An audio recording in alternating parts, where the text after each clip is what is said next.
got it wrong. So,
GPS says no. yeah, no. I've turned off. Do a U-turn. 3 no times in a row. Didn't go well in practice, didn't go well in Q1, has not gone well there. No time registered for Apache, Greg Harriman and Wendy Wheelhouse. All right, ladies and gentlemen around the world, welcome to the live stream for round 4 of the V8 Superboats season 22-23, brought to you by Penrite Oils. We are here at Kennards Hire Park in Lake Centenary, Temora, New South Wales, Australia. This is our last boat for the Group A for qualifying round number 2. Hugh Gilchrist and Narelle Pello-Dukic in the Matrix. Hugh parked the boat up on the grass during the first run of the day. During his second run of the day, he got it completely wrong way. So what is he going to do in the Matrix this time out? We've got all eyes on the racetrack at the moment. We've got our officials in official dome over there, just making sure that he has got it on pace. So Jamie McCarthy joining me in commentary here at Temora. So mate, been pretty exciting so far today. And a big crowd here at Temora. Yeah, crowd is building here. Beautiful sunny conditions. Split for Hugh it was a 27.43. Oh gee, have a look at that. That was a very nearly a misdirection. Big correction. And then he went the wrong way. He needed to go up to the Penrite Oils roundabout and he's got it wrong again. So, like Greg Harriman, not going to plan for the Matrix. Well, these guys used to A and B drive the Apache, and I think they've rubbed off on one another in completely the wrong way. All right, so if you have joined us on the live stream, G'day. Spread the news off the V8 Superboat Facebook page, the official link. Please tell everyone and anyone who's trying to get on there to go through that link. It is a free live stream. Do not accept anything from anyone else that asks for money and credit cards, because with a free live stream, you don't have to pay for it. So if you're giving your credit card away, more fool you. Yep, and big g'day to Kev Lawgerson and Debbie Robertson down there. Big Kev, I tell you what, he had the big C there for a while. It was very touch and go. Up until then, he, over about 15, 18 years of jet spreading, had missed 3 meetings. Wow. And great to see him kick that the big C right where it deserved to be kicked and back to the racetrack. So always fantastic. Now, while we've got a little bit of quiet time as the Unlimiteds are about to come out for Q2, I don't think we've had a chance to talk about the Colin Parish Memorial part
Okay.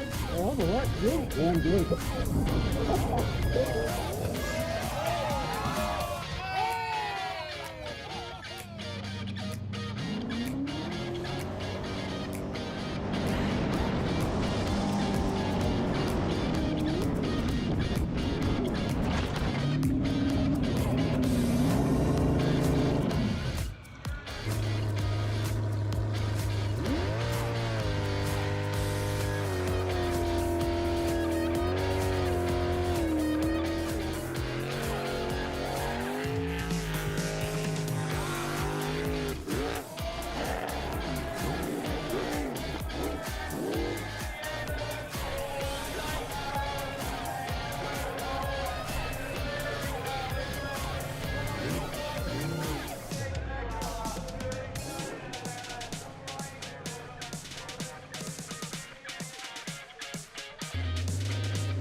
Good dog? Yep. Yep. Okay? Yep.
So what is a V8 superboat?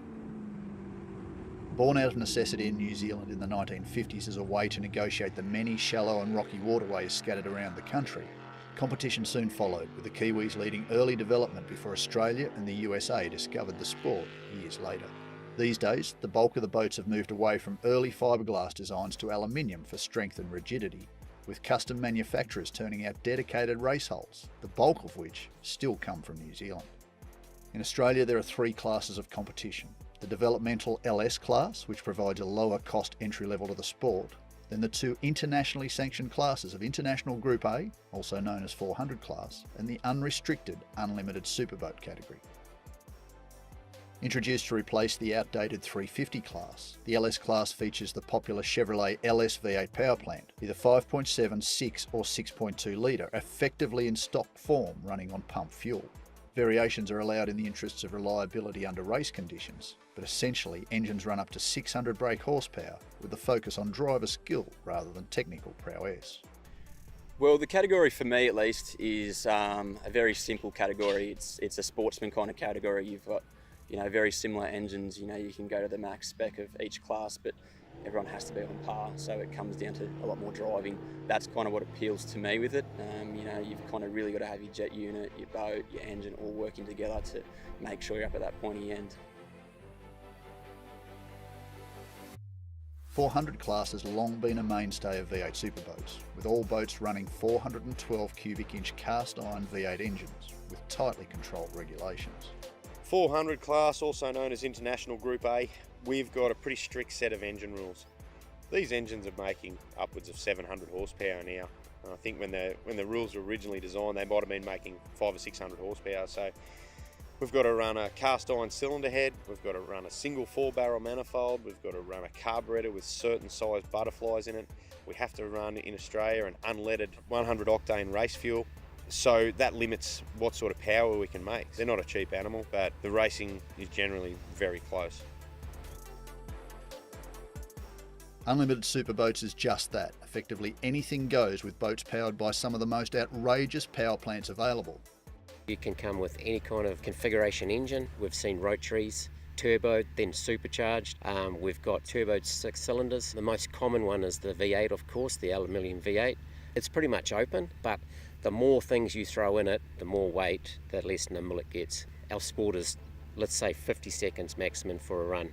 In that 50 seconds, there's going to be probably about an average of 30 corners. It's not the most horsepower, it's who can get around those corners and carry the speed around the corners the most. Events are held on purpose-built courses that feature a sequence of channels that are just a metre deep and often not much wider than the boats, with course directions running through a series of islands. The track direction is determined ahead of the event, with teams forced to memorise the direction to be successful. An error in navigation left unchecked can see you back on the trail for good. Often there are 30 to 40 intersections to negotiate over laps that traditionally run between 40 and 50 seconds. Every team competes against the clock, with 4 to 5 qualifying rounds setting the field from fastest to slowest. The fastest 12 boats in each class contest the first final, with the fastest 6 of those boats progressing to the second final. From there, the field is halved again to a final 3, who shoot out one last time to set the podium for each round. Points are amassed from every one of the 7 rounds, with the team's 6 best point scoring rounds setting their total for the year, with a very tight point system that rewards consistency. Simon. First time in the boat Yeah, this well, weekend. exactly. Look, and while I sort of was a bit silly with that, it is absolutely full respect. They've got a time on the board. That means that they're moving forward as we go. Blown budget racing. Doing a better job than I am, man. I ain't driving it. Oh, no way, no. All right, so Glenn had a little O-ring failure in the fuel system, and it was pumping fuel into the back of the boat, which is not ideal in practice. No. So they've only done one run. run in Q1, which was a 59.252. Finished on the podium at the last round at Keith. He's very, very consistent. And the big 632 cubic inch Donovan in the back of this boat is just a monster. Oh, that absolutely 1,200 horsepower in the Stingray hull.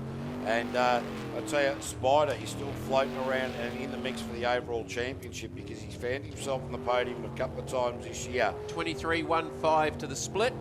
So Spider is in 4th place overall in the championship. And look, I tell you, this bloke, probably one of the hardest working blokes in jet sprinting in a lot of ways, because he just had so many issues. The engine's been in and out of this boat, I would suggest, 12 times this year, something along those lines, and he's absolutely ridiculous. But Glenn, Spider Robertson, James Parsons across the line in a 54.593, 54.593. It's about a 5-second gain from Q1, so just their second run on the track. Yeah, they've had trailer problems and punches and oil system issues, and what has been possible to go wrong this season just about has gone wrong for Spider. But he gets one back there in Q2 as we head towards Q3. But first, here's 2,000 horsepower capable, 440 cubic inches of blown Chevy. I tell you what, this Chris Edmonds, this boat, as you see it, this is under idle as he just hunts its way to the start line. Yippee-ki-yay. Last time out, it was a handful for Chris. He got it up on an island. The boat caught fire. They managed to put it out. Obviously, no long-term issues.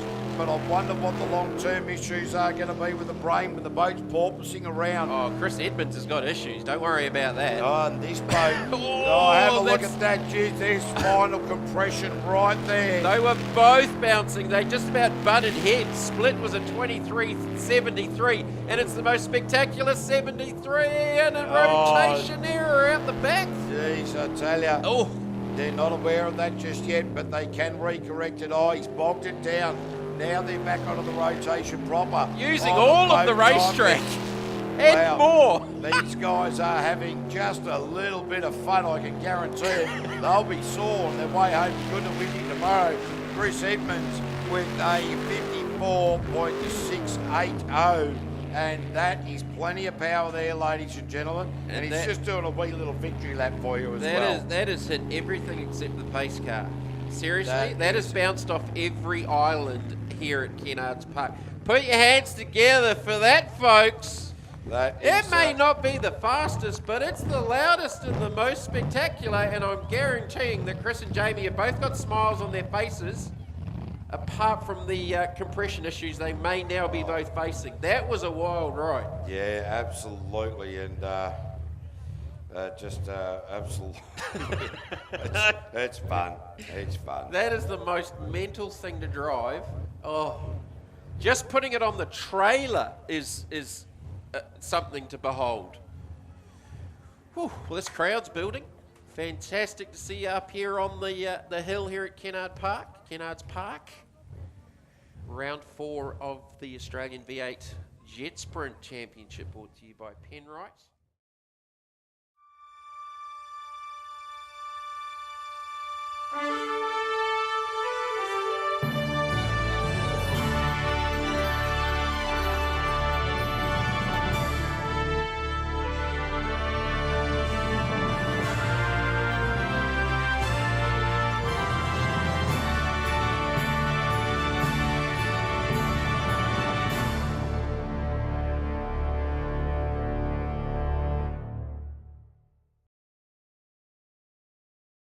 And I'm headed there tomorrow because I've got the fantastic Warbird Museum over there, and going to go and have a look at that on the way out before we head back north up to Brisbane. I'm just going to wander down, leave you with Kobe Burke for this for a second. I'll be back. But mate, you carry on. You carry on. I will. Don't worry about that. All right, so Kobe Burke into the start of Q3, qualifying session number 3. So Kobe, reigning Australian champ, has a 50.758 from Q1 to sit on at the moment. He's got Connor Smith racing up against him today in the junior development class, 215 horsepower, Sea-Doo. Basically the entire drive lane out of a Sea-Doo jet ski, put into this beautiful little jet sprint boat, capable of 120 kilometres an hour, probably not in this configuration on a smaller jet sprint track, but it still gets there very, very quickly. So Kobe's split was a 19.99, sorry. So running on a different rotation to the bigger boats.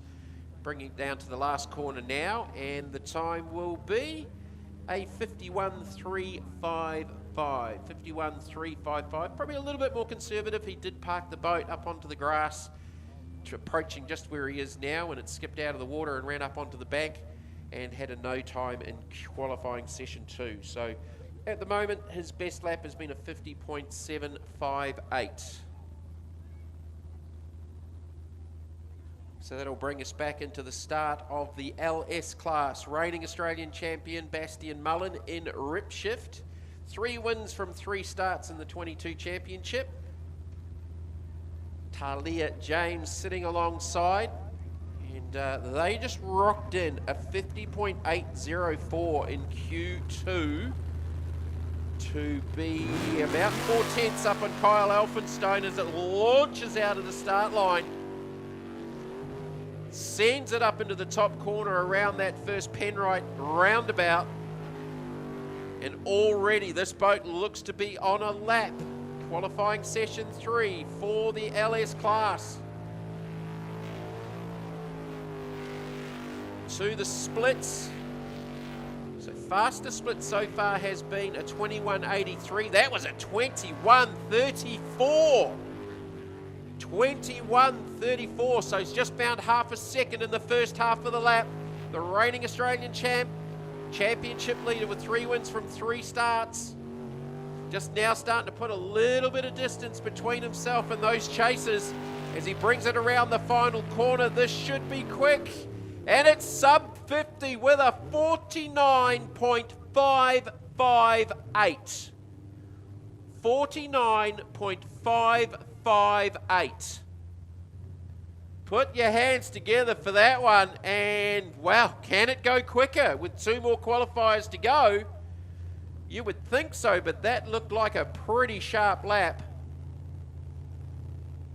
Bastian Mullen and Talia James. Stinger hull, Scott Ramjet. Jet unit, sponsored by Australian Speeder Performance, GM Motorsport Rip Shift, Ramjet Cold Air Intake, Sign Perfection and Gill Engineering. Aggravation on the water. Q3 for LS. Ron O'Day and Paris O'Day. This boat is double driven. See it back out later in the rotation. Wow. Bastian Mullen's just rocked a 49.558. That is pretty quick. So Ron O'Day and Paris O'Day, their quickest has been a 61.596, although they did go, no, 55. There was a no time in the practice session earlier on. Split, 25.29, 25.29. You compare that to a 21.34 for Bastian Mullen, so about 4 seconds down, but looking to find time. This LS class really competitive. There's 20 entries. We're going to whittle them down to 12 into the eliminations. So Ron and Paris looking to go quicker than a 61.596 and improve to try and get them into that 12 with 2 more qualifying sessions to come after this. They've got the rotation correct down through the last corner, and it will be a 59.448. 59.448, and that's about a 2-second gain on their 61.596 from qualifying session number 2. Were you down below, KV, when Bastian just smashed in that 49.558? It looked sensational from ground level, mate, and I can tell you that they are doing a wonderful job down there at Team Ripshift. But they will not have it all their own way, because the old boys here from Nude Nuts Racing, Matt Malthouse and Leighton Collins, they've just been feeling their way around at the moment, just trying to get up to it, trying to work out how to get it done. Kyle Elphinstone will also be in the mix, so there is some, I dare say Bastian's going to have some serious competition, but it was an absolute cracking lap, and they just keep pushing one another. Oh, Matt Malthouse just knifed in a little bit early into that corner again, second time in 2 laps that he's done exactly that, just knifed it in, getting away with it though. So these guys over in Keith on the home track had a lot of trouble finding the rotation proper. Here they seem to be onto it a lot earlier in the day.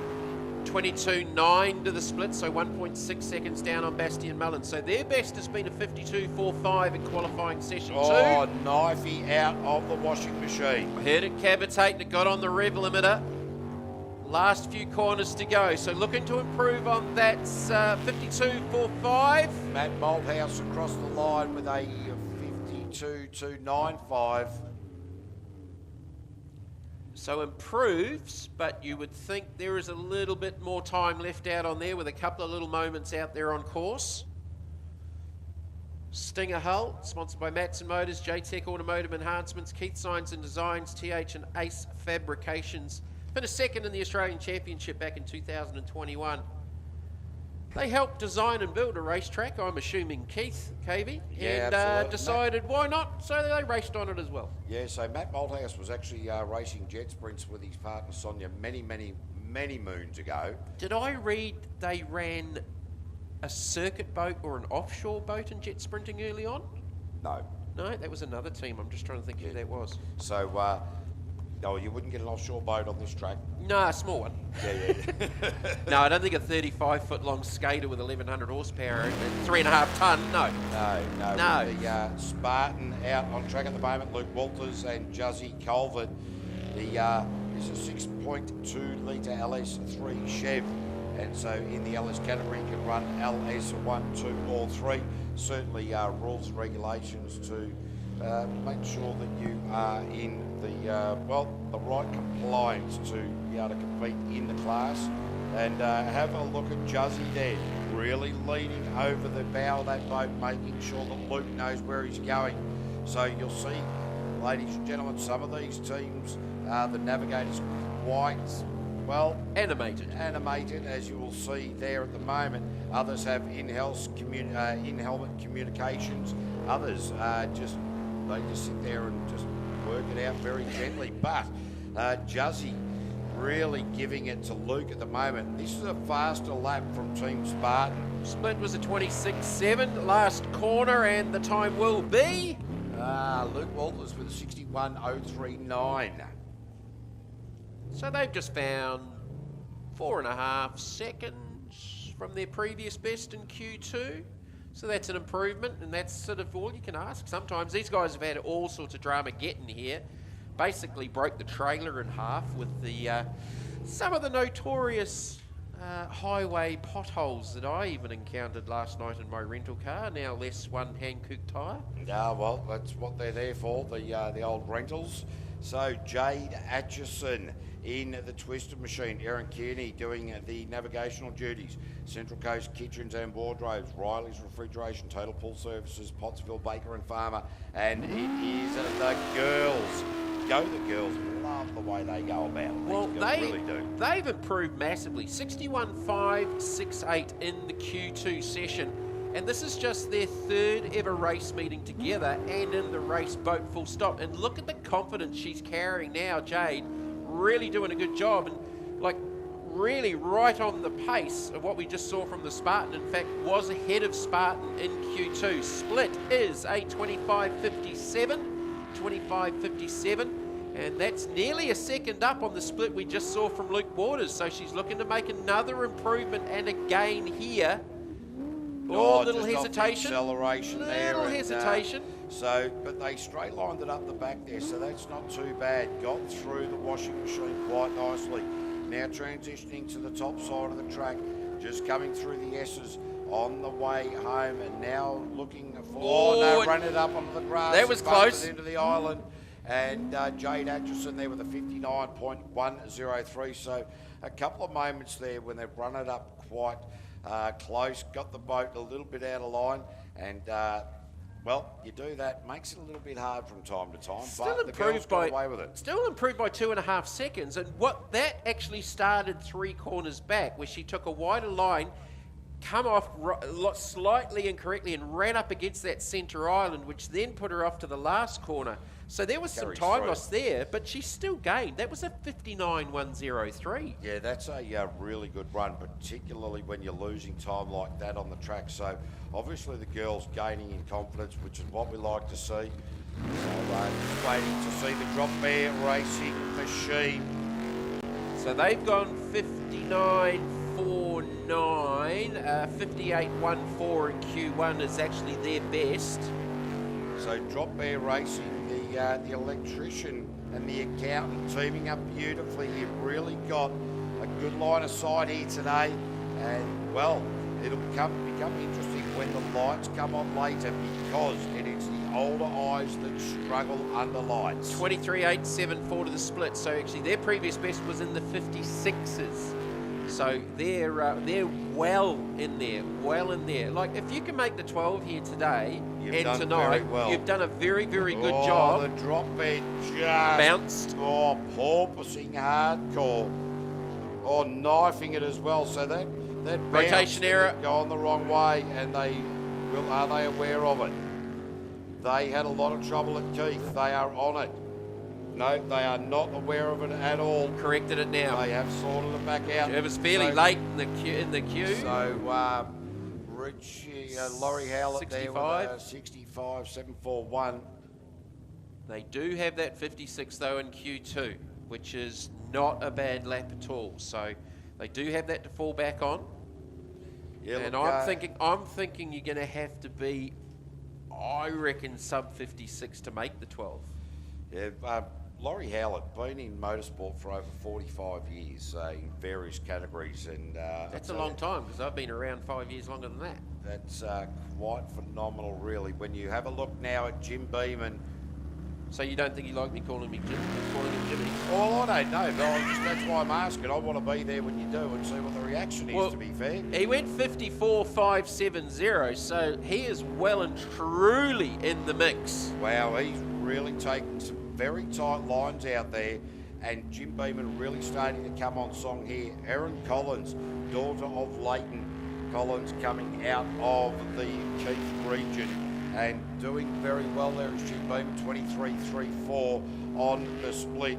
And wow, I really like that as Darryl Hutton blew the jet unit in warm-up this morning, Jim Beeman was pulling apart this jet unit before the trailer was even back in the pits. Yeah. Because Darryl Hutton is more important in the team in the overall aspect of it, and that's how that team works. So Jim Beeman absolutely doing wonderfully at the moment, and across the line with a 54.404.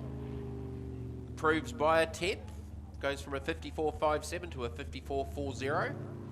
Yeah, so it just goes to show, with the team, obviously one in Superboat, one in the LS category, both running a similar external part of the jet unit, different impellers, that type of thing.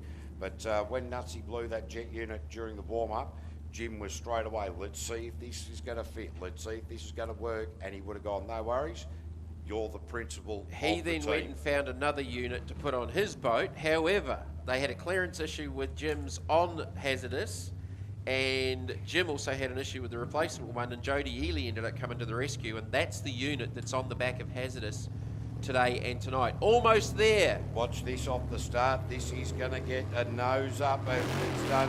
No, he's eased off on it. The last two runs really threw the nose high up into the air. It was pointing to the stars the last time.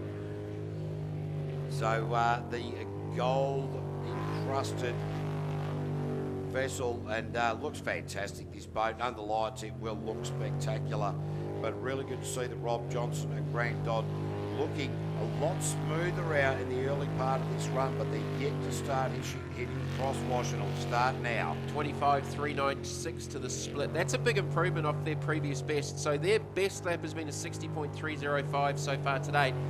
As I said, I reckon you're going to have to be solidly into that 55-second range to make the 12, but we'll know a little bit more about that later on. Boat just got a little bit unsettled a couple of times there across its own wash. Yeah, we're only in qualifying round number 3, 5 qualifying rounds. If we get time this evening, with a big field of boats, it only takes one misstep to hold the clock up, but Rob Johnson in almost there across the line with a time of 59.623. 59.623.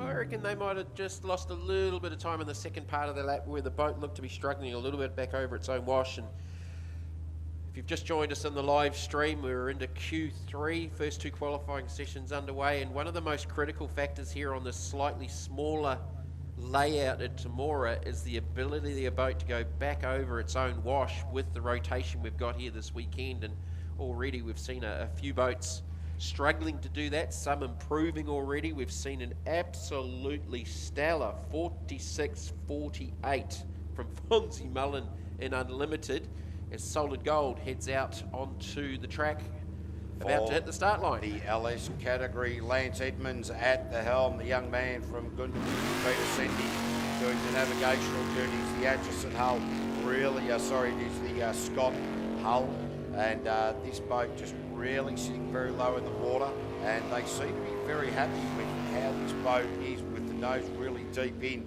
And for Stout Automotive Good Guys Performance Centre, Peter Sendi doing the navigational duties, and look at Lance Edmonds just doing wonderfully at the moment. Really happy about how these young man's going along. 23.94 to the split, so that's in the top 6 for this round. Their best has been a 56.74. I think they're going to need to improve on that to sort of force their way and ensure a spot in the 12. They had a split jet unit issue at Keith that saw them not make the finals. How big is their property, you were telling me, KV? Oh, 30,000 hectares or something like that. It's only a little one for up there. It's half the size of the North Island. Yeah, it's not in the middle. It's not in the millions of hectares. So Lance Edmonds there with a 55.795.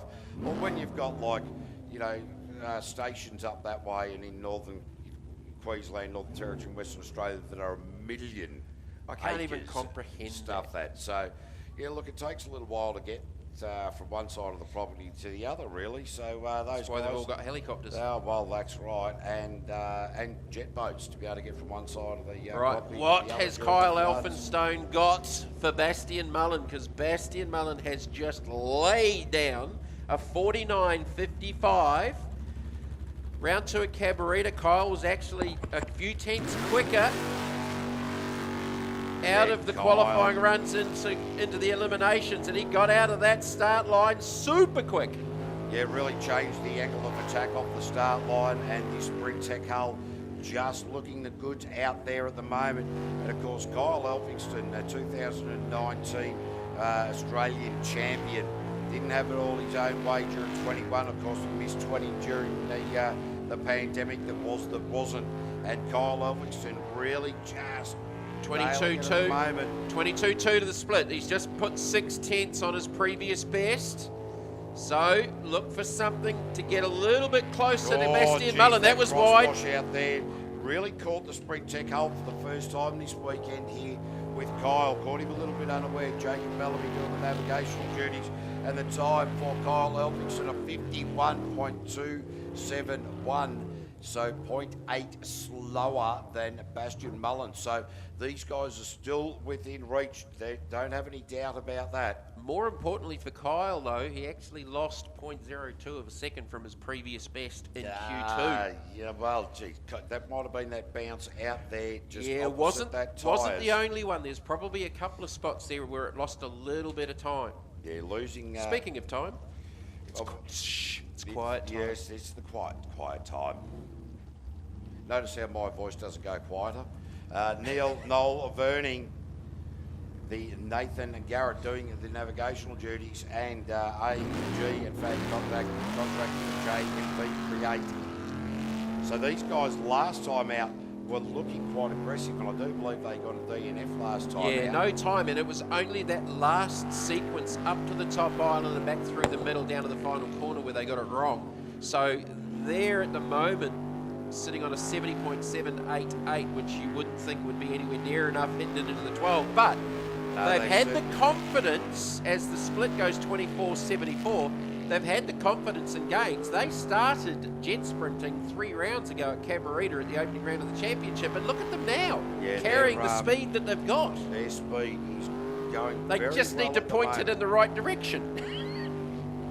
Watching that crosswash there, they've got through that nicely. We're going to keep mentioning that, and it sort of might sound a little bit frustrating on the live stream or indeed to you out there in the audience, but it is an integral part of what is happening here today. The bounce out of the last the corner. time across the line with a 57.174. 57.174. That's better. That's better. That's not too far away where I think they're going to need to be to get into the 12, but there's a combination that started jet sprinting 3 rounds ago. Look at them now with the confidence and the speed that they've got. So getting the speed, they're getting there, and it's just getting that rotation correct. So just trying to look at how these times are going, except for Laurie Howlett, that needs to bounce down the bottom. So all right, we're getting there with the computers, just doing all sorts of weird things at the moment. The Slicer team with Paul Hill and Alex Singleton out there. And look, guys, jump on board with Glenn Simpson Contracting to get behind these guys.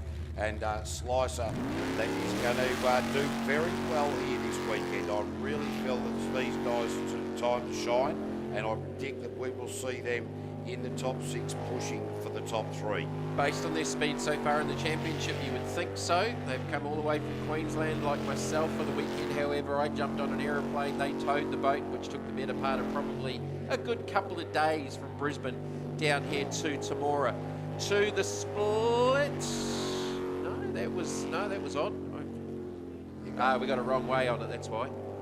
I was looking for the split and it went 13.68. Wow! Yeah, that's phenomenal. But it's wrong. Yeah, no, they're going about it all, but they are just freelancing out there at the moment. Yeah, so this and is... not aware of it either. This is a lap that will blow out at the end. Unfortunately, haven't talked about them having the speed and the capability of certainly making a top 6, which they've done so far this season at one of the earlier rounds in Cabarita. No, they've blown it. They're back on the rotation, but they've probably blown out a good 20-odd seconds. Oh, that was wide on that second to last corner. Got out of the throttle over the line too. 109 or something. Out of whack there. 109.471. All right, so those guys have got a little bit of work to do, but look, they've got a 54.18 from Q2 that they're sitting on at the moment. So you would think they would be comfortably in, but when it gets down to the crunch and eliminations, they need to get that right. Well, mind you, we are only at Q3, qualifying round number 3. You get 5 opportunities to qualify your fastest time, and the top 12 will go through on all 4 classes. Well, with the double entered entries, I think we've got 20 boats to whittle down to 12. In the LS category, as Nate Mullen, the B driver in the rip shift machine, making his way up the start chute. Kane Wallace doing the navigational duties. And, well, his brother Bastian leading the charge at the moment, as we've seen all season in this LS class. And Nate, well, I tell you, it's in some ways it's so easy to get these A and B driven boats sorted out. You can get the telemetrics right, you can get the ECUs right, all of the information is going this quickly, but then you are putting double the stress on the engine and the equipment. 22.62 to the split. He's only 4/10, 0.4 of a second down on Kyle Elphinstone's effort in this round. So this should consolidate him solidly inside the top 6. I'll head out the back for the final time. This should be an improvement. So far, their best has been a 54.584. I'm going to say this will be in the 52s. And it's 52.228. 52.228 there for Nate Mullen, which puts him into a solid P3. Just call me Nostradamus. Nostradamus. You've got. I sort of went 52. There was a bit of a question on the end of it. There was no confidence in that. It was nearly a there? 51. It was nearly a 51. No, that's a big improvement. So Tyler O'Day next out with Xavier Jackson, the B driver for the aggravation team, the Sleek Lane Hull. And brought to you by Panton Hill Welding Services. So, will Tyler just smooth it out just that little bit, not get too far ahead of himself? Let's hope so. What we saw in the previous run, they were sort of off the throttle a little bit more than keeping that constant throttle and momentum. Their best has been a 55.40, which I would predict should get them solidly into the 12, but with 2 more rounds to go, you would think a few of the other guys have got the ability to go quicker as well. Bring them down towards the split. Nice, clean, smooth lap so far. Yeah, still a little bit on and off the throttle, but certainly improving as the day's going on. Just needs to learn how to roll in and out a little bit better. 24.06. But that all just comes with experience. 24.06 to the split, so that was actually the 8th best split of Q3 in the LS class. So can they improve on a Oh, very 55.40? wide around there. The boat just bouncing back towards commentary, carrying on with the lap now. Oh, the aggravation team, there was a hesitation, but he hesitated and managed to get it the right way. So Tyler O'Day with a 55.252. Puts himself into the top 8 there. Yep, pretty comfortable. Did you say aggravation and hesitation in the same sentence? I did. You are a wordsmith, Katie. I tell you, mate, I can do all sorts of clever stuff. I don't know what that is. I'm still hoping that that will come to the fore at some point in the very near future. Nude Nuts 2. We've seen the fathers. She's a These are the sons. Don't mention the war. Nude Nuts 2. Mitch Malthouse and Harrison Collins. And Harrison's sister, Erin's in. Who's she navigating with? Erin's sitting alongside someone. Yes, that I can't remember straight off the top of my brain cell at the moment. So Mitch and Harrison, good on you, Harry. First time in the boat this weekend. So again, they're just going to look to improve. So far, their best has been a 73.042. That was a 13-second improvement from their Q1 effort. So look for them to improve here down to the split. Definitely quicker. And the split is a 30.595, 30.595 to the split. Yeah, look, interesting how the sun is coming across and putting a shadow from the light tower right up the centre of the front chute here. I wonder if some of these boats, as they're picking up the speed, sort of going to see that and go, what is in the water? It's not something I've ever seen before here at this track. So don't know if it will put anybody off, but it's certainly an observation that, well, you never know. But Mitch Malthouse and Harry Collins across the line there with a 109.818. So yeah, those shadows, the towers, it's sort of like hopscotch straight up the hey diddle diddle there. And yeah. Interesting way of putting it. Oh, they get a little bit off whack. It's not exactly the hey diddle diddle straight up the middle, is it? It's sort of a little bit out of whack, but that's all right.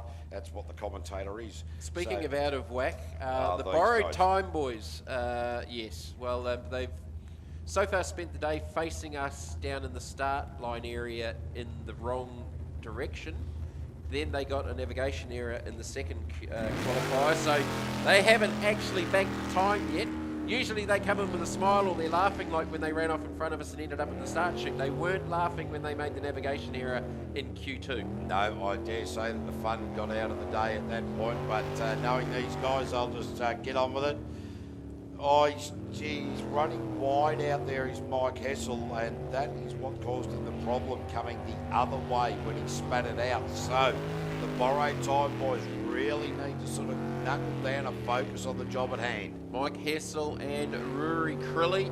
The Kiwi-Irish combination split was a 26.898. They need to get a lap banked here. Again, running a little bit wide just in that sequence. Yeah, really opening up that apex and really just sort of overdriving their thought about how they're going to attack that white water through there. It is almost like a grade 5 rapid if you catch it at the wrong time.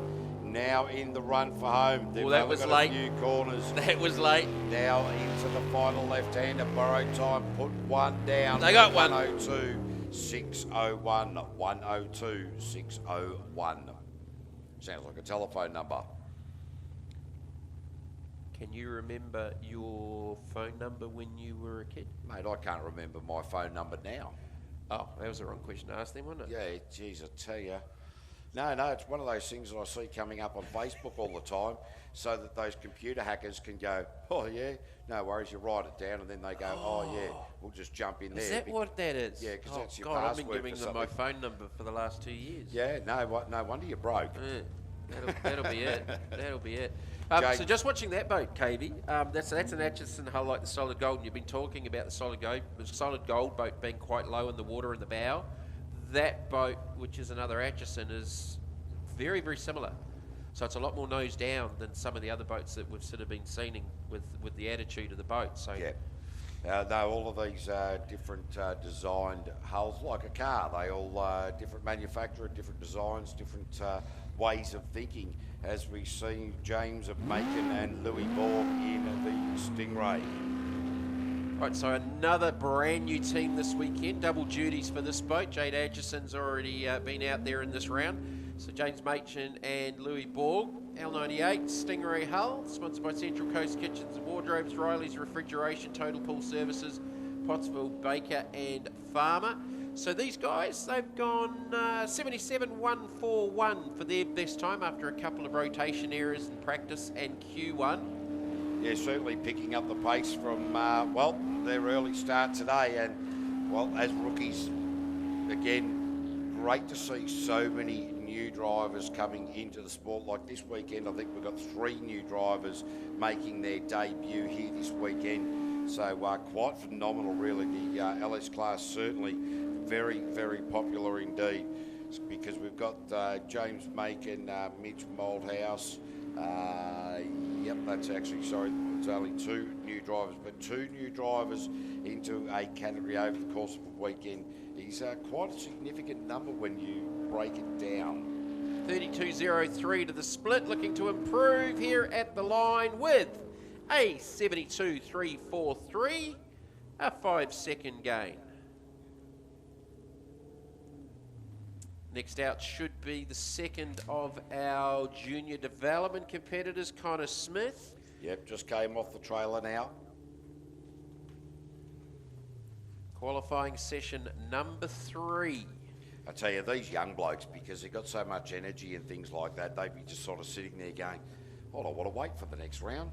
I just want to go again now. I think Connor just wants to jump into an unlimited superboat now. That's what he wants to do. It wouldn't surprise me. I think the rules state that you have to be at least 17. And 5 foot tall. Because Tyler Finch... well, hang on, what year is he? Year 7, so that's he's about nearly as 13. tall as I am anyway. Oh, but yeah, but that's not hard. I tell you what, leprechauns are standing next to you. Hey, Don't pick on the leprechauns. All right. A name like McCarthy, I've got to have Irish heritage. All right, so Connor has gone 57.202, 59.45, and the benchmark is a 50.758 set by Kobe Burke back in qualifying round number 1. And this is the first day that Connor has been off the starter key. You have 3 levels of keys with these units to limit the horsepower and power. So from the starter key to the open key, it's between 20 and 30% difference. So he's got the full horsepower opened up for the first time this weekend in his 4th start in the championship. 20.188 to the split. See if he can bring it down through the last couple of corners. Nicely done, young Connor. Lord ran a little bit wide, but gets away with it with a 53.671. 53.671, so that's a nearly 4-second improvement and brings him to within about 3 seconds of the more experienced Kobe Burke. So a wonderful run from these young men. And Eliza, if you're up there in Forbes watching the live stream, g'day to you. We are missing you here so that you can take it to the boys. Our last start winner now at Keith in her first ever race meeting. We are now going Rampage Racing Group A, Jodie Ely. Listen to this thing. It is quite a unique sounding race boat. 51.47. They are the benchmark at the moment in 400. They're leading the championship as well as the man from Melton. And this is a brand new jet unit this weekend. They wouldn't tell me specifically what they've done because there's a little bit of development going on behind the scenes down there. GM Motorsport, Ramjet Racing and the Rampage race team. 22.2 to the split. They have been as fast as a 22.0. So again, Jody is one of those drivers that when he needs to lay it down, he'll lay it down. In the meantime, let's just try some stuff, get a lap banked and booked. New combination with Brooke Tanner sitting alongside Jody here for the weekend. It is a good clean lap. And so Jody across the line there with a 51.167, 51.167. Okay, whatever they just did, and he was 2 tenths down on his best split, they just found a heap of time in the second half of the lap. That is their best lap by 0.3, 0.3 of a second. Yeah, and I reckon there's a bit more to go there with Jody, but what will happen is under lights, this is that opportunity for these guys to really post quick times. Under lights, things change. You'll find that it looks quicker, but the times will in fact slow down, generally speaking. And I'm more than happy to be proved wrong as we see Brendan and Rory Doyle in the Pulsar race boat for THX Truck Hire Solutions. Out of the start chute, the IGA store owners out of Bell Rental, husband and wife, JRE Race Engines, Pulse Hulls and THS. So they have been as close as 2/10, 0.2 of a second down on Jody Ely. They had a navigation error in the first qualifying round, second one, and Jody Ely's just put another couple of tenths on that. So split was at 21.92, so he's up on the split. He's up on the split. He's pushing hard, but this is the part of the track where he's been falling down a little bit. Nice transition through there. To the top he goes. Not much more to come on the way home now. The right, the final left across the line. Brendan Doyle with a 50.948.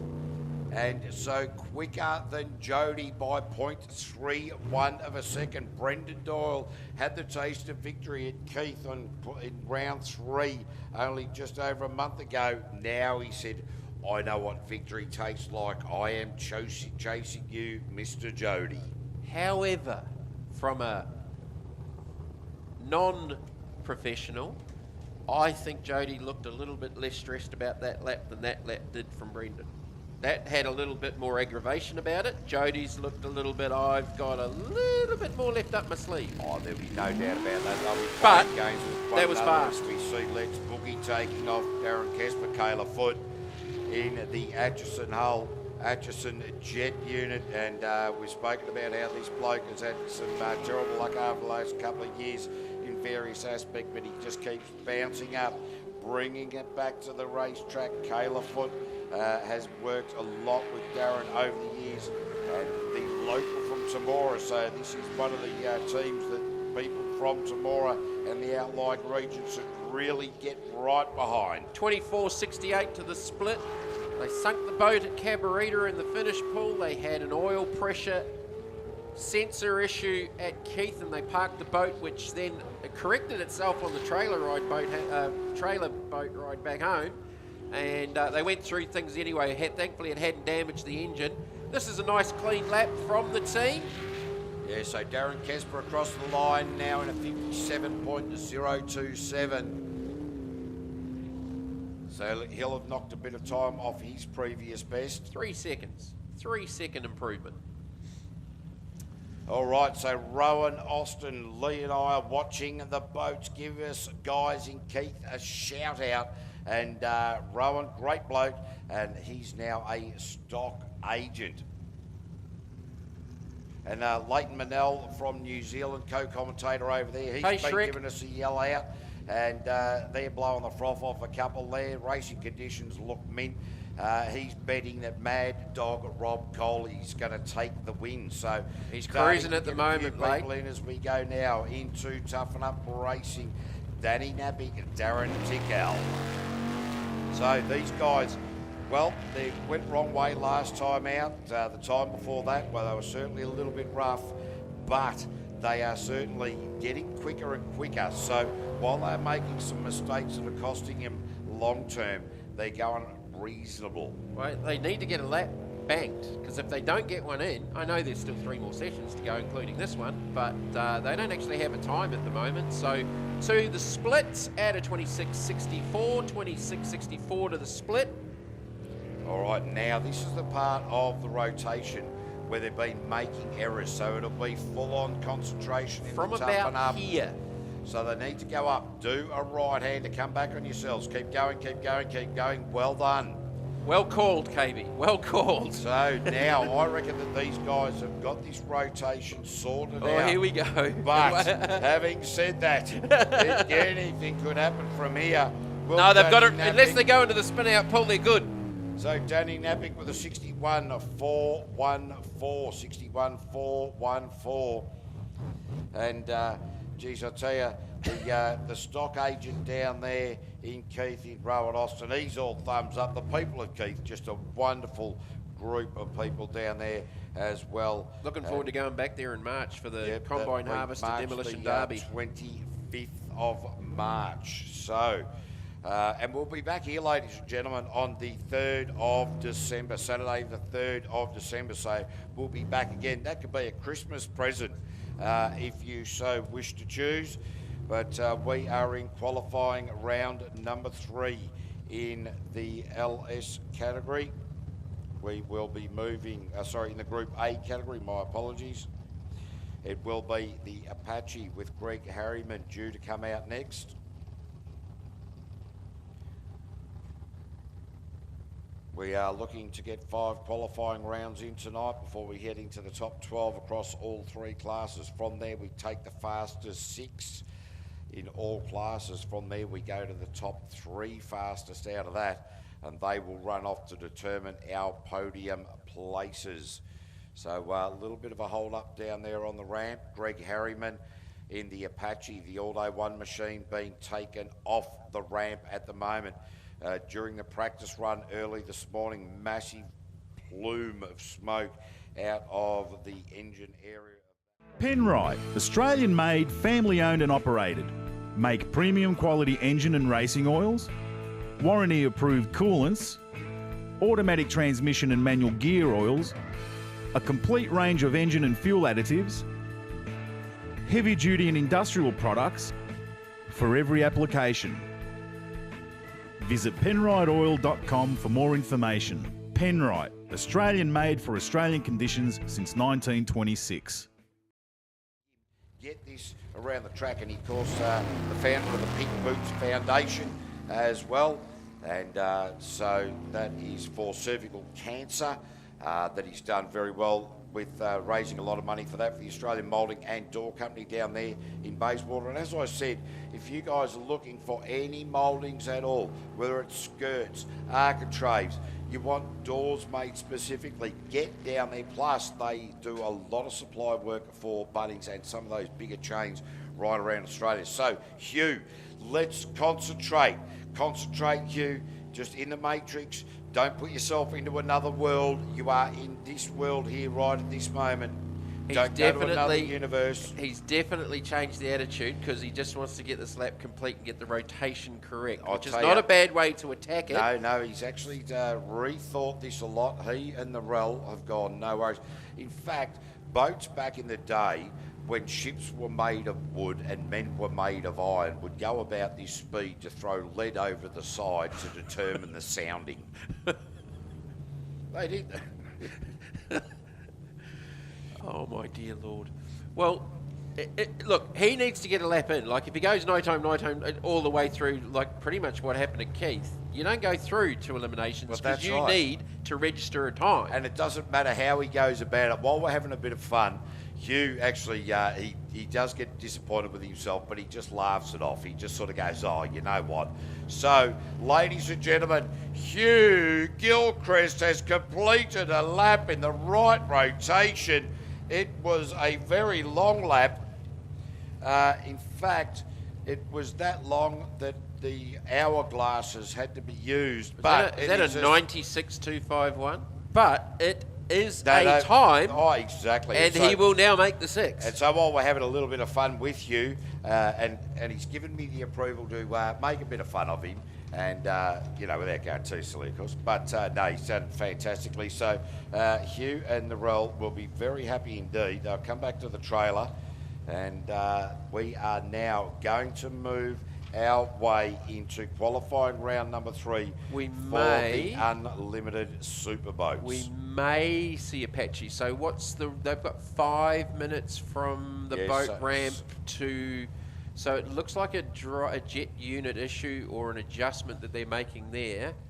They're now at the back of the boat in the assembly area trying to get that sorted. So whether it's done something with the bucket or a linkage or something, it's a little bit hard to see at the moment, but they are certainly working on that part of the boat. Driver and navigator still firmly in the seats with helmets on. So I dare say that due to the lack of urgency there, that they are confident that they can get that fixed and back onto the ramp. So they...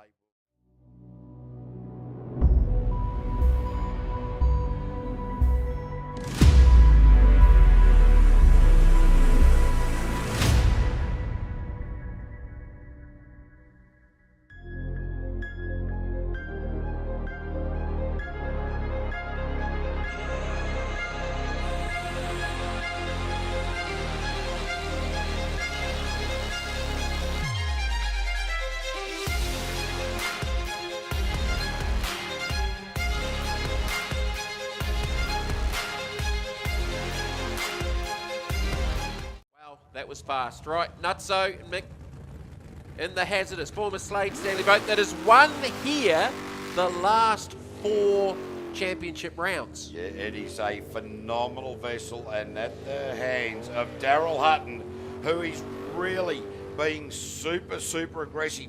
He has so much confidence in the handling of this boat. With his boat that is up on blocks at the moment, he just doesn't want to get out in it. What's the split? 20.442. So the split is an absolute cracker. Nutsy and Mick Parry, these guys just loving this hazardous machine here at Temora, Kennards Hire Park. He's still half a second down on Fonzie, but that's a gap close to what we saw from Fonzie in the previous round. So looking to improve on a 48.086. Good clean lap. Is it what? 47.256, ladies and gentlemen. 47.256. The boys at the top and Unlimited are just belting the time down. Well, he's within, what's that? 47.2 versus 46.4. Great to see Mike Simonson over there from the far north in the land of the Cuzzy Bros in the Kiwi land. Whereabouts in the far north? Kia Kaha. Kia Kaha. No, that's actually hello. Is it? Yeah. Oh, well, there you That's go. not He's part up of... north. He's up north somewhere. Loose Well, Cannon. there's a Kai Tyler Koe. Finch. There's a Kai Koe up there. That's where he is, somewhere up that way. Well, So Kawa Tyler Finch in the 440 twin turbo. Have a look at the way he taken off the line. He's just about sprayed down the commentary He's box. sitting there saying, you know what, Fonzie, Nutsy, you guys aren't going to have it all your own way. This young man, when he stepped into a boat back when he was 17 years old, showed plenty of purpose, plenty of poise, and now he's back into jet sprinting. Had a bit of misfortune by sinking the boat, practicing on the Murray, but he's going to be back with a vengeance, and I reckon the speed here is showing exactly that. 21.25 to the split, and I'll correct myself on Kia Kaha. I think that actually means stay strong. No, it doesn't really. Well, that's all right, because I never understand that language anyway. So, anyway, Tyler Finch in the loose cannon to the line, and it is a 50.547, so a marked improvement from memory of about 3.5 seconds. So that is a marked improvement there by Tyler Finch. And wow, now it is 3 belting it out at the top, but Rob Coley still sneaking around there, and it is... Is there an issue for Fonzie? Because he's been parked on the ramp for a little while. He was due to be So first Scotty boat out. Krause has just come in there super hot. Wait, did he? Wow. What? Came in there super hot. So Krause going, right, I want to get in, and in amongst all of this, around the 50-second mark, I want to go sub 50 as well, guys. So for Burston Auto Parts, Scott Krause, Rachel Parsons, the Temora locals, really on fire in this Stinger hull. This is a twin turbo as well. 21.45 to the split, 21.45, so that's right on Finch's pace. So this should be a big improvement if he can stick the second half of the lap together. Scotty Krause and Rachel Parsons, they've been previous winners of the Colin Parrish Memorial, which we're also racing for this weekend here at Temora. Last few corners to go.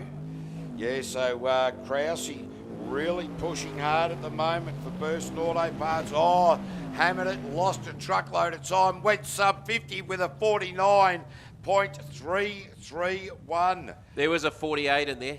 There was a 48. It lost traction, it bounced, it got on the rev limiter and was banging and popping. There's a 48 well and truly in there. Goes quicker than Finch. So, Grousey, geez, I tell you what, he was in a hurry up to get to the line. He was giddy up. He was like trying to get down the straight at the Melbourne Cup. Fonzie's in the water now. Oh, So geez, and Fonzie won't be happy because he just copped a bit of wash there coming off Grousey, coming onto the trailer. No harm, no foul, but carry on they will. So Mike Simonson in Whangarei and Kia Kaha is Be Strong. So well done. I have been here for 6 years. It's been a while. So Fonzie Mullen, Ramjet. This bloke leading the pace at the moment. Whoa, have a look at how this Ramjet. Oh, he went that was so wide. up there. That I've was not close. seen Fonzie Mullen go wide like that in a very long time. That was close. That was a pucker moment indeed. Lee Stewart, I tell you what, he will only know whether or not he got some in his boots or not. Fonzie Mullen on the split. 20.013, so not quite as quick, but like it's only a 10th. It's only a 10th. Just, I tell you, this is just phenomenal watching here. Little hesitation And there. I reckon what you'll see is that water up the back of the track there is really starting to fill in. So he would have lost sight of where the greenery was. That is where he's taken that misstep. Fonzie Mullen across the line and a 46.492. So Fonzie Mullen straight to the top during qualifying round number 3 for the Unlimited. Well, that's pretty much like a 46.408 to a 46.492, and it lost a little bit in a couple of spots. Actually, I reckon Krause's lost a little bit on that previous lap, just ahead of Fonzie, straight off the start. It's launched, it's pushed the water out in front of the boat, and it's actually taken off and gotten out of the water as it took off. When Fonzie launched there, it just got up on the plane and rocketed forward. But how close was that to ending up in the tyres down there at the Penrite was very roundabout? late up there, and we now go Excalibur with Sam Everingham. I think that you'll see as the water's getting further out from the spray, it's taking time to roll back into the track. But it is the same for everybody. So Sam Everingham out on track at the moment in the Excalibur machine. It is Mark Garlick doing the navigational duties for Spitwater and Truck Hire Solutions. So this is very exciting here for qualifying round number 3. It's only qualifying 3. 23.074. Like we should nearly be moving straight into finals because wow, these guys just pushing so hard, pushing one another. Push. 23.074 to the split for Everingham. And he ran it wide. You saw the change of colour in that jet wash as he went around there. He's picked up a little bit of a dirt, but Everingham not worrying about that at all in the final push for home in qualifying round number 3 for the man from Queensland, Sam Everingham, with a 53.375, puts himself into P5. We've still got Yippee Ki-A. So that was nearly a 3-second gain there from Sam. So what will Chris Edmonds produce here? I tell you, he's had a Listen bit to of this a... thing. It's just absolutely phenomenal. I hope the live stream around the joint. And it's a little bit quieter than usual because it's got bigger mufflers on it after Cabarita, and it spat the harmonic balancer off it. Oh, this thing is just phenomenal. It's one of my, if not my favourite boat at the moment, because it is just such an angry sounding beast, and only Chris can come up with a name like Yippee Ki-A. Well, it was going to be called Foreplay, which meant That's the other boat. Foreplay. So this thing is just, well, it's a thumper. So he needs to wrestle it.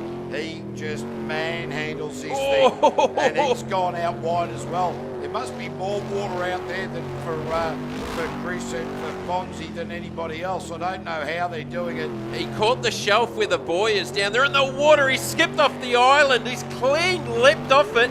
He is letting it all hang out. The split, 23.43, but it's an exciting split. It certainly is an exciting split. This is not by any means the smoothest of laps you will ever see in the world of jet sprinting, but Chris Edmonds, he's got this idea he's going to win it or rotation he's gone error. the wrong way. Oh. At the end of this lap, I was going to say, no one's ever told Chris Edmonds smooth as fast. No, they haven't, because he's straightened it up, then he's gone left, he's back. No, he hasn't got back to the rotation properly yet.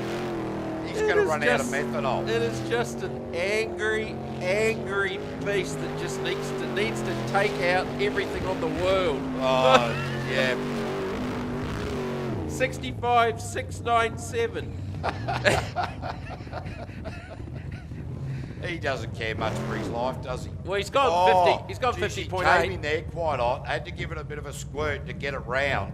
And I'd say a bit more of a squirt. He would have hosed down Greg Harriman. So we're going into Group A because Greg Harriman was on the clock in the Group A category, has taken a step back, was back on track again. So it's a jet unit issue. We saw him mucking around there. So it's Greg Harriman qualifying 3, Group A. Right, so like Matrix, they've got no time. So they need a lap.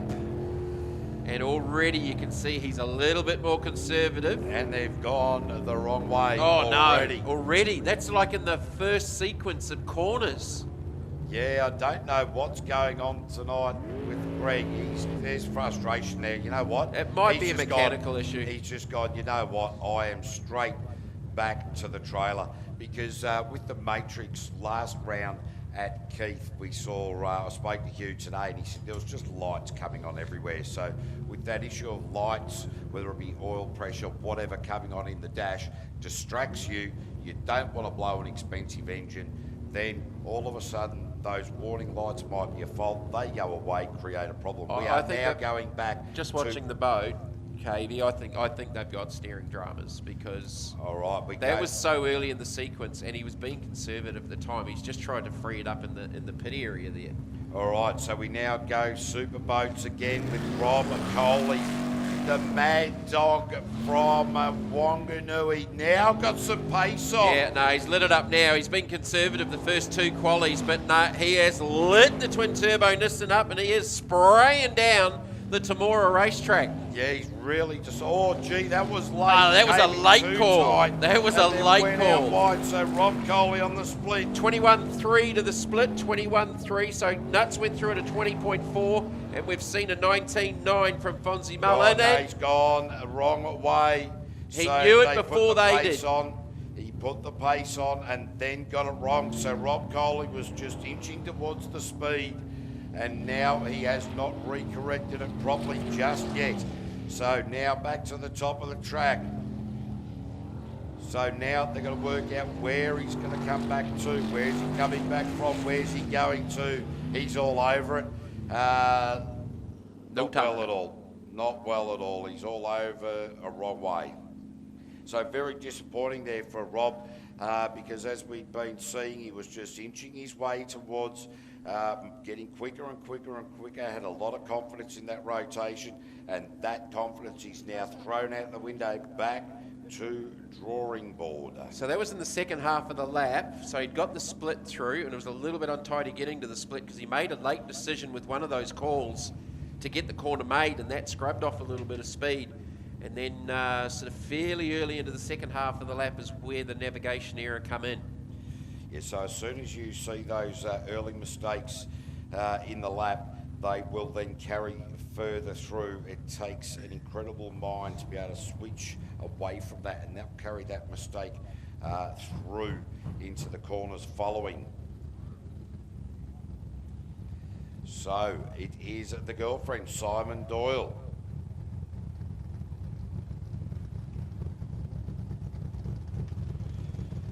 Sensational colours on this boat, always great.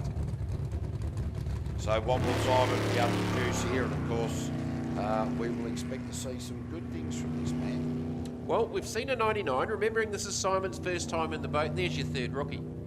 No, that's the third rookie. Just not in the LS category. Yeah. So you were right. You were right. Yeah. No, well, fantastic. I ain't going to put that. The fact that I was right 3 times, right once. Can I take the claim for getting it right for you to actually confirm? Oh, absolutely. Yeah, no. We are going to get a you're welcome. Plaque. You're welcome. Gold plaque. Right, split for Simon Doyle, 32.26. 32.26 to the split. Remembering these guys brand new to the sport. The first time they were in the boat literally was yesterday over behind us on Lake Centenary.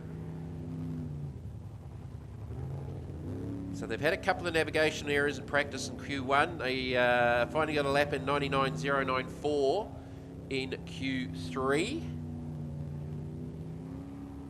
Just the last sequence, so they'll uprun 10, 11, 12, 13. 2, 3, 11, 9, 6 to bring it home. I was got lost myself there. So this should be an improvement, you would think.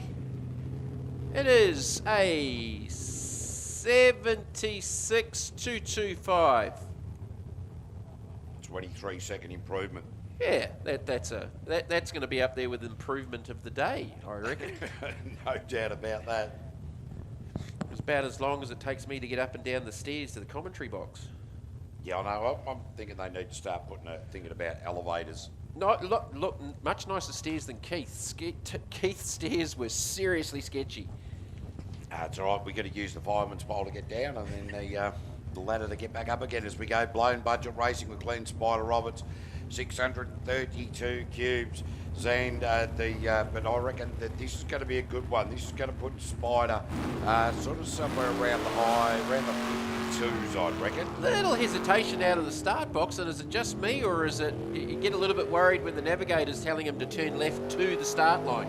Well, yeah, not too sure that I'd be looking at the navigator. Big angry 632. Oh, That was late. a late call. That was a late call, and it just about clipped the island. Goes through on the split at a 23.747. 23.747. Has been as fast as a 54.593 in Q2 for their best so far. I reckon we're going to see this down in the 52s because you've got young Parsons in there, the young James Parsons. Of course, he's a Temora local as well, and I think the reason he's going to go quick is I've just noticed his race gloves, the navigational gloves. Have a look at the bright colours on them. They're going to make you go faster. You ain't going to miss those. At a 55.073 went backwards. I thought those gloves surely would have presented him with a faster action through the water. So Spider backwards by about 3 seconds. Is that right? Yeah, 0.5, half a second down on his previous best. So he'd done 54.5 in the previous one and just went 55.07. So, mate, I'm just going to go and grab a breath of fresh air and just get some news from the pit area. okay.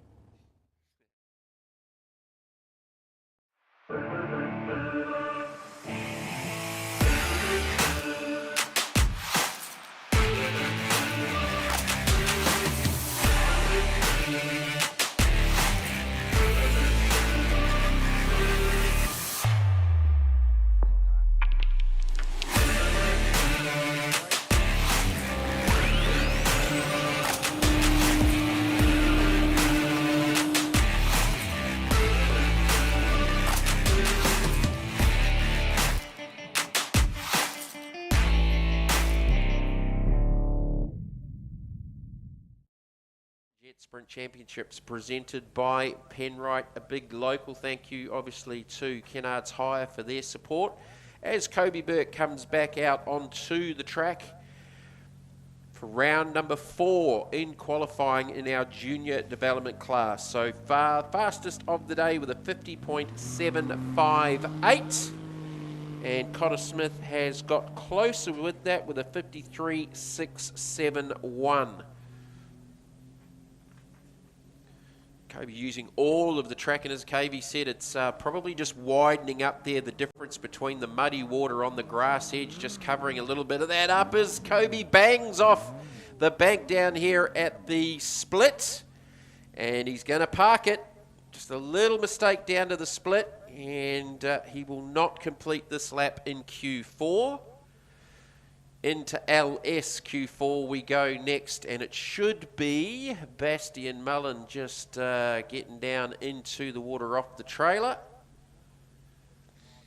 So Kobe with a little bit of work to do for the next run. Still fastest so far today at a 50.758.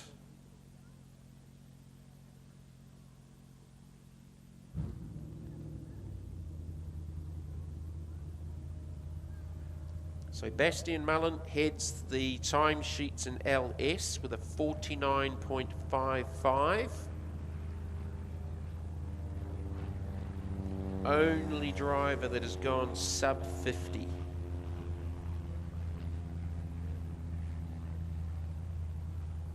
Kyle Elphinstone's gone 51.2, 51.2.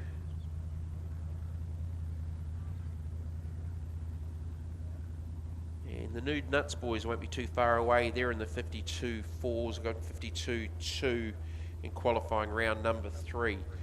So LS session number 4, Bastian Mullen already heading down towards the start line. Rip shift, Stinger Hull. Scott Ramjet jet units. GM Motorsport prepared LS3, hoses down our starter. Straight off the start and full commitment send down there around the Penrite roundabout. So best split so far today has been a 21.34, 21.34 from Bastian Mullen. And the boat looking beautiful down to the split. 21.06 goes quicker again. 21.06. This one might be low into the 49s. Just a little bit of a bounce out of that run through the Penrite roundabout again, but the boat's still very, very quick. Beautiful through the top, back over that transition across its own weight, nice and tidy, last corner, gets it, none, and a 49.336. 2/10 improvement. 49.336, fastest in LS, continues to be the reigning Australian champ and the winner of 3 starts in the 2022 championship. Geez, he's quite a phenomenal young driver. There is no doubt about that. Well, the split was 3/10 quicker, and that lap was just on 2.5 tenths. So he lost a little bit compared to probably his best in the second half, but it did get a little bit of a bounce on that return rotation around the Penrite roundabout. Oh dear, oh day. Oh, indeed. Oh dear, oh day. Ron O'Day and Paris O'Day. All right, their best has been a 59.448. So they'll look to improve on that. Again, I'm reckoning 55s. You're going to need to be in the 55s to be into the top 12. That split's going to need to probably be in the 24 range. Nice, good start to the lap. Yeah. 24.4 on the money. Yeah, so Ron really starting to just nail it a little bit, isn't he? So They settled the boat down a little bit back over its own wash. It looks a lot more settled than it was earlier on. Yeah, I dare say that. Rotation error. There was confusion there. Yeah, you coming heard out the of there. hesitation. You heard the throttle hesitation, and they've gone, oops. Oh, there we were. I don't know. I think that's one commentator's curse each right there. Hang on, I haven't awarded the first one yet. Oh, haven't we? Well, Are you still dark on the 4-3 loss at Keith? That's all right. Look, I think over the years, mate, I think 4-3, I'm quite happy with that. I was just telling it as it was. He was ahead of time by my reckoning. I didn't talk about any direction changes or anything. However, yeah, okay, I'll take that one. Yeah, I think I'm going to lose that one anyway, so I'll just take it. That was just a 1-all, that one I would have thought, because we were both heading down the same path. We went down the same rabbit hole. Nude Nuts. 1. Matt Malthouse, Leighton Collins. Aggressive out of the start chute. These guys really starting to get onto it. They just were easing into the day, as they do. And geez, going tight around that island with the tyres on it, really starting to nail it in through there. Straight lined up the back. He was right up against the front bank.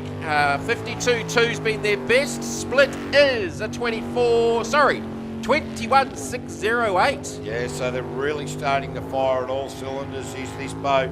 And tell you what, these two fellas, we call them the old blokes from Keith, really starting to get on top of this, really nice and wide around that roundabout. The Penrite roundabout at the top part of the track gave them a very open focus into that crosswash. This will be fast because they were only half a second down on the split we just saw from Bastian Mullen. So a little bit wide over the last corner. 50.836. So now starting to move into striking distance. with Bastion Mullen only half a second behind. So this is going to get better. How's this? They've just gone significantly faster than Kyle Elphinstone in Blackout Racing. Yeah, that's that close. Gap difference. That gap was the gap at the split, and that gap is the split at the end. So half a second at the split, half a second at the line. No, that's not right. No, That's 1.5 seconds. Yeah, 1.5. 49.336 plays 50.836. Computers. But anyway, by far and away their best lap, and look, at the moment, puts them pretty much into P2 overall, still with most of this session left to go, and Q5. The Spartan. Indeedio, the Spartan, the boys from Owens Contracting. We talked about it earlier on in the day, sounding a little bit fat with the fueling, but listening to it now, that's how it sounds. Yeah, they've got it. Just might be through the exhaust system, sounding a little bit different. Yeah, it depends. Sometimes they got, just trying to see if they've got a 80-1. After this lap, I'll have a bit of a chat to you about Chris Evans. Have a look at Juzzy. Love the way that Juzzy's just so, he's got plenty of. Split was a 25.68. They've gone 61.03 as their best lap. Again, they're probably going to need to find a good 5 seconds to make the 12. So 25.6. We saw that split 24.4 from Ron O'Day, which was certainly up there. Before they went the wrong way. Before they went the wrong way, of course. So Luke Walters and Juzzy Colvin on the way home now into the final left-hander, and the boys are going to be happy. And that is a 59.651, 59.651 for the boys from the Spartan. So I had a chat. 1.4 second improvement. Yes, Mr. Edmonds. Has he still got a smile in his dial? Has he got all of his teeth after that last run? Well, he's still got a furrowed brow because he reckons the boat is running on about 6.5 cylinders. Seriously? So, and he said, we just can't seem to get it settled. So, and I went, really? Are you having fun? He said, yes, might need to see the chiropractor. So that is that blown boat, ladies and gentlemen, that he's been running around.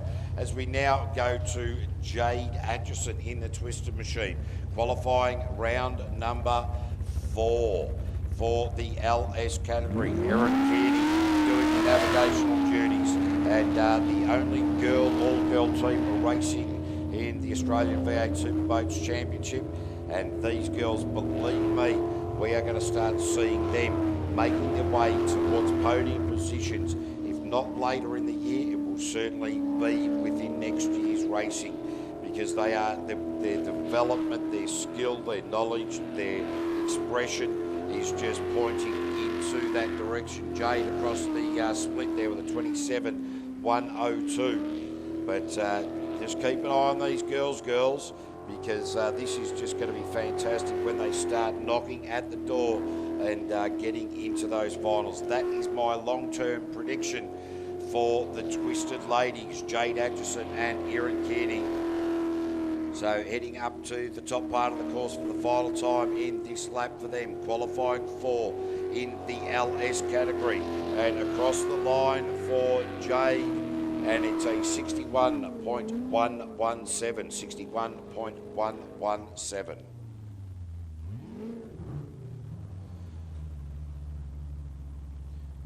All right, so ladies and gentlemen, are you enjoying the racing so far?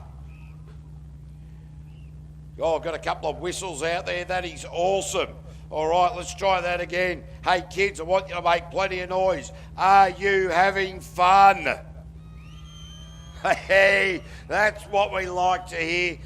Bring the joy, bring the power, bring the energy, because it is jet sprint racing here at Temora. We've got plenty to go, but I do want to remind you that we will be back here on the 3rd of December. So just remember, they are good Christmas presents.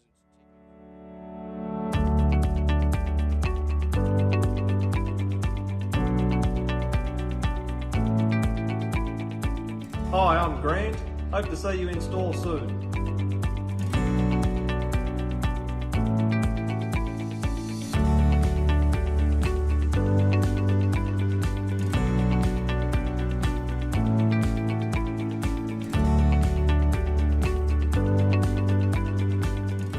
Peter at Royal Entrance Track Replacements in Fishwick. Hope to see you in store soon.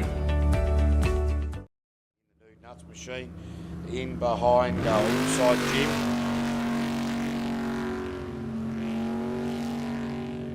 Oh, not a bad. Oh, bogged it down around the Penrite roundabout. Just a little bit heavy on the wheel there.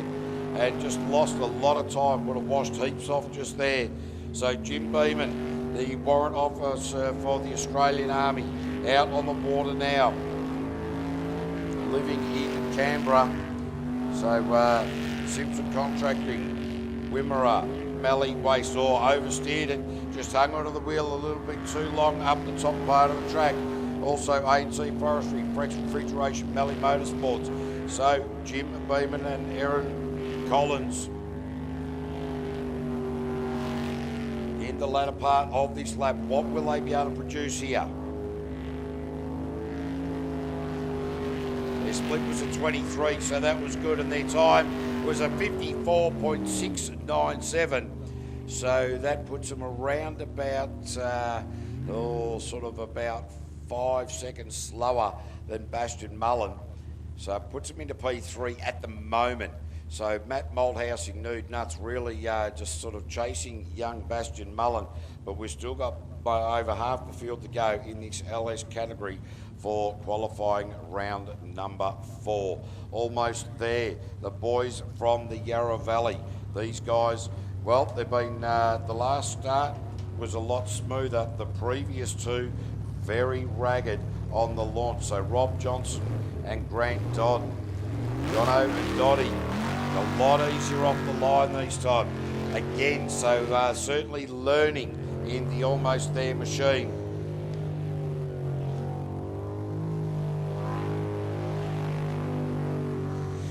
So as they make their way to the top part of the track there, split the islands at the top. Now they'll be starting to get into the crosswash. This is where things have slowed them down in previous laps. Through that crosswash very nicely indeed. That Scott Hull out of New Zealand just dealing with that quite nicely indeed. Now these guys not be bothering the top 6 at the moment, but Almost There is what the boat is called, so they will almost be there come the end of the day. Just skipped across that transition. Yeah, very wide out in that crosswash, although as the boat's picking up speed, that crosswash isn't playing into it as much. All the drivers have worked it out, one of the two. So Rob Johnson across the line with a 58.782. 58.782. That's nearly a second improvement from their previous best. We haven't seen Drop Bear, have we? No, Drop Bear has not made their way onto the track at this point, Okay. but we are going Lance Edmonds. Just quickly walked past Daryl Hutton and said, "How you going, mate? You happy?" He said, "Oh, broke my seat. Slade Stanley's plucked a seat from God knows where, and there's another seat going in the boat." Oh, so that'll make it really comfortable. He was uncomfortable in it to start. No, they'd made some changes, but yeah, I don't quite know what's going in. Is it the same as what was in it? But yeah, just the increased G-load and how hard he's driving the thing, it's actually broken the seat out of the boat. Yeah, that's never any fun. So solid gold with Lance Edmonds off the line. And geez, his boat pushing a lot of water. I'd love to see how much quicker this boat would be if you could actually just lift it right up out of He the was water. he was on full send off the race start up to the Penrite roundabout. Like, there was no lifting whatsoever. Their best has been a 55.795. I just sort of wonder, once you get the nose out of the water and there's a lot less friction going on, how it would go. But anyway, it's a rotational error. So they need to, there's a long way back to get back to the right rotation from where they went wrong. And they are now thinking about it. They're contemplating it. They've decided, you know what, it might be time for a chicken parma. Right, we'll have another go for Q5. So NT, no time for Lance Edmonds and Peter Sendy. And for the Australian audience, Lance Edmonds and Peter Sendy. Not too sure where you were going with that, or must have missed Oh that. no, I was just covering both bases because Right. I say Lance. Lance. Lance. Oh, Lance. Yeah. Right, not okay. Lance. France, Dance, Lance, Castle. Yeah. Yeah, righto, one of those ones. Right, what has Kyle Elphinstone got for Bastian Mullen and now the Nude Nuts boys? Yeah, they're because rocking in, at the moment they're sort of P3. Yeah, they are certainly knocking at the door, and as we know, Kyle is a former Australian champion. So, well, he was at, he's been at the pointy end for a while, and there is no doubt that he has the skill and the capacity to be able to do it. But will he be able to start getting those times right down to really knocking on the door of what Bastian Mullen 21.757. So it's the first part of the lap they look to be maybe just hurting a little bit. They have gone better than their previous best, but that split was also down a touch on Matt Malthouse's split. So the boat doesn't look as settled as we saw earlier on in the day, where it's just not as tidy over its own wash. But let's see what it translates to here. 50.464, so that is nothing to sneeze at. And that'll put him into P2.4 quicker than Matt Malthouse and about 1.1 shy of the time that Bastian Mullen just ran in this qualifying 4 round. So I dare say that what everybody's there, they're changing their impellers, they're changing their nozzle sizes. So if you change the nozzle size down, ladies and gentlemen, if you decrease the size of the nozzle, you get more punch out of the corner. If you increase the size of the nozzle, it will give you a greater top end speed. Trying to find that difference between those two nozzles and getting the boat set up with the right fins underneath it.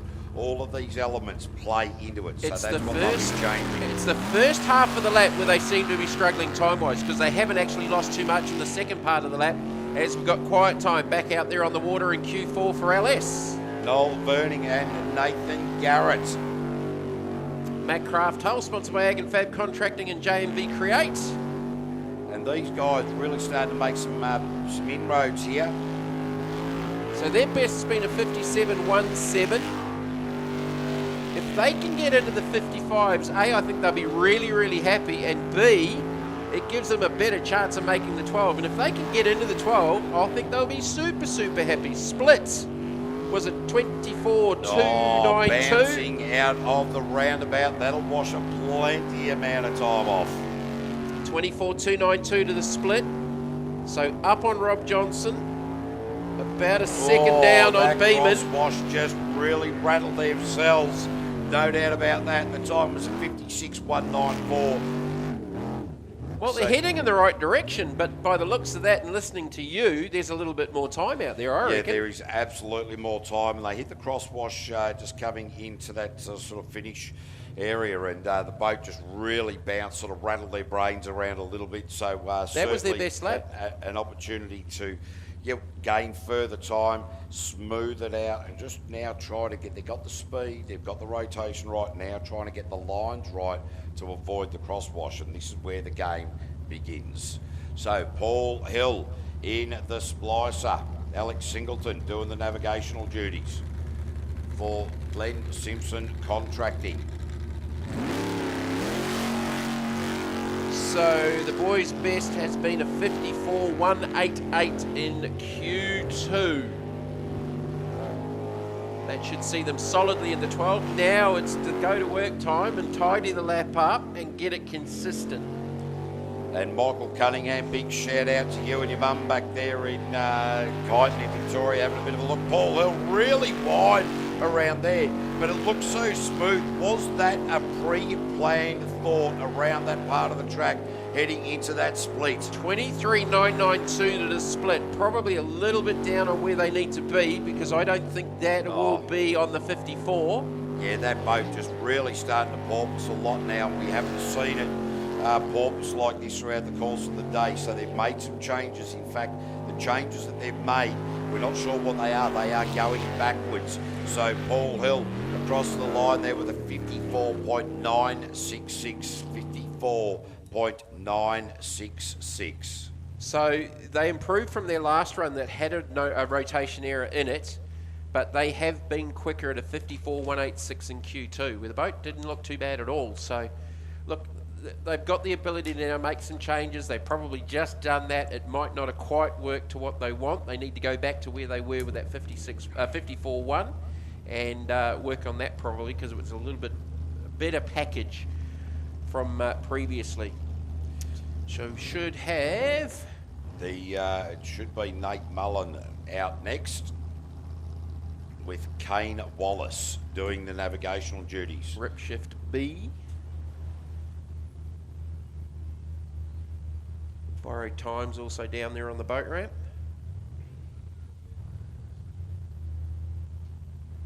So just got the word that Drop Bear is a DNS, will not take a start in qualifying session 4 for the LS class. All right, so Nate Mullen for Australia Speed and Performance, GM Motorsport, Rip Shift, Ramjet Cold Air Intake, Sign Perfection and Gill Engineering, the apprentice at GM Motorsport. Best has been a 52.228. So they're well in there, well inside the top 6 you would think at the moment. Yep, the 17-year-old from Melton in Victoria. Go-karting, motocross, snowboarding, you name it, he's into it. Snowboarding versus jet sprinting. Boy, you couldn't get two ends of the spectrum different if you tried. Well, depends on how quick you go down the hill, I guess. Be fun in a jet sprint boat. Oh, yeah. Yeah, not a lot of traction, I wouldn't have thought. So, look, this young bloke, 17 years old, still doing an incredible job, and I guess that we forget to mention that, Bastian, he's 2 or 3 years older, so that 2 or 3 years of extra sort of motor skill development certainly plays a long way. But look, young Nate, the apprentice down there at GM Motorsport, learning right alongside his old man. So I'll tell you, this guy is going to be one to watch in the future, no doubt about that. 22.2 to the split, so look for an improvement here. Is a little bit unsettled just in that transition over its wake. Down to the line. 51.274, 51.274 there for Nate Mullen. Well in there, just improved by a second from the previous run. So Nate is well and truly in there, and within 4/10 of Matt Malthouse. All right, Mike Hessel and Rory Crilly coming out in borrowed time. Anything could happen with these guys. So we should have 4 boats left to run in LSQ4. Borrowed time on the water with the Atchison hull. They've had an exciting day so far. 75.3, no time, and then a 62.601. So they definitely need to find some time and get into the mid-50s to try and force that issue and get their way towards the 12. Here's the splits. 25.163 to the split. So it's 4 seconds down already on Bastian Mullen. Yeah, just having a really good look at the handling of how this boat's going, and they seem to have settled it down a lot more. They're obviously confident in this rotation now. So let's just see if we can get the IQ of these two guys combined for a high achievement. Much better over its own wake. Yeah, absolutely. So that is a 57.981. So there is a good starting platform for them for the rest of the evening. Another couple of seconds on that, and that's going to be banging on the 12. So that is great to see that those guys starting to make some positive moves forward, bringing the time down, getting the rotation right and completing a lap. So I'll tell you, I reckon when we get over to Ireland, I'm going to go to Rory Crilly's town and go over there and might just knock back a Guinness or two. I don't mind a Guinness. A Guinness or 11.9. Yeah, that's pretty much how it goes. So it is Mitch Malthouse and Harry Collins. Right, these boys have improved to a 69.818. First time out ever in jet sprint racing in competition here at the 4th round at Temora. So they'll look to improve further and just continue to go forward. See what the split is first up. But a lot more confident than what we saw earlier on today. Yeah, they're doing well. The speed, and they've just been incrementally increasing it, and not. Mitch has just been very consistent on the accelerator, and that is the way that you get better. He's being consistent on the accelerator. 29.4 to the split. So again, as I said, they're going to look to improve on the 69.818. And g'day to Sonia Malthouse, Mitch's mum, just watching there from Robe in South Australia. She's down there just supping on some wine with a couple of friends. So big shout out to her as the boy comes across the line in a 65.862. Well, that's all you ask. There's a 4-second improvement, just like that. Just like that. So there's some more time to come from them, I reckon, in Q5. Yeah, it'll be. There is no doubt about that. I wouldn't be surprised if the next round we see these guys really starting to hook into it. But it's almost like later, once these lights come on, it's a whole different ball game. It's start all over again. So now we are going Twisted Racing with James Macon. The second and aggravation entry is MIA at the moment. I can't see them down on the boat ramp. So James Macon out there in the Twisted machine. Oh, just eased right off around the Penbright Oils roundabout. So again, another new combination this weekend. James and Louis, they've gone and improved to a 72.34. So again, like the previous combination, looking to improve their times. Nice and smooth in the second half of the first, but pretty wide underneath the split line there, which was a 29.710. 29.710.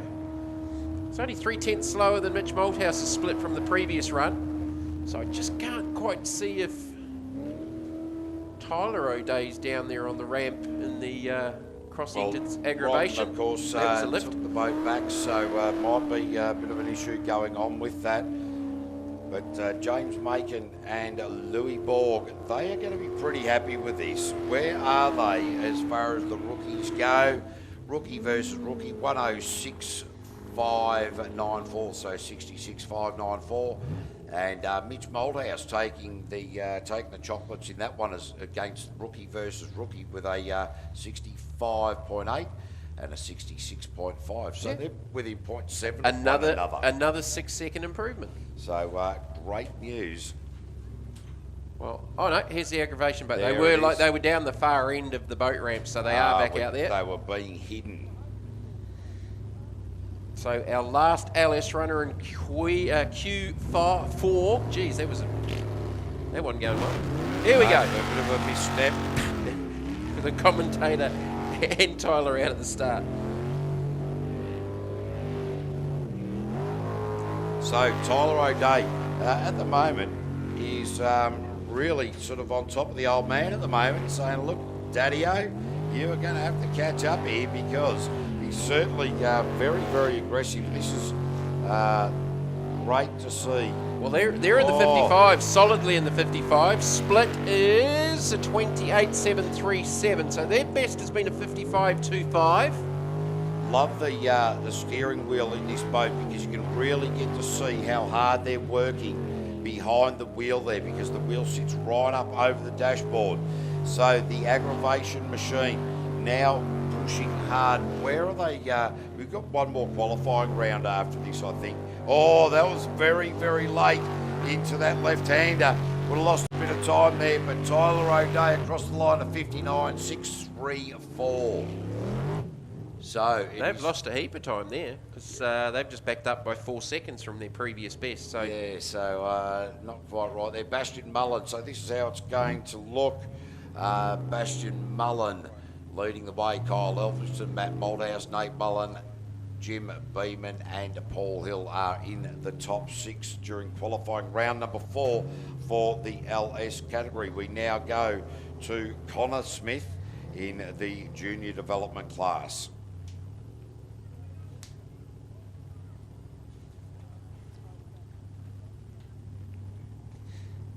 Connor I was just holding his hand up in front of his helmet there, so the sun might be a little bit of an issue at this end of the racetrack. So, story of Connor's day, 57.2, 59.4, 53.6. So 53.6 has been his best. Ran it really wide down there around the Penrite roundabout. So he's got to within a couple of seconds, 3 seconds, of Kobe Burke's best with a 50.758. So again, looking to improve now that he's on the full power key. And it'll be quite a different boat to drive compared to what he's used to on the starter key with about 30% less horsepower. Yeah, a lot of different handling going on there. This time of the evening is when it makes it very tricky out of the water, because the sun, as it's dipping behind us, will start to create reflection in the water. The drivers and navigators will be hoping for cloud coverage. So Connor ran it wide there at the finish, but crossed the line there at a 55.255.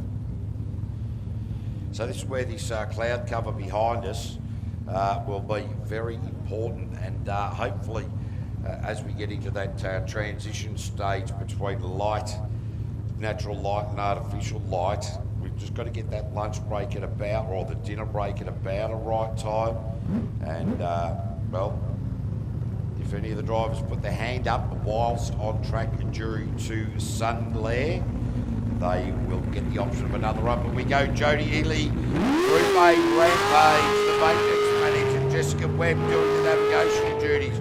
Jodie last time out, in fact, didn't post his quickest time, so will he be able to beat it this lap? He qualified round number 4 in the jet speed hull.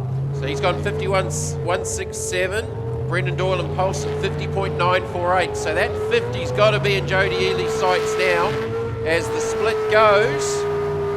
22.63, 22.63. Yeah, he's certainly going to need to really stop on it if he wants to go something. Well, that is going to be the aim. That's 6/10 slower than his best. He's been in the 22 zeros.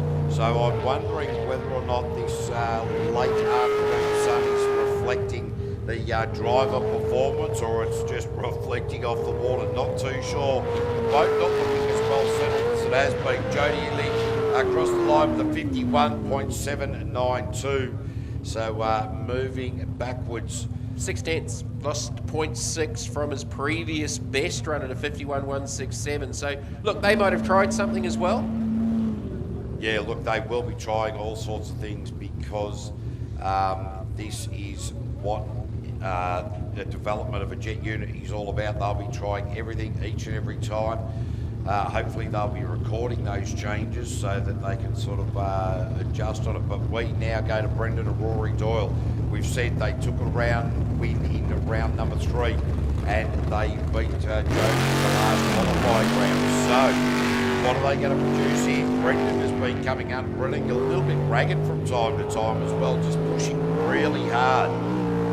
He's turned the RPM left there with a little bit of cavitation and loss of traction as it crossed back through the centre of the course. So 50.948 has been their best. They are the quickest 400 boat here at Temora at the moment. Split 22.04, 22.04. They've gone 4/10 quicker than their previous best, but it was the second part of the lap where they were really, really quick in that previous qualifying run. Could this be in the mid-50s? They have smoothed this right up in comparison to that last lap. It looked like in the last lap that they did a very, very aggressive, but they've really settled this boat down. Brendan's just taken a deep breath. This will be fast. He's going to post a 51.005. So great run there from Brendan and Rory Doyle. Wasn't as quick. Like, you're literally talking 0.06 of a second, but it looked better. But it went 59.48 versus a 51.005 then. That, to me, with the split, looked to be on something a little bit better, so maybe they've tried a couple of little things as well. Yeah, so now it will be Darren Casper and Kayla Foote. Darren doesn't muck around a lot with the setup of his boat because of the sinking and a few issues at the start of the season. They're more focused on the engine than trying to get the boat set up. Certainly they are trying to improve the setup of the boat. Really very, very overly aggressive aggressive and nearly missed the first left-hander. Oh, and it just tagged that centre island too on that, so that right transition. Just a long way around at the moment, so that's what they'll be focusing on, is just maintaining the Rotation engine. error. Yeah, they've gone the wrong way as well, so... There was a hesitation and you saw that change of direction, so they're now going to go back out the back to try and get that entry in. Yep, and now back they're and got it corrected. So they went that long run and went for that second turn rather than the one through the middle. Oh, it bounced down there before the split, which is a 42.192. This is going to blow the lap time out, obviously. Yeah, so look, with these guys really just sort of concentrating on the engine, not specifically the boat setup. Yes, they'll be having a little bit of a look at it, but they won't be overly concerned about that. Engine maintenance at this point will be the priority for them. And now that they've gone the wrong way, they've gone the wrong way again. Yeah, no, definitely did. They So knew it too.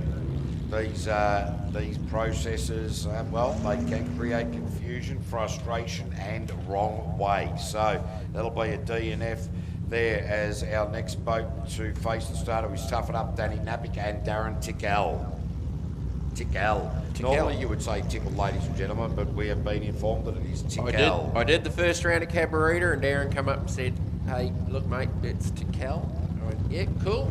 I'd rather someone come up and correct it than not. Yep, that's right. So for Speed Flow and KMC Performance, Toughen Up boys, KMC Trailers, KMC Performance. So they're pretty much fourth quickest at the moment with a 61.414. They'll be third, 57.027. I was looking at... what one? No, I was looking at the wrong one. Let's Boogie's got 57.02. Toughen Up 61.414, so it was pretty first time. They need to find some time. Certainly they want to be making the finals later this evening. Considering they were on the podium at Cabarita. Just driving a little bit rough here and there. They've got some moments of clarity, moments of smoothness, but then from time to time just overworking the steering wheel and have a look at the boat, not only skipping sideways. It had a couple but of goes then trying to get in. up and down as well. That was something you might see at SeaWorld. Oh, there was a big hesitation there. Lucky to get it into that right hand and across the line there. My sunnies will not help me read that time, but my reading glass is well at a 55.914. Easily their best lap, but it wasn't pretty. A couple of times, that second to last corner, there was no engagement with the front of the boat wanting to turn. It was nothing. Well, I've got a feeling this sun is starting to play a bit of havoc out the back there.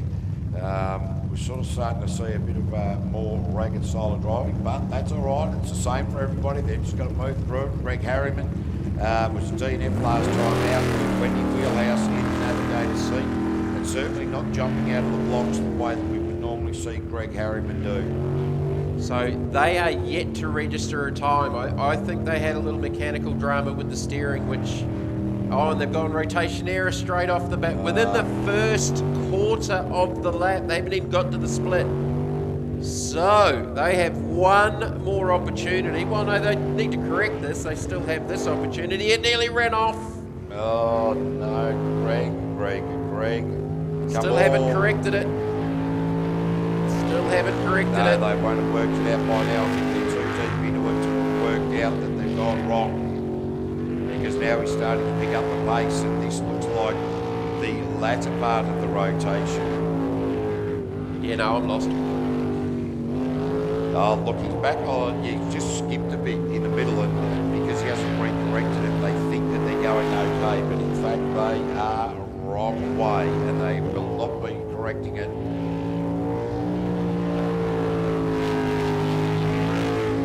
According to next door, they haven't corrected it. So that will be a DNF for Greg Harriman and Wendy Wheelhouse. So very, very disappointing that lap.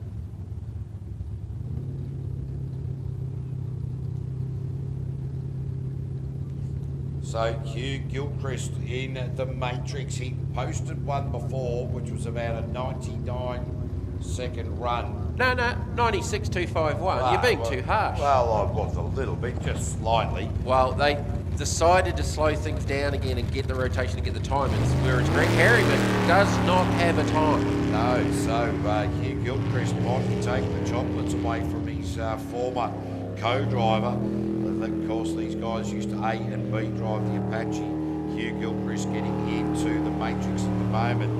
And, well, at the moment, it is Hugh that has the chocolates on Greg. So it's not only a race to the finish, it's also a race between teams. There's plenty going on with side bets going on in the pit paddock area. Don't worry about that. 30.08 to the splits.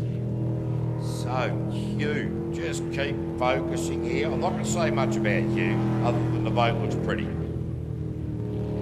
So I don't want to curse him. I do not want to curse him. Bloody great company too, the Australian Moulding Stores, the Australian Moulding Company. Fantastic down there in Bayswater. And we'll just keep moving in that direction as far as his commentary goes. I'll start talking with one more corner. All right, no worries at all. Last corner. Crest. Yes, 2 in a row, and he's 67.859, so dropped about 20 seconds off. Yeah, I decided to just not talk for that last half of the lap and let you, if anything happened, you would get that one. I know. You were getting that one. You just bailed out. Geez, I tell you what, you'd be good to go paintballing with you, just throw me straight under the bus. He's here. He's here. I can't see where. There he is. I'll drop a flag on him. All right, Fonzie Mullen. Well, at the moment, Fonzie Mullen clearly the fastest person on track here at Kennard's Hire Park here in Temora. 46.408, 46.492 the last 2 laps. He's got the dark visor on. It's going in deep, a long way back. With the airflow straight into the pilot face mask there. That leapt up out of the water and you heard it slap when it landed from up here in the commentary position. And he's nailed that first corner at Penrite really well that time. Last time out he went too deep, and I dare say he and Lee Stewart have had a bit of a discussion about that. Decided how to go about the split where cracker. 20.016, so not as good as that 19.938, but not far off. Not far off. It's there or thereabouts, but the second half of the lap where it was probably a little bit untidy in a couple of little spots, but it looks fast and it looks settled at the moment as we've got a little bit of cloud cover over the track now. That'll help, and I'll tell you what, the boat in that crosswash, but he didn't worry about it. Fonzie Mullen, 46.476. 46.476 for Fonzie Mullen. I think he's trying for the Colin Parrish Memorial before we get to the finals. 46.408, 46.492, 46.476. 3 laps in a row. So, it's not bad. As far as... I've seen better. Yeah. Not. And of course, ladies and gentlemen, the Colin Parrish Memorial Trophy is based on the most consistent times through the finals. So the Fonzie may have wasted it. The only change to that will in fact be the juniors. Yep. So because they don't do a top 12 or a top 6, they don't get the opportunity. So they'll take their last couple of runs in quali, which will make things interesting. But look again. Looking at that lap, KV, there is some more out there. Oh, there is no doubt about that, and Fonzie would suggest that. But under lights, I think we'll see the times come back just a little bit. So, Tyler Finch now out on the water. Jared Ballard, the fitter and turner and the diesel mechanic, respectively, sitting side by side from Mildura. 9-inch Southern-inch jet unit, 1,500 horsepower at his disposal, with a 452 cubic inch twin turbo LSX engine. Now this guy, as a junior, he came out here and just lit the world on fire. He stepped away from the sport for a number of years to chase other pursuits, I think known as beer and women, and now coming back with a little bit of vengeance. 22.4 to the split, 22.4 to the split. Geez, he knifed it out of the top at Penrite there. He was very heavy on the wheel. He will have lost too much time to know. And again, that Penrite roundabout causing all sorts of trouble for Tyler Finch in this Stingray hull. So a little bit untidy in places, but it'll be another lap. Yeah, A little not bit his wide best out of the lap last at corner. all with a 52.664.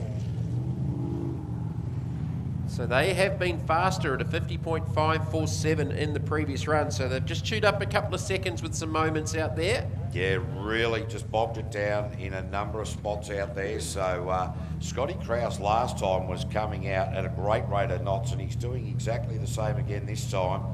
Doesn't like to stick around Krause, a bit of a look over his shoulder, and into the start chute he will go. Keith, our starter, been doing that for many years here at Keith. Well done. Here in Temora, sorry. Anyway, whatever. Krause, Rachel Parsons. Lot better start that time. It didn't leap up out of the water and had no traction. 49.331 in the previous run, it ran wide. And a plenty of weed into the intake of the jet unit, waiting for that to clear. Scotty Krause continues on with the lap. The rotation is still correct, but he caught the crosswash, upset him, and then bounced into the island. The split is at 26, so he's miles off it. That was lucky to not be worse than it was. Yeah, Jesus, Krause, the mechanic, he's always got something up his sleeve. It's not always good, but, oh, geez, that boat, the rear of that really bounced out coming out of Penrite. Really got a lot of air at the back of that, so just wondering why that boat not settling. They've made too many adjustments to it, I suggest, at a 55.467. So they'll leave that 49.331 as their lap so far. Yeah, that was one to forget for Krause. So, Rob Coley had a chat to Scott Munro, the navigator of the Poison Ivy boat, just before, and he said, I just don't know what happened. They are talking about putting oxygen into this boat because once you get over certain G-forces, you do have trouble breathing. We'll talk about G-forces in just a minute. Rob Coley, mouth fresh, Poison Ivy, 111, they call him the Mad Dog. What can he achieve here? I tell you what, there are a lot of Kiwis at home just riding with us, with Rob Coley in the Poison Ivy machine. And I tell you, this man from a mouth fresh, the boat good there, 22.11. So, well, Rob Coley, Scotty Munro, just they've eased it back a little bit, haven't they?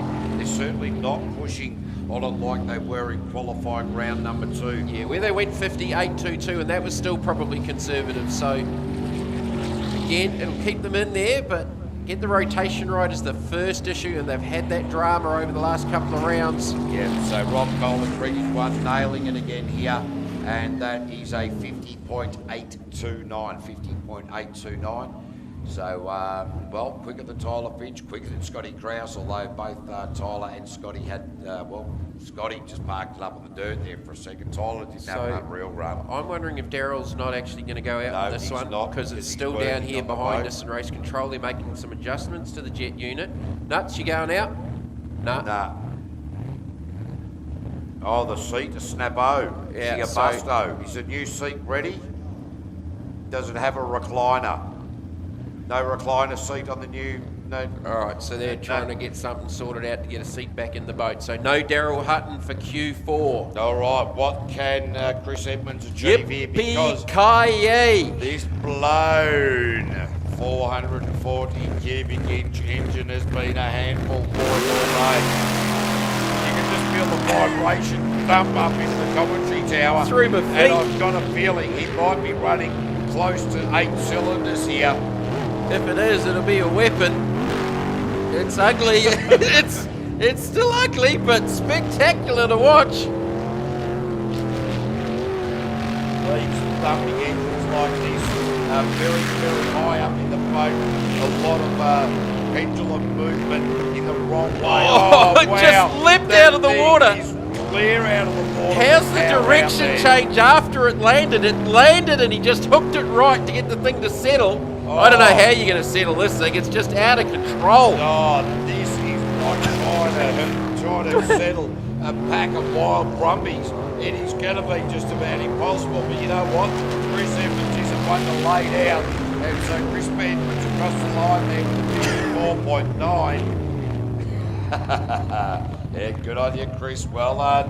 54.90. Easily their fastest lap of the day. Easily. But, boy, there's bits and pieces of bank now sitting in places where they never have been. But I clear saw the underneath of the boat in between the Penrite, the CTVS signs there over the back of the circuit. And then it had to land and then get the next corner navigated because it was going to end up somewhere in the scenery. Yeah, certainly managed to bounce that beautifully with Sam Everham in water with Excalibur.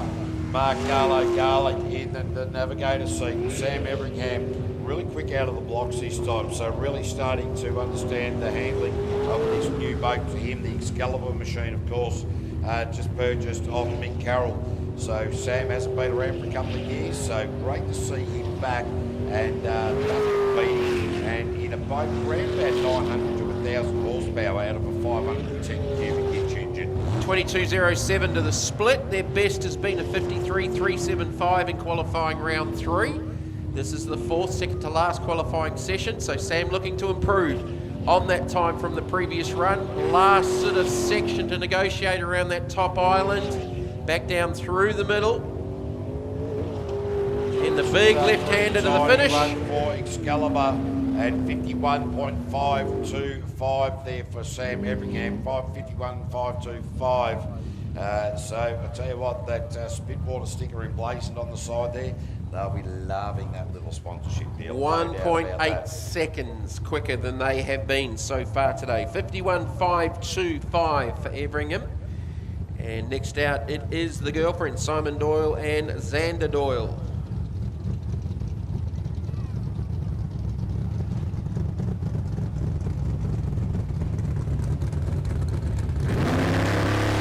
JRA, Melbourne IGA and Truck Hire Solutions. So this is Simon Doyle, of course, he is a rookie here today as well. So there's 3 of them joining the Jet Sprint fraternity. And once again, g'day to everybody out there watching on the live stream, and indeed everybody here at the Temora facility. So it is a wonderful evening here.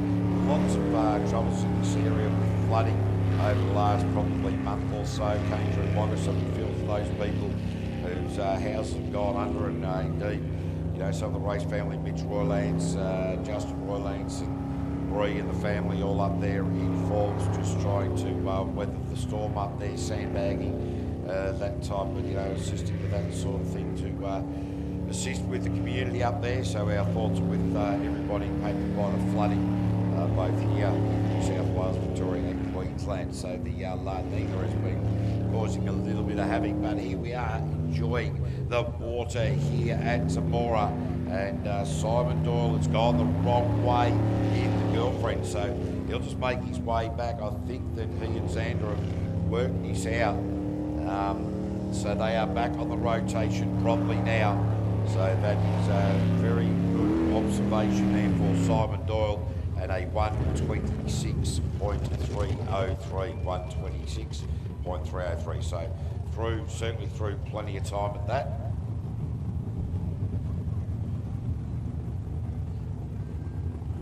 Going to got some serious issues here in the commentary tower, ladies and gentlemen. I'm just adjusting the air conditioner.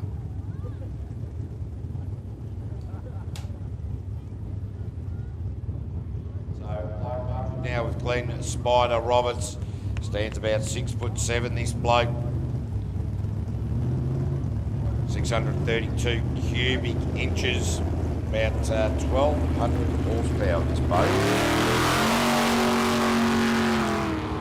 So James Parsons doing the navigational duties here. Keep an eye on Spider because he can have some pretty exciting times behind the wheel of a jet sprint boat, there is no doubt about that.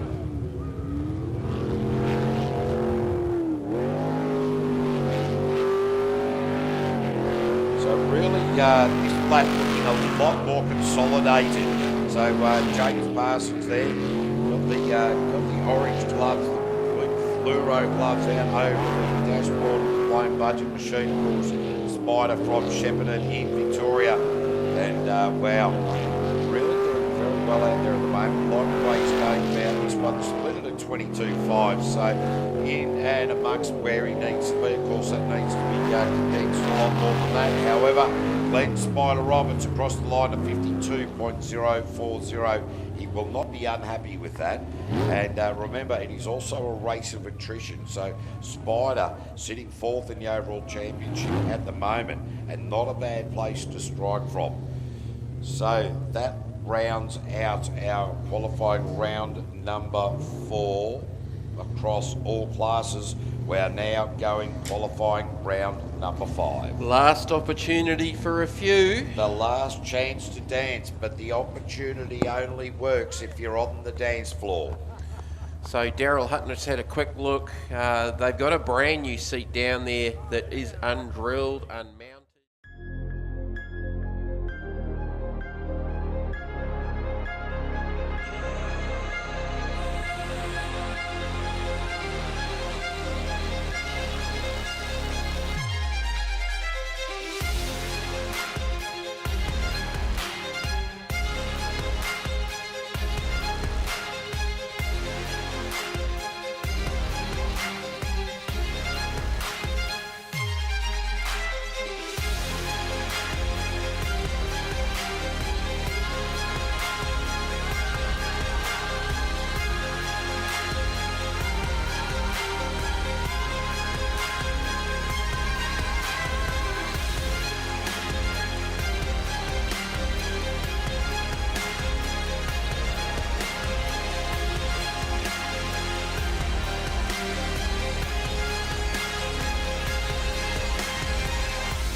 But young Kobe Burke in his final run before the finals later this evening.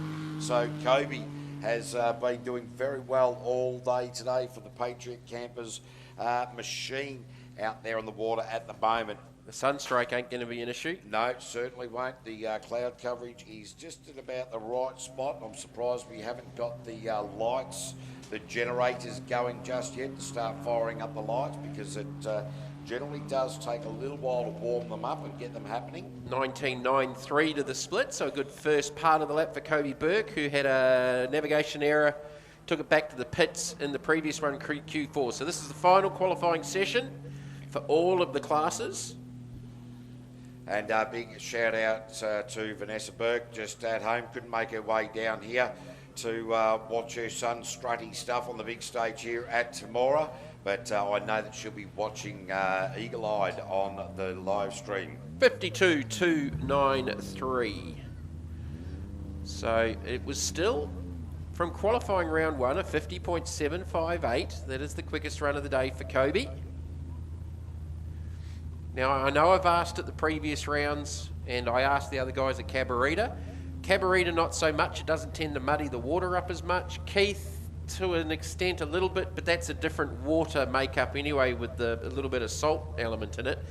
Does this course muddy up more and make the water a little bit thicker with more runs as we get through the day, or is it pretty clean off the banks? No, it will muddy up through the day, so it does make the water a little bit denser. But what we will find is that because the boats, when we get into the dinner break, that sediment will sit to the bottom, and so therefore the water will fizz, if you like, as it goes through the jet unit, and so they won't have as much traction after the dinner break because the silt settles to the bottom. But we are now going with Bastion Mullen in grip shift, and wow, this young man is really firing out of the blocks. The last two runs I've been watching it from ground level, and it is just, it doesn't matter where you're watching it from an elevated position here in the commentary tower to ground level, it is just great viewing. Looks like he's been doing it for 20 years. Split 20.905, 20.905, and he's gone quicker again to the split. There's more time out there on the water, so he's gone 49.558, 49.336 in the last two runs. Not quite as consistent as Dad, but man, seriously, it looks like this kid's been driving this thing for 20 years with the aggression out there at the moment, and it's super fast. It really pulls apart the driving as he goes through it. And it's a 49.028, breaks the 50-second mark. Yet again, so 49.558, 49.336, 49.028 in the last 3 runs. Absolutely phenomenal. And, well, what he does is he pulls apart aspects of the GoPro footage time and time and time again. And you watch the Mullen boys, and they will do that. They'll pull it apart. They'll have computer screens side by side watching GoPro footage from other drivers to really work it out. But Ron and Paris O'Day now out on to the course. Right. 59.448 has been their best. I'm thinking, as I've said before, going to be into that 55-second range to get into the 12. Final opportunity to get into the top 12 for this combination. Ron and Paris O'Day. Sleek line hull. Scott Jett. Geez, he's got a little bit close to the island there on the exit at the top part of the track. And, well, I'll tell you what, sometimes luck can be a fortune. 24.454 to the split. He's using all of the racetrack. Certainly is. He's not leaving much of that water unused. So, as I said, I reckon you need to be in the 55s to make the 12 with a 20-boat field. It's going to be pretty close, I think, for those last few spots to get you into that top 12 for the eliminations. Bringing it home, one last corner to go. So Ron O'Day across the line there in a 57.561. 57.561. Will that be enough? Will that be enough? We'll have to wait and see. It's going to be close. But that's a good improvement too. That's nearly a 2-second improvement off their previous best. Now, here's where Matt Malthouse and Leighton Collins really need to lay one down here as the sun just pokes its head out from behind the clouds again. Did I just say there was some cloud cover? Yeah, but, you know, look, it's not entire coverage. So these guys are really going to have to lay one down here to really just put the other guys on the back foot coming into the finals. Well, they're probably pretty close to being the 3rd quickest overall, so top 3. But have they got anything left to take to Bastian Mullen and Kyle Elphinstone as we head towards eliminations? Last opportunity to qualify. Split not too far away for the Nude-Nuts team. Stinger Hull, LS3 Chevy. Split is a 21.85. 21.85. He got the bounce out of the back straight and it upset him. Howard didn't throw him into the right side. Navigation error. Now he's gone the wrong way. He's going to have to fight hard to get back from there. And where he really wanted to lay one down, it will not be the case, but he hasn't backed off at all. Got it corrected, but it's going to slow the time up. He's solidly in the 12, but cannot afford to make a mistake like that. Once we get to the 12, the 6 and the 3 in the final, time is a blowout at 56.291. And at this end, not end of the day, towards the end of the day as we head into eliminations, that's where those type of issues need to be eliminated. By using GMC, Greenwich Mean Time, or GMT, we are actually at the end of the day because we're at 6:30, just to be sort of pedantic. It's 5:30 for me. Oh, that's right, because you are a banana bender. A banana bending Kiwi. However, I'm 3 hours forward in New Zealand. Right. Oh, hang on, no, only 2 hours forward now from New Zealand. Yeah, where are you? In a commentary box standing next to you. I don't know how disappointing. I nearly said Adelaide. What a way to spend a Saturday night. Temora. So the New South Spartans. Luke Walters and Juzzy Colvin really doing well, just progressing each and every time so much better. 59.651's been their best. So again, I think they're one of the teams that probably need to throw a 55 or a 56 in there to try and force the issue to get to the 12. Split's going to be a 25.45. 25.45, so a little bit off, about a second down on aggravation, and we saw a 57.56 from them. So we're going to take 20 down to 12 from this last qualifying session.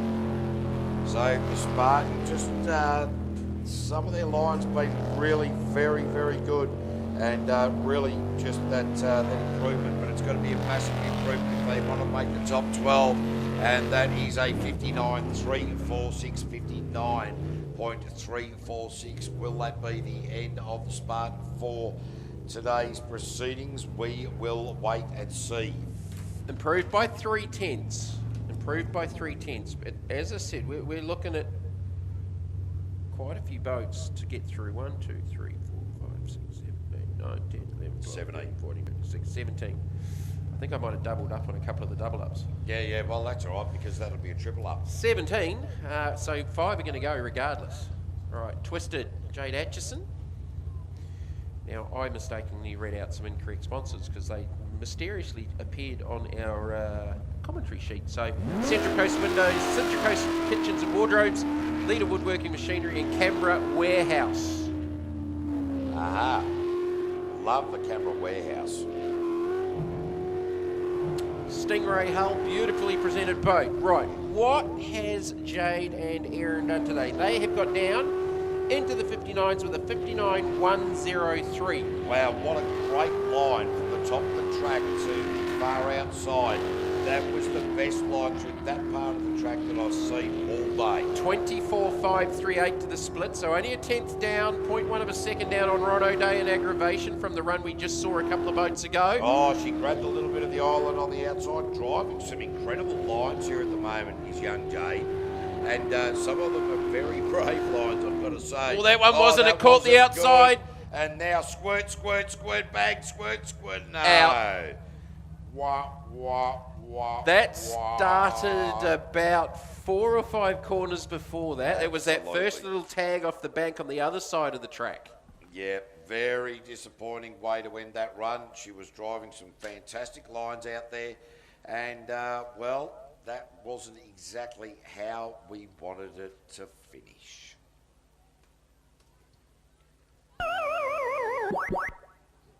That's Pac-Man. Yeah, I'm 50. I know Pac-Man. Yeah, I don't think the kids will.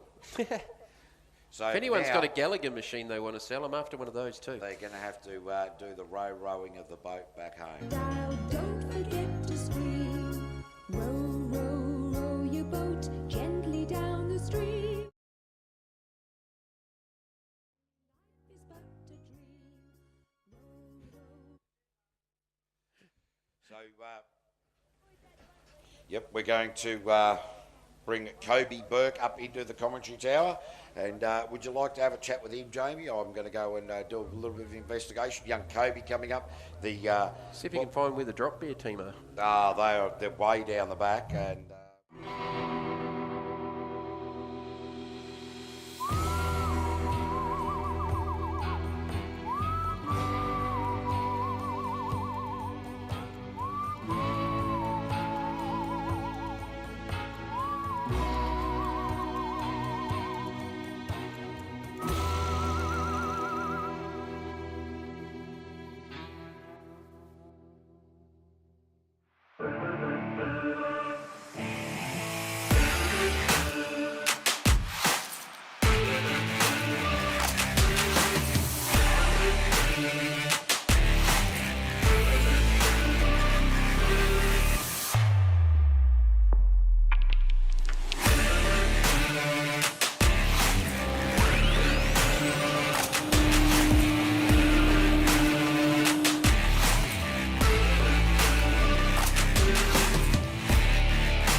Penrite, Australian-made, family-owned and operated. Make premium quality engine and racing oils, warranty-approved coolants, automatic transmission and manual gear oils, a complete range of engine and fuel additives, heavy-duty and industrial products for every application. Visit penriteoil.com for more information. Penrite, Australian made for Australian conditions since 1926. No, it's not too bad apart from when I first went out. I was the first one out on the track, clearing all the lead from the rest. But that was your best lap. Yeah. No, it's basically the sun. The sun's mainly the problem. But Okay, I wondered if that was a little bit of an issue, sort of a little bit earlier on in the afternoon. All right, drop bear in the LS class. Just have a look at their split and see what their best has been for the day. So 23.672 for drop bear. Their best so far has been a 58.146. So again, another one of these boats that are probably needing to force into the 55, 56 second range to get into the 12, with 5 boats eliminated out of the LS class. Nice clean run so far for Laurie Howlett and Karen Howlett in the drop bear Macraft. Last couple of corners, nice and tidy, brings it home with a 54.969. That is more like it. 54.969. That should have them in, I reckon, unofficially. All right, so you got the finals coming up. We've still got Connor coming up with one last qualifying run. How's he enjoying now that he's off that dreaded starter key? he is loving it. He finds it so much easier, which it is, and it's good to see him doing well. So he's got to within about three odd seconds of you, but again, he'll continue to get quicker, and I'm thinking here next time or later on tonight, he's going to get closer and closer. Yeah, he's giving it to me. I'm feeling a bit of pressure, but... Well, that's all right. That's what motorsport's all about, mate. A bit of pressure. All right, Jim Beeman. Now, these guys have been into the 54s, 54.57, in fact, 54.404. So this should see them solidly into the 12. So there've been 3 runs in the 54s. Splits, 23.152, 23.152. Compare that to a 21.85 for Matt Moldhouse in the Nude Nuts boat. Through the centre, out over the back, sorry, not through the centre of the course yet. They're back down towards us now, out the back. Last few corners left to go as that sun just drops down behind the cloud again. Takes the sun element out of it. And Jim Beeman's going to bring home JB Racing for 54.590. 54.590. So Jimmy's last 4 laps have been 54.57, 54.40, 54.69 and a 54.59. Some of these guys are doing the consistency thing a little bit too early for the Parish Memorial. You guys have got the opportunity off a couple of qualifying runs and the final. How do you think that's panning out? Yeah, don't know about me. I'm not very consistent like these guys, but give it our best shot. At least we got a chance to compete for the Connell Parish. Means so much to this sport. Good stuff, and you got some sponsors I'm sure you want to thank, mate? Yeah, Patriot Campers, Universal Welding Services, and Expedition Trailers. And then for Connor, we also got the Drop Bear Racing. That's a main one for jet boats. Awesome stuff. All right, mate. Well, good luck for the rest of the night. We'll continue on here with the LS class as Almost There is out there on track and see if they can get into the 12. Thanks, bud. Thank you.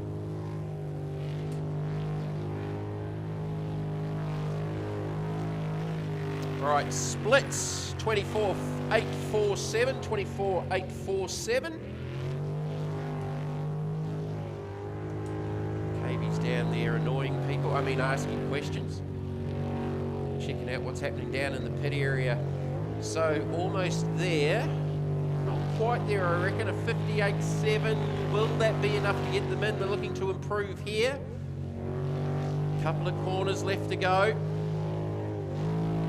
I might be a little bit quick on the 55. Maybe a 56 will get you into the 12. As 57.954 for Almost There, 57.954. As soon as we get the top 12 list, we'll get that out to you. Tell you who's in, who's out. So we should have Solid Gold out next. Lance Edmonds and Peter Sendy in the Atchison.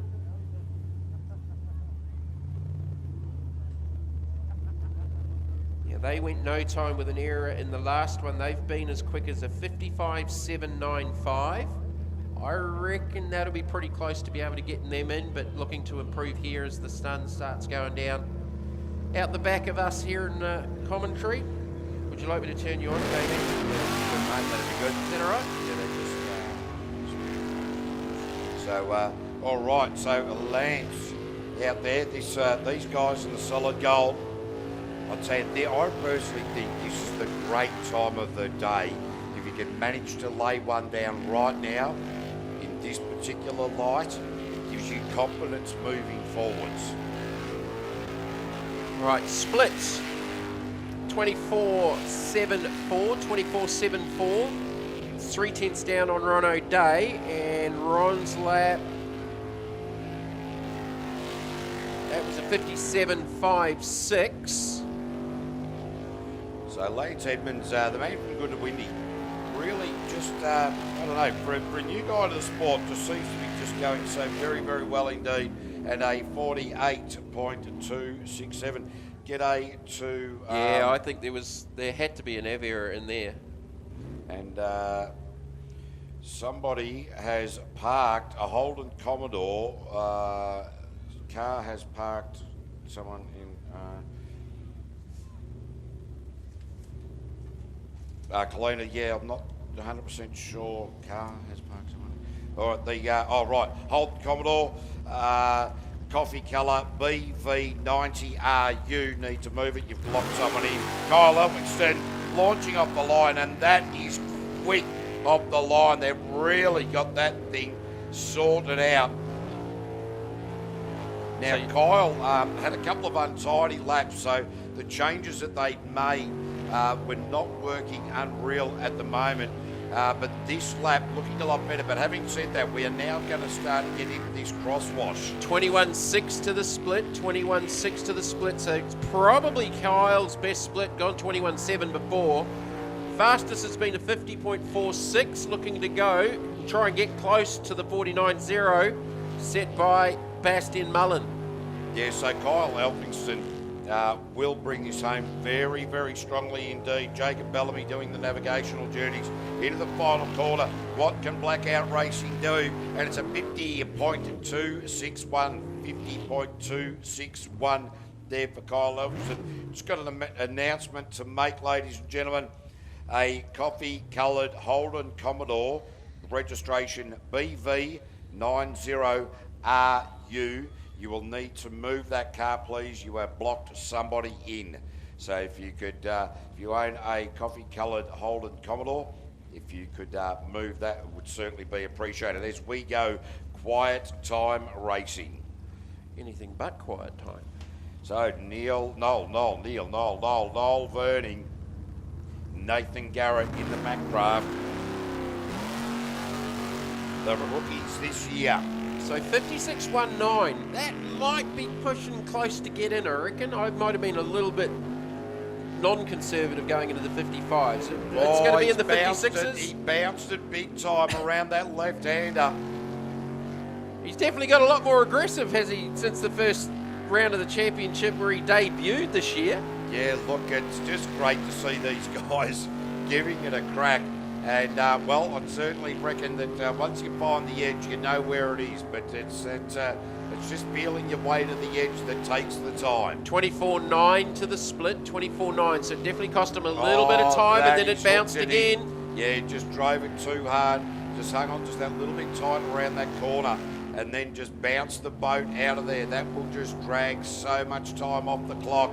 But Noel Burning really coming to the fore. In round 4 of the championships, lost a heap of time at a 57.791. So there's a few moments in there that he needs to tidy up, and I think that overall, when he's bouncing the boat out of there, that's losing up to 2 seconds per rotation. I think that 56.194 might just be enough to get him into the 12. Certainly at the pointy end. We'll have to wait and see. Confirmation not too far away. Slices out next. Paul Hill, Alex Singleton.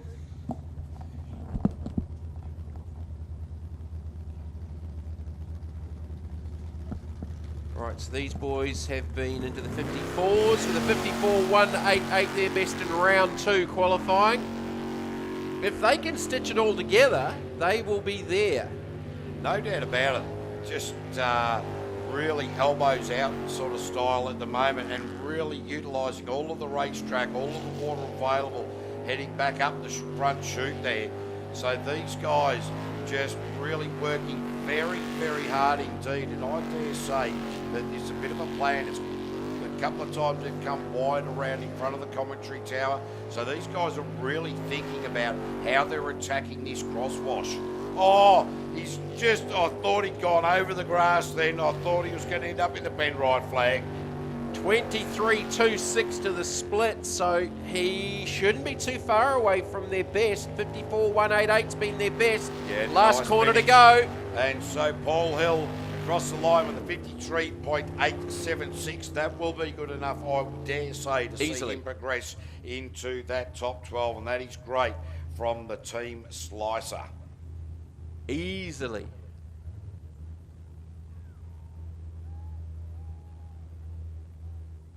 Now, Nate Mullen, the B driver in the Rip Shift machine. They are around about that P4 territory at the moment, so they're well and truly into the 12. But can he improve again? So, Rip Shift 2, Nate Mullen, Kane Wallace, they've gone 53.3, 54.5, 52.2, 51.2 for their run through the qualifying session so far. So Rip Shift, Australia's fastest manual shifter. And have a look at these young men from Melbourne, the brothers Mullen. Really just keep stretching their legs, don't they? So Kane Wallace having that opportunity to sit in the silly seat, the navigator's chair, doing a great job here, the pair of them at the moment. Geez, that boat and that change of direction. Really, you get to have a bit of a look at the underside of that Stinger race hull. 22.46 to the split, 22.46. So that's probably within sort of half a second of a Kyle Elphinstone or the Nude Nuts boys. Sort of not. It's definitely not on the pace of Bastian at the Mullen at the moment. But who is? Yeah, that's right. He's certainly leading the charge at the moment. He's young Bastian leading the championship, clean sweep so far. And Nate Mullen, his brother, now across the line with a very respectable 51.358, 51.358. When we say respectable, that's a great time. Yeah, look, it dropped a tenth from his previous best. What I was about to say was how good he got that last corner. But it did lose a tenth from his best, but they'll be solidly in the 12. So that's ticked. Move on, eliminations next. So Tyler O'Day, the plumbing apprentice, Xavier Jackson doing the navigational duties, the Sleek Line Hull, Panda Hill Welding Services. So it is a race between young Tyler and the old man as well. 55.4 should see them into the 12. That was from earlier on in the day, pretty much the first qualifying session. So whether or not the team have tried a few different things to try and find some more time hasn't quite gone to plan, but the 55.40 from qualifying round 2 should be well enough to get them in. Split is a 23.008. Yeah, so Tyler, just a big back off up there in a Penrite each and every time, and that one was very noticeable indeed. So losing the time up there, there must be, I don't know, a little bit of a monkey on the back, so to speak, just up in there. So he can certainly gain a little bit of time. But then again, if he's feeling that that's the way that the boat should be set up to take that corner on, more power to him. So Tyler O'Day now into the finish line. Oh, no, he hasn't. He hasn't made it. He's short by a boat length. Oh, will it float with the momentum of the wave to get a time? It is going to float. It has. It's backwards through the finish line. No, that will be a DNF because it the needs to be rules under do power. state you must be in control of the boat as you cross the finish line. Look, it doesn't really matter because he should be solidly in the 12, but literally a boat length short of the finish line. That I've never seen that before, and he's standing up there going, "What happened? I don't get it." So the rescue crew are about to get cold. Yep, they certainly are. Oh well, we will we'll take a short break and we're going to get the jet ski on. The jet ski's in the water, so Scruffy the tugboat is going to be brought into action. We'll just take a short break, ladies and gentlemen, let you just enjoy some conversation between yourselves. We'll be back soon. Penrite, Australian-made, family-owned and operated. Make premium quality engine and racing oils, warranty-approved coolants, automatic transmission and manual gear oils, a complete range of engine and fuel additives, heavy-duty and industrial products for every application.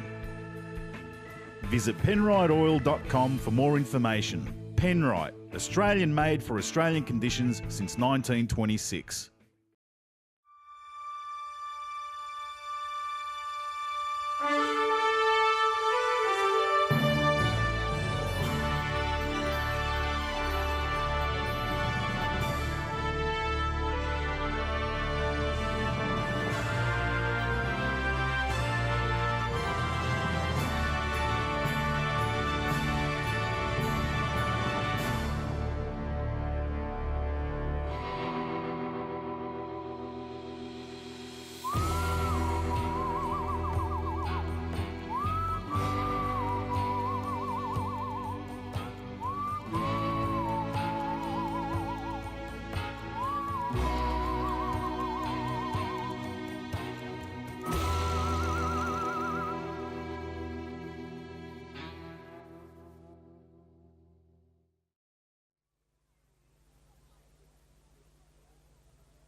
All right, we've got this aggravation boat getting retrieved by our jet ski.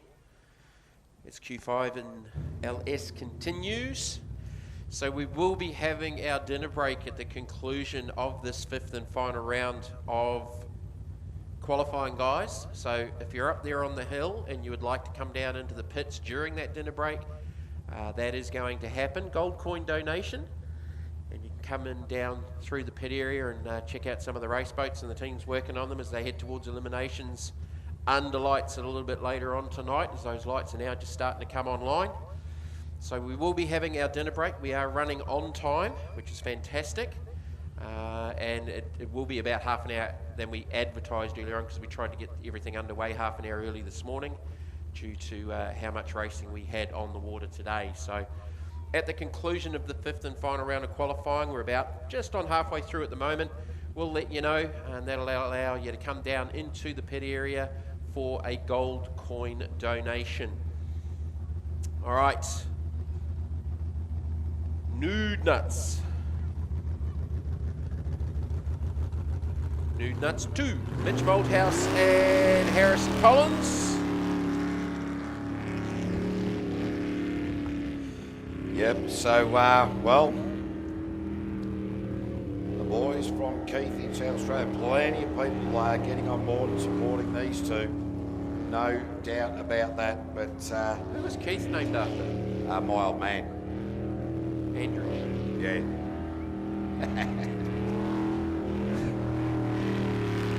You Google that, I'm actually intrigued. All right, split was a 27.248 for Mitch Malthouse. These guys first time in the boat ever in jet sprinting, doing double duty with their dads. How cool's that? Dads in the main game, the boys in the second tier effectively, but still racing against each other. Yeah. So time-wise, they have gone with a best of 65.86. Definitely going to need to improve on that to get into 12, I reckon. But no, I think they'll be pretty happy with their progress. If they can improve here on a 65. And they have it a 62.011.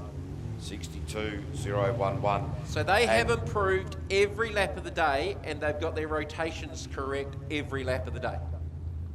How good's that? Oh, it is just fantastic to see these young blokes at the start of the day. Very, very nervous indeed. They'll be so happy, and so will their respective fathers. You didn't see the trash talk between the kids and the dads. Oh, well, I witnessed this morning. Oh, well, I was hearing it last night. Jeez, I tell you what, with those guys, it was just, it was, anyway.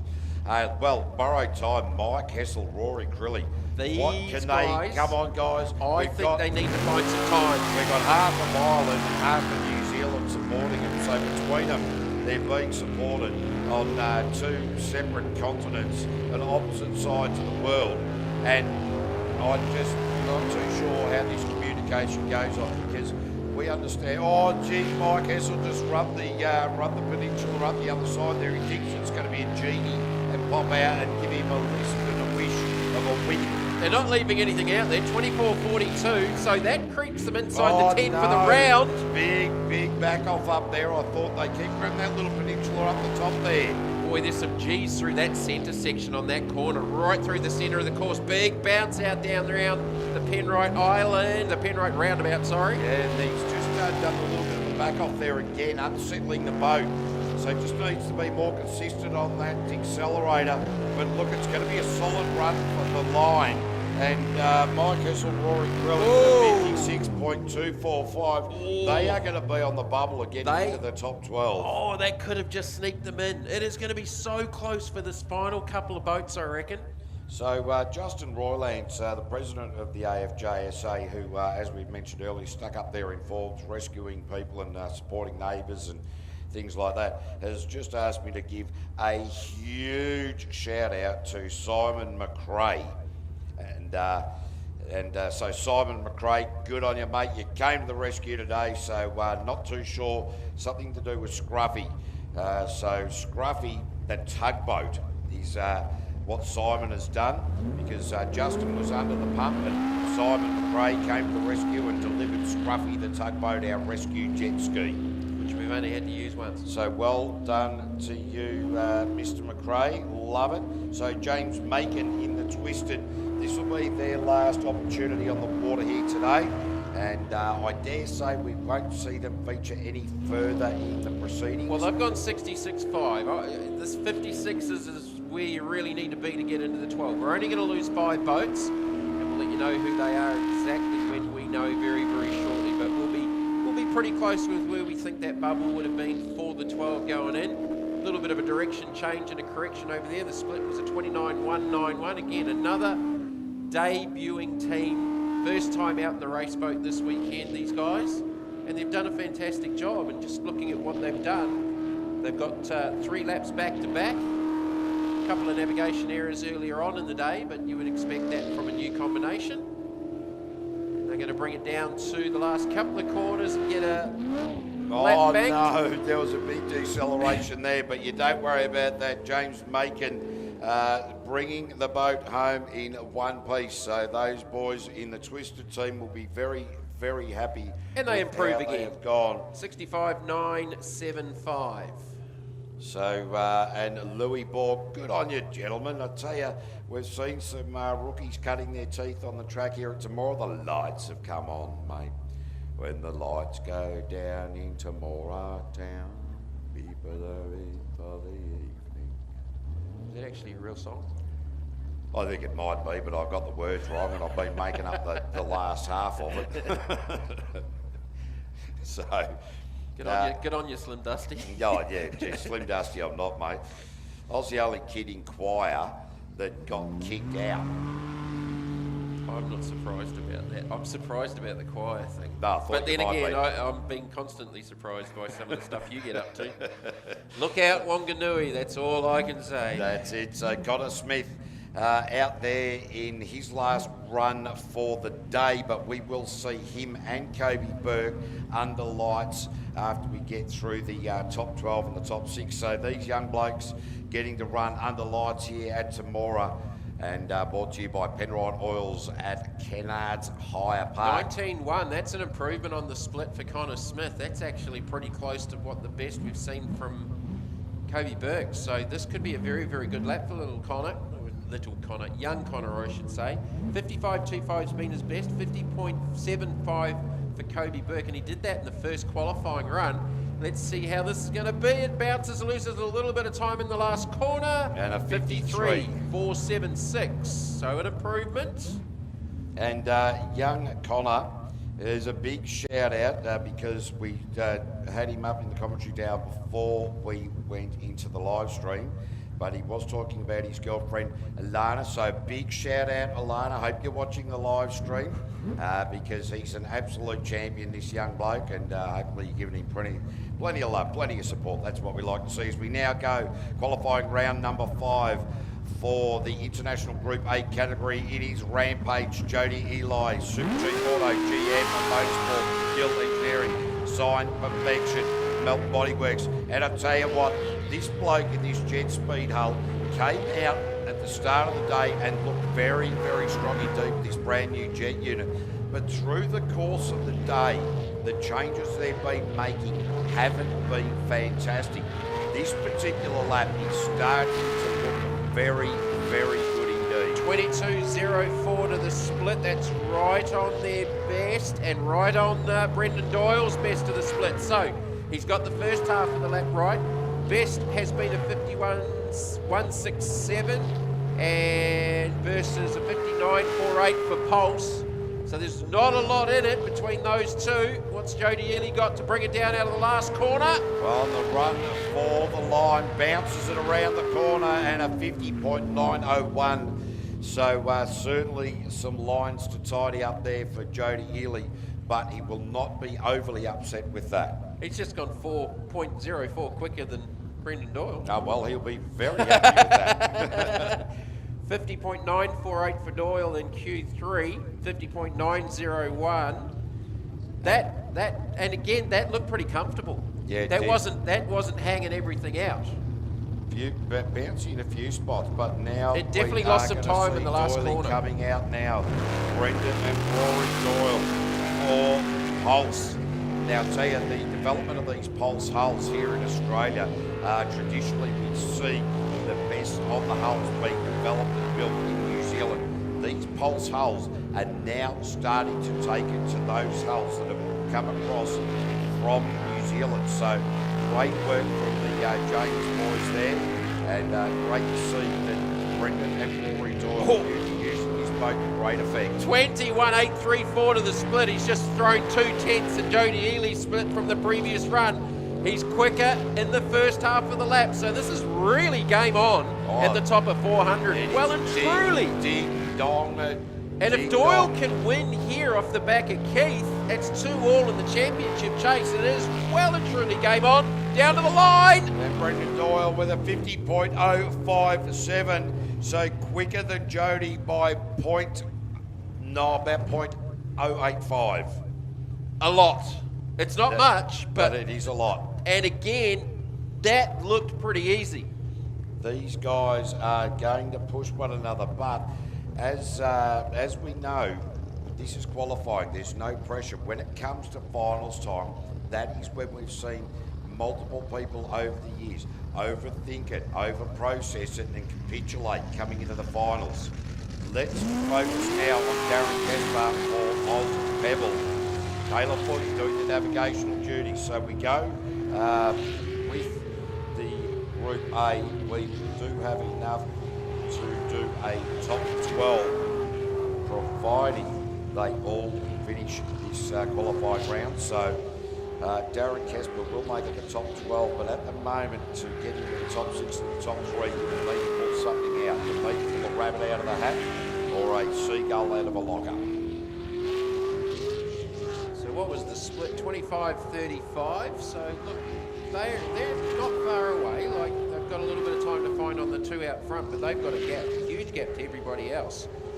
But so they've gone 57.027.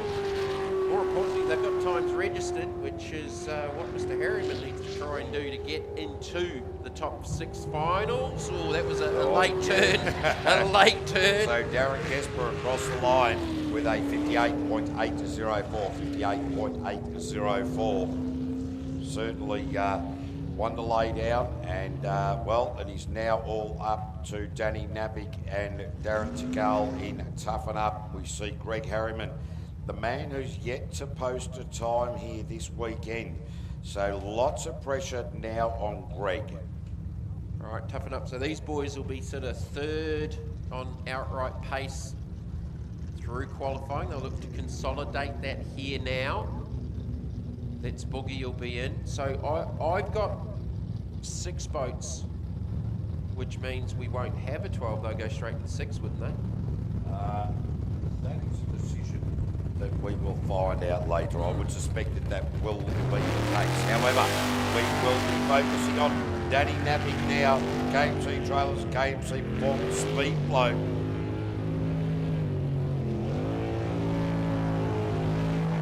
Boat sounding strong. See what the split is. So best today for Toughen Up has been a 55.914 after some navigation issues earlier on in the day.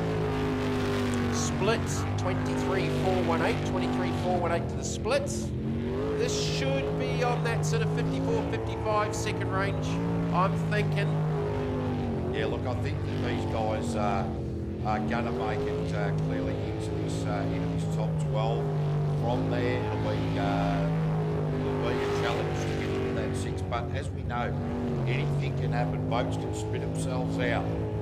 Boats can break down. There's so many forces at play here. So Danny Napick, 54.727. So they found 1.2 seconds. 1.2 seconds. That so is that's a great their time. best lap of the day. Really stitched one together there Now, at the right time of the day. is this light harder, better at the moment? Just it's not probably dark enough to be called dusk, but could that be playing some issues now, or am I overthinking it? See, well, it depends on the races. We tend to find that younger eyes can deal with the darker conditions. But Greg Harriman, so Greg needs Harriman to complete the lap. Come on, Mr. Apache, Wendy Wheelhouse. Even if they get a rotation wrong, they need to correct it and post a time. That's all they need to do to get through to the eliminations. Bring it on home. Down to the first half of the lap. They're going to get to the split. Yes. With a 24.592. All right, so now across the top. Focus, Mr. Harriman, focus is what we are requiring here. Oh, grab the inside of that island, shunted the boat just a little bit to the left, and so far, now back, keep going, keep going, keep going. Yes, beautiful, right, now split the island. Left, come left. back towards commentary. Right. Now go the other way away from there. Last now left. Back again. Yeah! Harriman lays one down at a 56.718. So it took him 6 goes, but he landed a lap. Come on, folks, put your hands together. They got in by the skin of their teeth. There'll be some emotion in the boat. There is some emotion in the boat. I can see it because it's gone just horribly wrong up until now. All right. There will be some relief. You can see the light coming through there, the sunlight just capturing Hugh Gilchrist's helmet on the way to the line. So on the far side of the track, is there a little bit of sunlight just poking over the top of the horizon? Far end, there is just a little bit. So when they're coming back There will now, be, there'll be a bit of blindness there. So you just shut your eyes and hope for the best, I suppose. So Hugh Gilchrist and Narelle Pello. Jukic. Yes. I'm going with that. Yep, and Narelle knows that I have a lot of trouble pronouncing that name, and so she has given me a lead pass not to buck it up and just say, you do just need to use the first part of my double barrel name. Split was a 25.386 and a lot faster than what they've been doing. They sort of got the last 2 laps in cruising just to get the rotation right because like Harriman, They've been having all sorts of issues with the rotation throughout the day. A little bit There's of a bounce on. bright sunlight in that part of the Right track. through the centre as they head back towards the audience there. There's definitely some sun strike out there on the course at the moment. But he's got the rotation right with one corner left to go. That was wide. Just about went to what was used to be the spin out pull, and we were both about to go, no. 59.341. Geez, he hung it out there. I thought that was going to go all over the place. It nearly ran out of racetrack because it was going to come back in the pit the wrong way just about. Oof. Oh, that is an absolute cracker. All right, so we've got times from everyone in Group A. So we've got 6. Whether we run a 12 and a 6, we'll have to wait and see, but everyone's going to go through at some stage. With just our unlimited boats left to go, and yeah, maybe some tricky conditions out there right now. Fonzie Mullen's backing down off the boat ramp. Looks like Daryl Hutton's on the boat ramp. They're definitely not in the tent down here in front of us. No, they are on the so ramp. whatever dodgy fix they've done to the race set, and I say that in the best possible way. So Fonzie Mullen's best time, 46.408 according to me.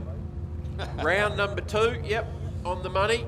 So Fonzie's gone back to no visor or clear visor? Clear visor, I think now. He definitely had tints on. Yeah, he wasn't happy. He was just sort of getting the gloves right, so he's just tricked our starter. He just rolled up there and said, you know what, I'll just move the, I'll just make another attempt at this.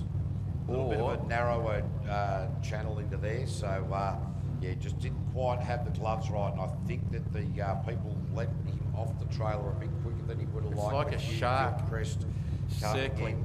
So Lee Stewart doing the navigational duties. Now he's right. He's got it sorted out. Ladies and gentlemen, Fonzie Mullen, Ramjet. Oh, wow, this boat, absolutely phenomenal. This pulse hull.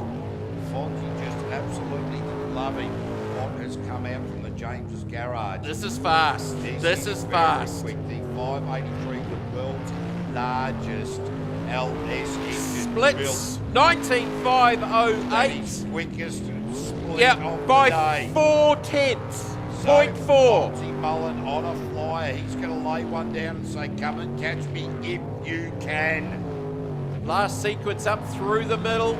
In front of our audience here at Temora. Last couple of corners to go, back down through the centre. This should be fast. The first half of the lap was sensational. So What's it going to Fonzie be? Mullen across the line, Oh! 45.644. Ladies and gentlemen, 45.644.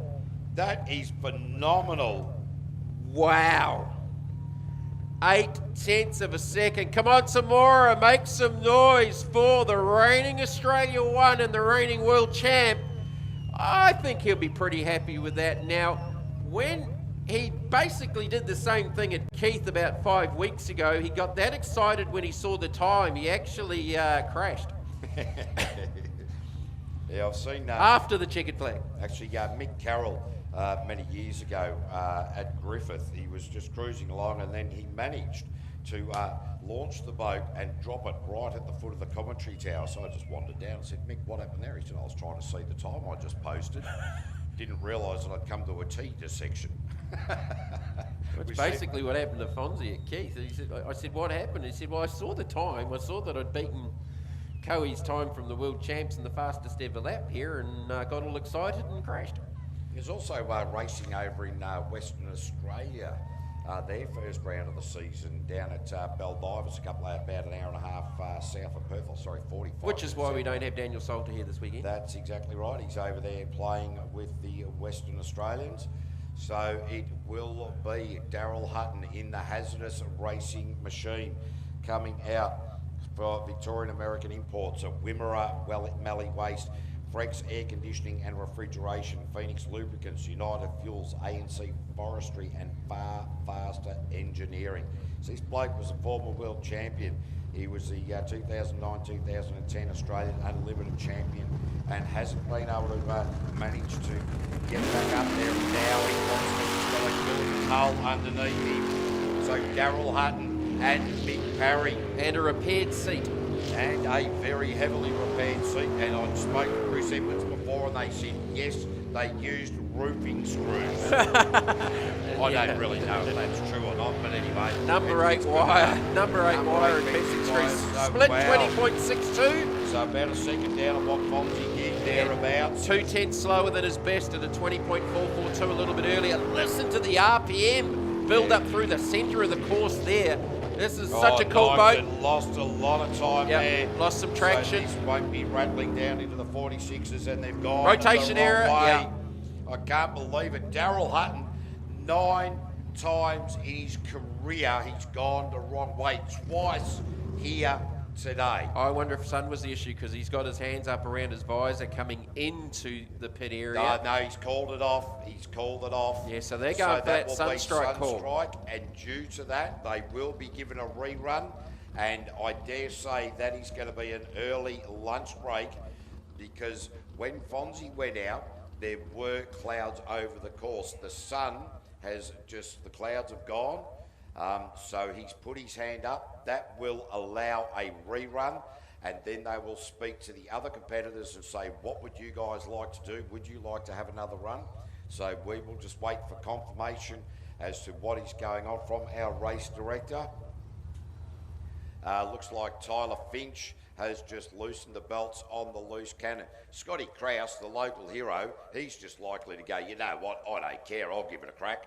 Right, I believe the call has just been made by our race director that we will take our dinner break now, and hence the reason why our unlimited boats are now coming back off the boat ramp. So there'll still be half a dozen boats or so left to run at the end of Q5. We will take our dinner break now, guys, so to the safety crew, come in and get some food.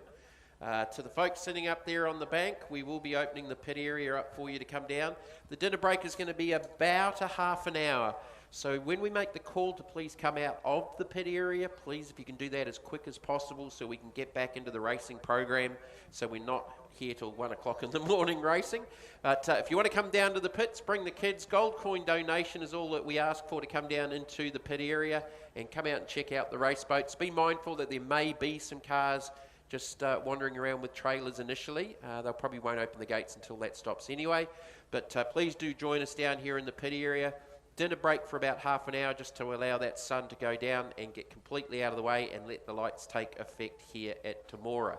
One thing, ladies and gentlemen, no smoking in the pits Or and no vaping. alcohol. No vaping.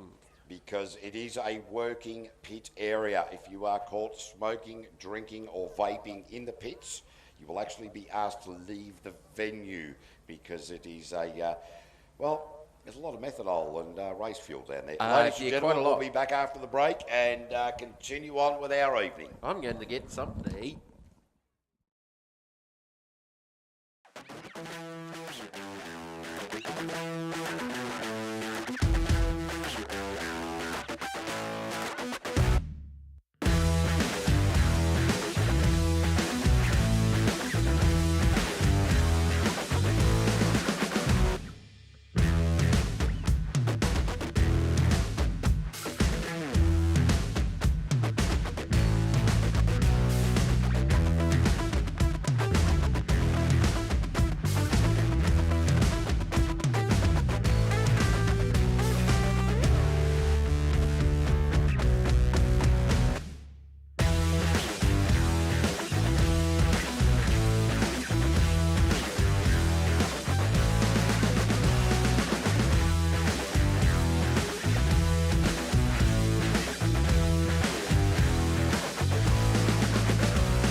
What's that? Oh, what? Good. Yeah, I'm good.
Good dog?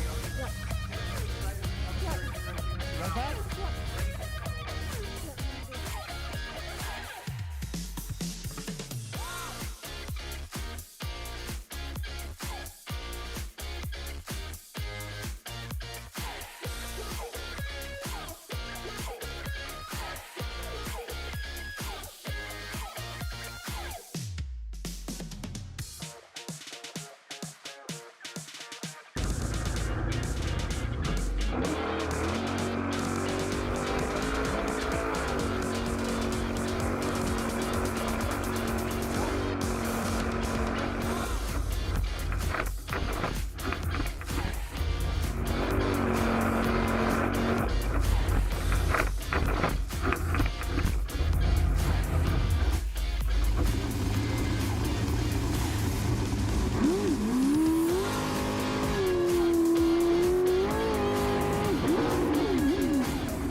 Hope to see you in store soon.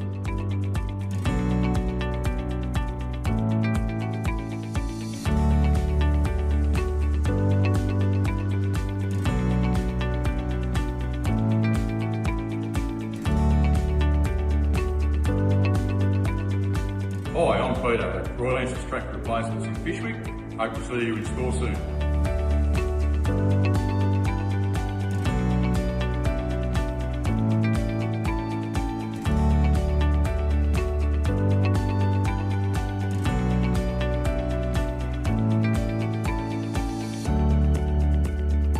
G'day, it's Michael from Tractor Replacements.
Penrite, Australian made, family owned and operated.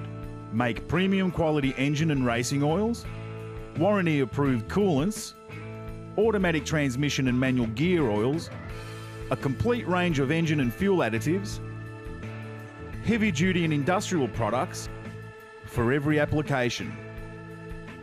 Visit penriteoil.com for more information. Penrite, Australian made for Australian conditions since 1926.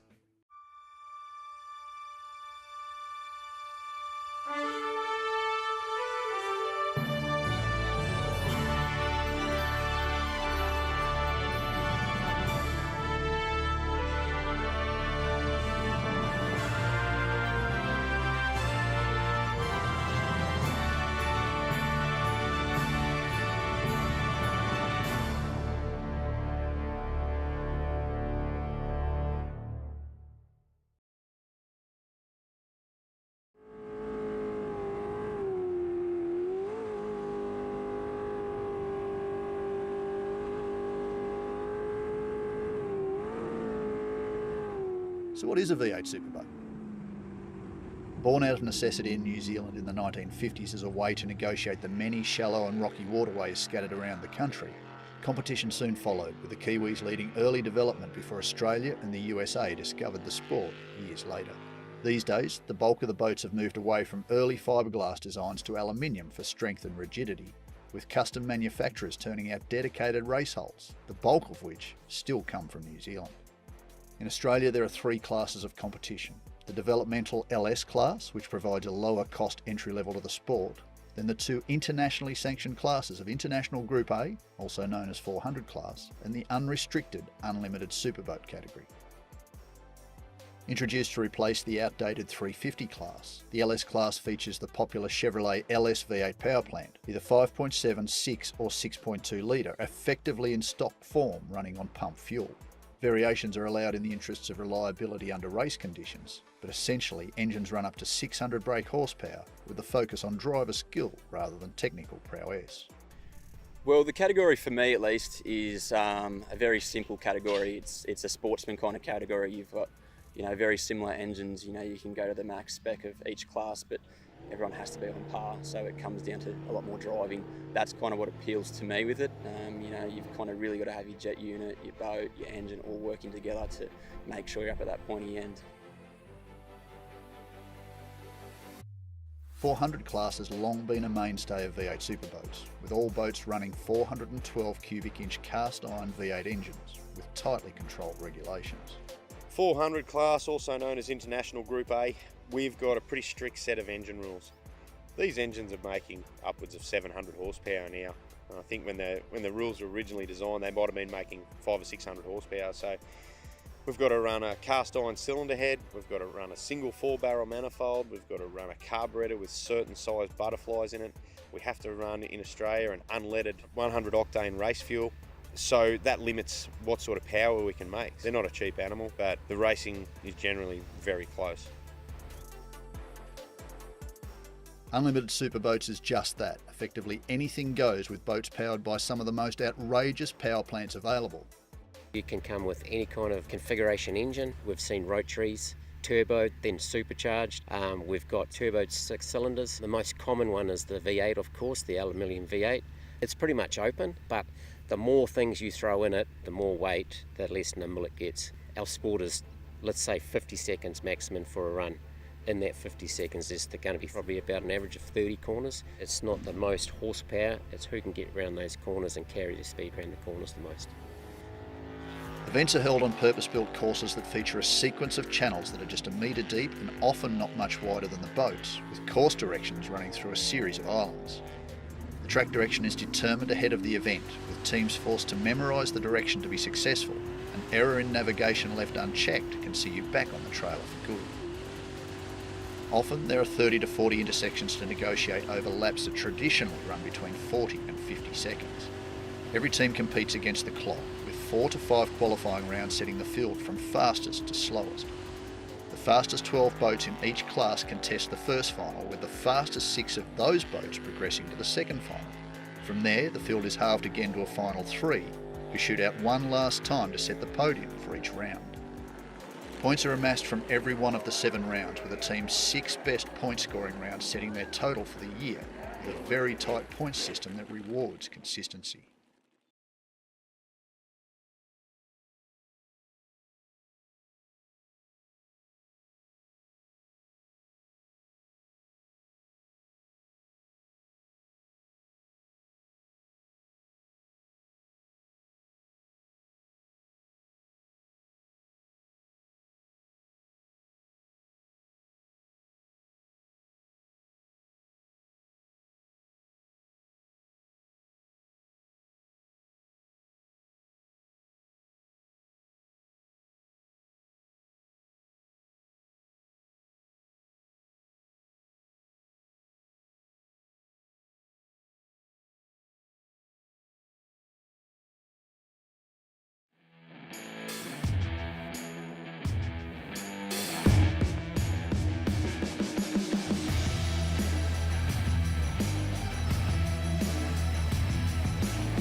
Penrite, Australian made, family owned and operated.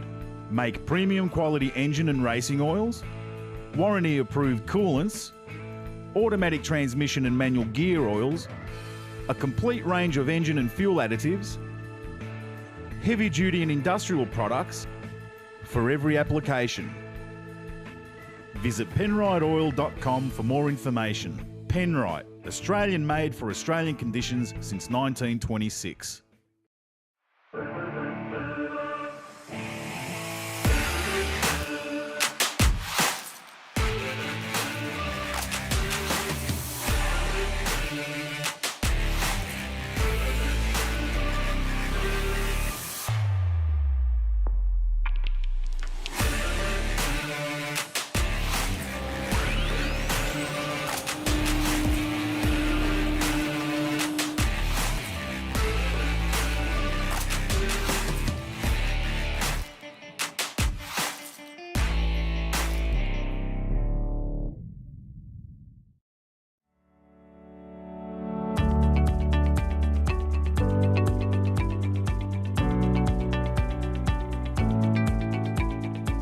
Hi, I'm Grant. Hope to see you in store soon.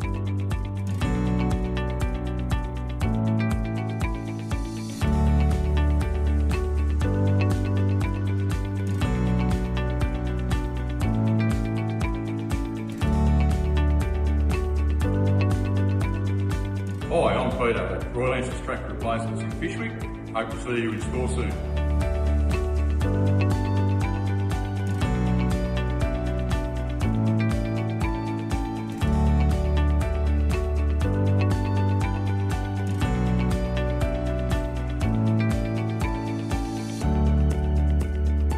G'day, it's Michael from Tractor Replacements.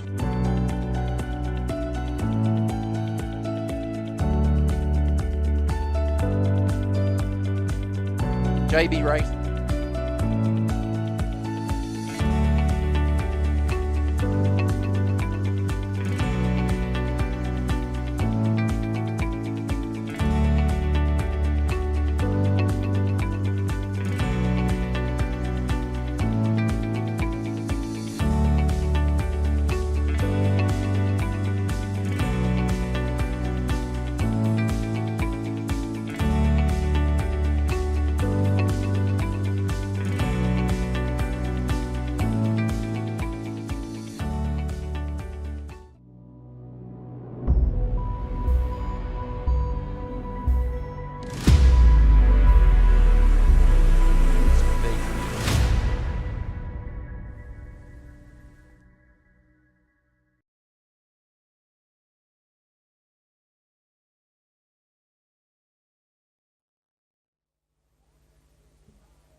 waiting for all of our officialdom to get into line. So, kids, I've got a question for you.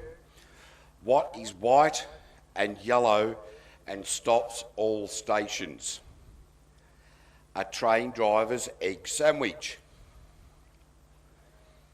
That is just brilliant, really. I've got another one for you, kids. This one is my favouriteest joke ever, right? Why did the toilet paper roll down the hill? To get to the bottom. That's an absolute cracker. Let's go boat racing. Did you like that, kids? All right, as soon as we've just got a bit of a hold up, let's get the Mexican wave from the far end going and back towards commentary. So everybody, let's get into the Mexican wave in 1, 2, 3, starting from the far end. Let's go. All right, come on, put a bit more effort in because we're going to have to do it 3 more times if it's not good enough.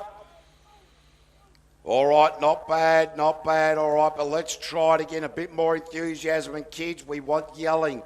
We want screaming. We want shouting. We want you to go absolutely nuts. So from the far end again, on the count of 3, 1, 2, 3, Mexican wave, let's go.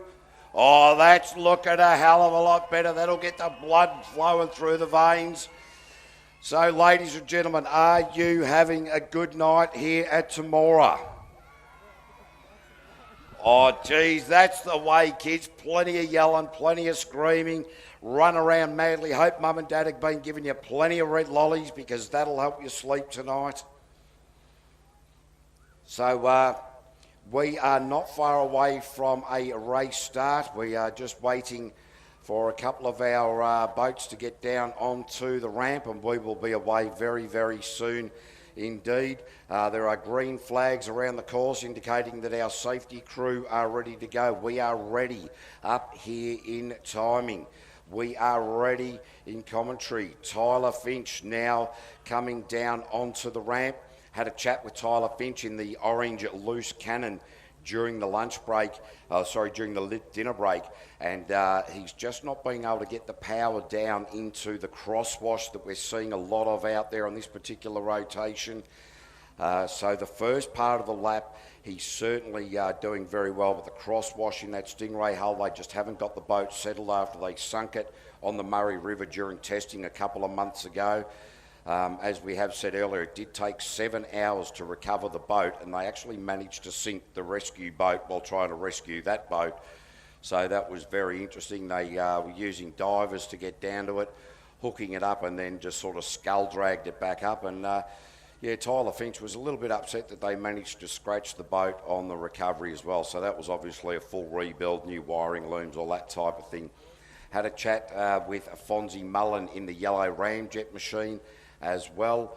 So he has been offered a drive to be able to complete his round 5 qualification under lights, given that he was the only one to do the lap during the daytime for qualifying round number 5. He's taken that opportunity just to get the eyes set in. As you could well imagine, there's a big difference between day and night driving out here. So he's very happy with the way that the boat's running and the times that he's been posting. Not surprised at all. Rob Coley, the man in the Poison Ivy machine, had a bit of a chat with him and the crew. They're pretty happy with the way things are going. Okay, they made a bit of a rotational error at one point, but they put that well and truly behind them as well. Chris Edmonds, well, I tell you what, that Yippee-Ki-Yay, that blown Yippee-Ki-Yay engine, the one that hunts up to the line, they're having a little bit of trouble with that. As you can see, it's like trying to tame a Bronco, so they'll be looking to make some inroads moving forward. The Excalibur machine with spit water on board, Sam Everingham, the first time in this unlimited superboat, very, very happy, and Mark Garlick, the two old boys, they're putting their heads together. Their combined age is about 152, I think, at the last count. So they're quite happy with the way that is going as well. Scotty Krause just needs to sort of tighten things up a little bit. He's quite happy with the way that the Chaos machine is operating. Daryl Hutton has finally sorted out the seat issue that he had. And I just want to talk to you a little bit about G-forces here, ladies and gentlemen. So these boats will pull up to 6.5 Gs in the corners. So to give you an idea of what a G-force is, if you weigh 100 kilos and you pull 1 G, that is 100 kilos. You pull 2 Gs, that will mean that your body weight, your mass, becomes 200 kilos when it hits 2 Gs. So on and so forth.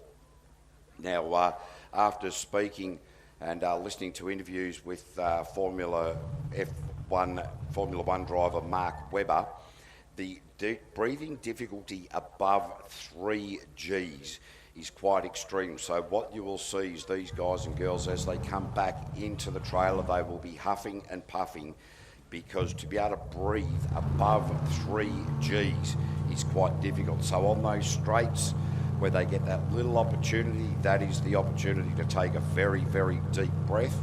And this is where the more experienced drivers will have already worked out previous to their lap at what point in the rotation they can take that big gulp of air.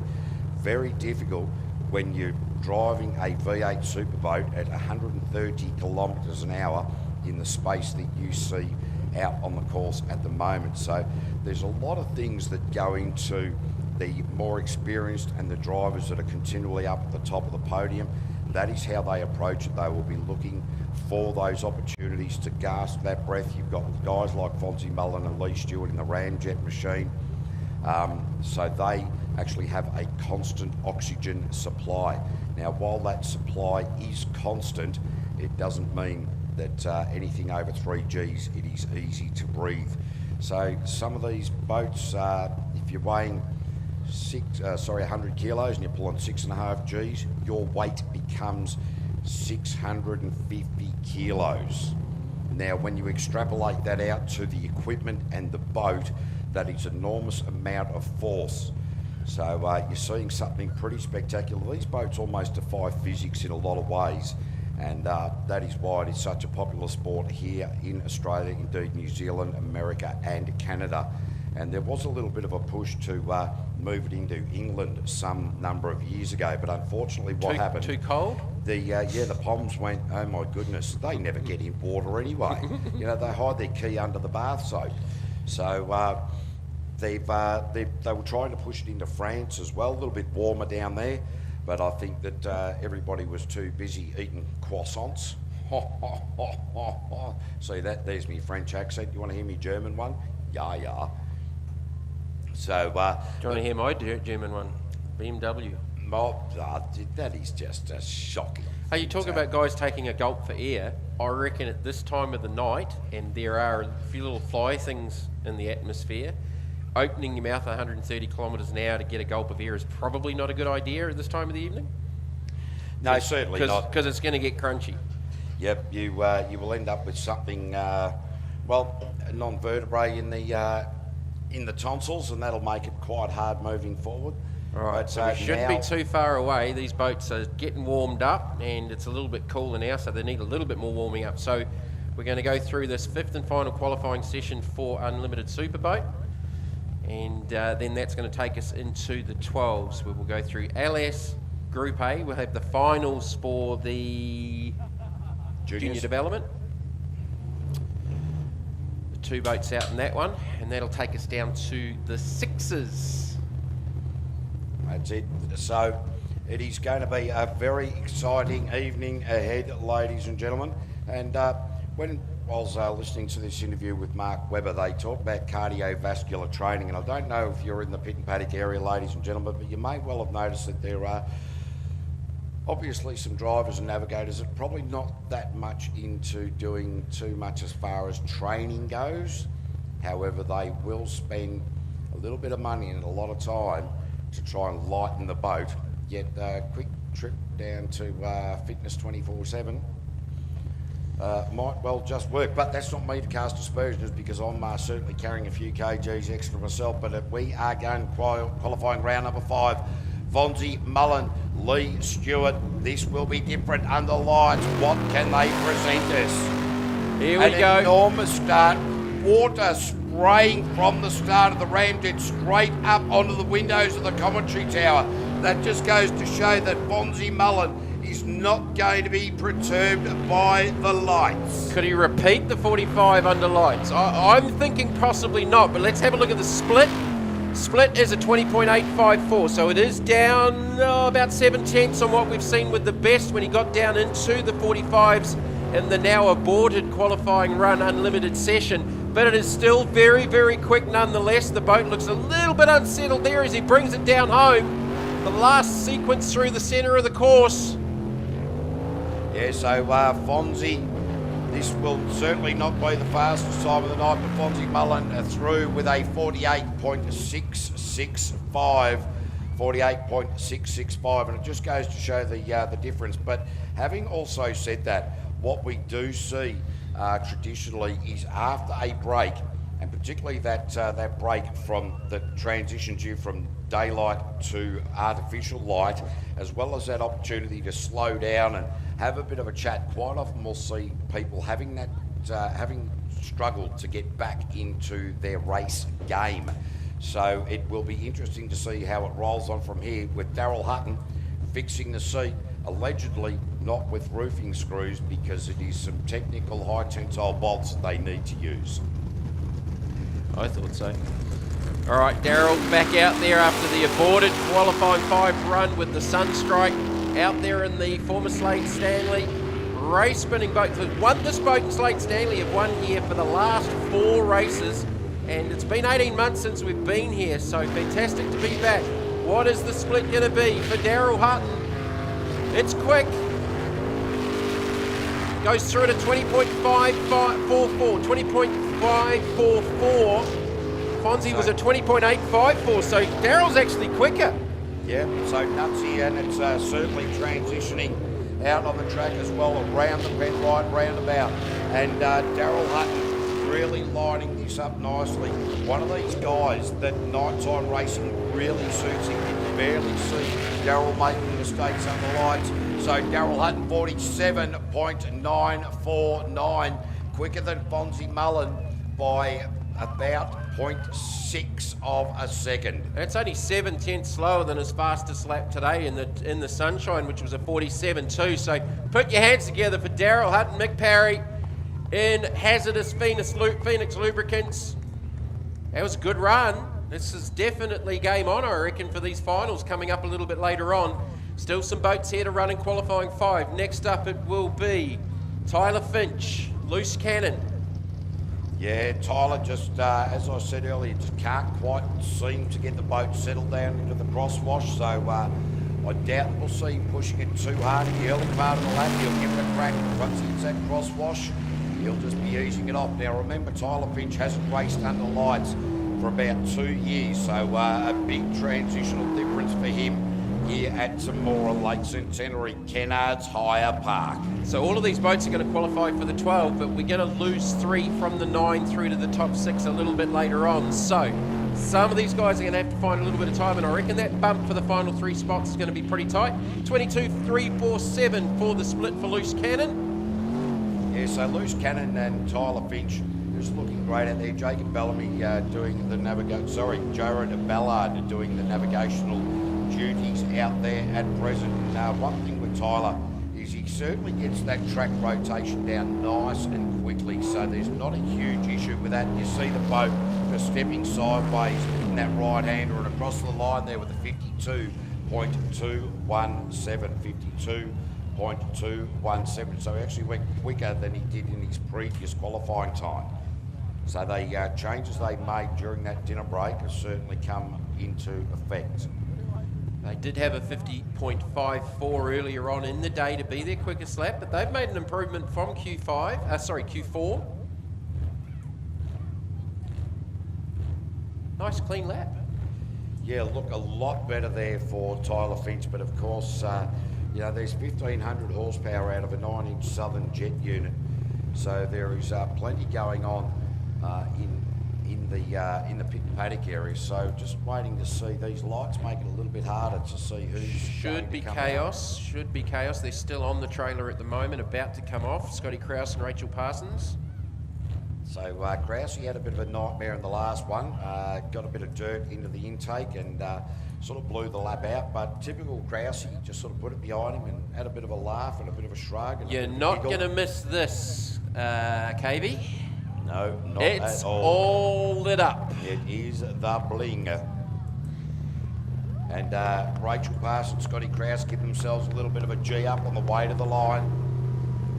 Always exciting to see Krause under lights with the bling on the boat for Bursons. That is a very nice start. And I tell you, he was a little bit heavy-handed on the wheel in qualifying round number 4. But, well, it's lost the blue on the port side. Oh, no. He's gone that quick off the start line. It blew Oh, the big blue flames. away. There was big flames in the back of the boat. Has he got another issue? I saw some flames. It might have been just blow-by out the mufflers, but it doesn't Certainly sound the right. boat is well off the power. There is no doubt about that. There was a big flash of flame from the back of the boat, and it's lost power, so that is game over in Q5. Hopefully they haven't got too big a drama to try and sort out to get it back out And for he's the just top turned 12. the bling off. He's just sort of gone, there's no point having the bling when I didn't complete the lap. All right, but there was a big flash of flame over the backside of the track. So it is Rob Coley now in Poison Ivy, the man from Wanganui in New Zealand. Scotty Munro doing the navigational duties. All right, see if they can get the rotation correct here. It's a bit of a game changer now under lights. Very, very different from earlier on in the day. Brought to you by HRE Racing, Building Kit and Mouth Press. So Rob Coley raced here before under lights, loves the Temora layout, loves the lights, loves the attention of this big crowd here at Kennards Hire Park, as the Kennards Hire, well, a little bit of a hesitation coming through the Central Islands there. Split is a 21.522, 21.522. Also, Rob Coley just beating this Nissan Twin Turbo beautifully, just smoothing it out, not on and off the accelerator. Really looking the goods at the moment here. Here's at Rob Coley. Last sequence of corners down through the middle. Make that turn, got that right. Last corner to go, going to get a lap in here. Oh, Brandon late. pretty late on the exit. 49.117. Rob Coley moves to P2 at the minute. No, sorry, P3 at the minute. But improves massively. Improvement. 2.4 seconds. 2.4 seconds. So we knew he had more in him. He's definitely thrown one back down there. So that's a good lap from Rob Coley and Scotty Munro in Poison Ivy. That's better.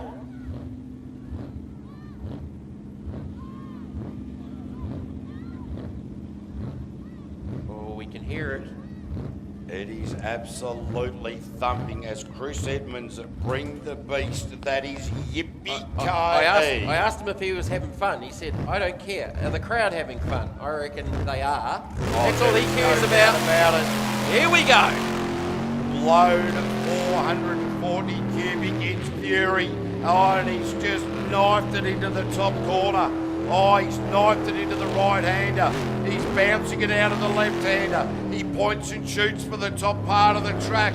I tell you what, I don't reckon that his practice track up in Goodna Windy's got lights on it, but I reckon after this weekend he might be installing them. Split was a 24.95 again, a spectacular 24.95, but losing a little bit of time with the amount of time it's spending out of the water. Yeah, this boat's certainly not settled, but at least now it's running on all 8 cylinders, so they're moving forward in a lot of ways. Chris Edmonds, the madman originally from Wanganui in New Zealand, has made Australia home for the last 30 odd years. But have a look at the way that this boat handles. It is like trying to ride. Well, oh, and he spat it out, ladies and gentlemen. Chris Edmonds has spat the boat out only a few metres short of that line. So, ladies and gentlemen, that is Chris Edmonds' Q5 run. Ladies and gentlemen, put your hands together for Chris Edmonds. Have a look at that as he bows to the crowd with Jamie Moroney jumping out. And have a look at these guys. They are high-fiving everybody. There's hugs. It's almost like they've had a win at the Melbourne Cup. They are celebrating, throwing themselves out of the track. Can I just make a point here? A serious acknowledgement. Chris Edmonds, my friend, you are not wired up right. No, That's there's- all I've got to say about that. How about this? Chris Edmonds, folks. Come on, make some noise. Oh, Well- Edmonds, you are well and truly not wired up right, my friend. Holy snap-on ring spanner. We missed the finish line by about 10 feet. Just. Yeah, look.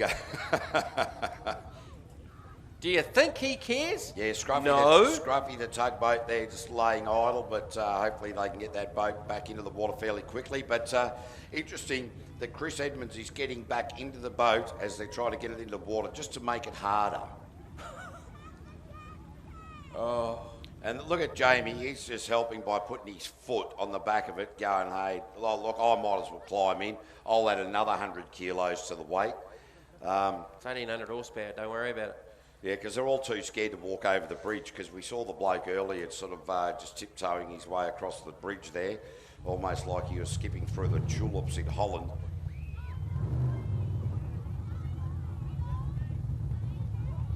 So they are now going to get Scruffy, the tugboat, the jet ski. Have a look at, oh no, he's got it going. Got Have the a look at fireworks that. Yep. display.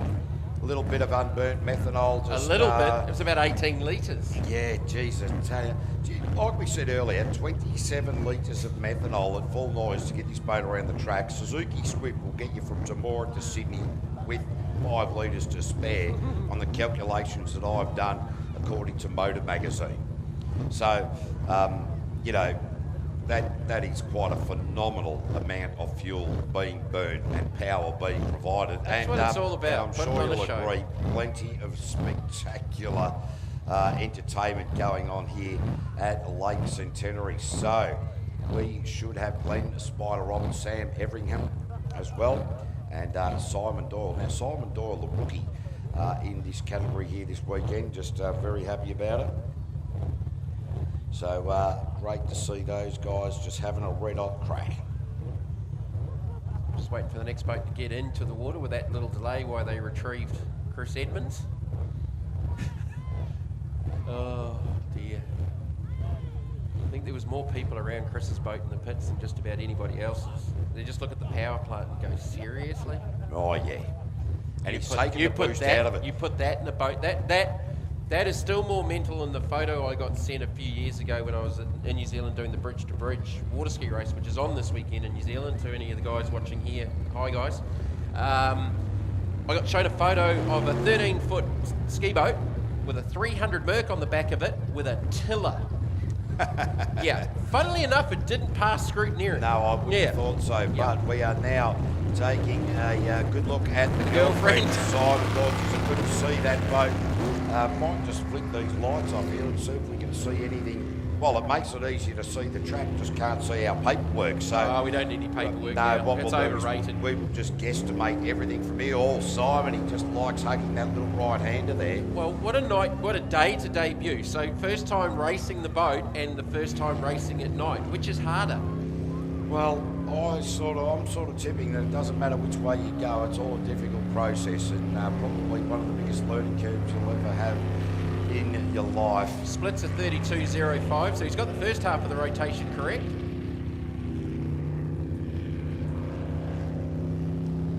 So as we make our way with the girlfriend, well, there's not going to be a lot of cross-wash issue there for him to worry about, but again, just somebody who's going about it in such a manner that clearly he's slowed down because this is his first time driving under lights, and well, a very smart move indeed as far as I can see. Yeah, absolutely. And it'll be another lap completed, and I'm pretty sure Simon's pretty much... So that's across the line with a 75.905, or 1 minute 15.905.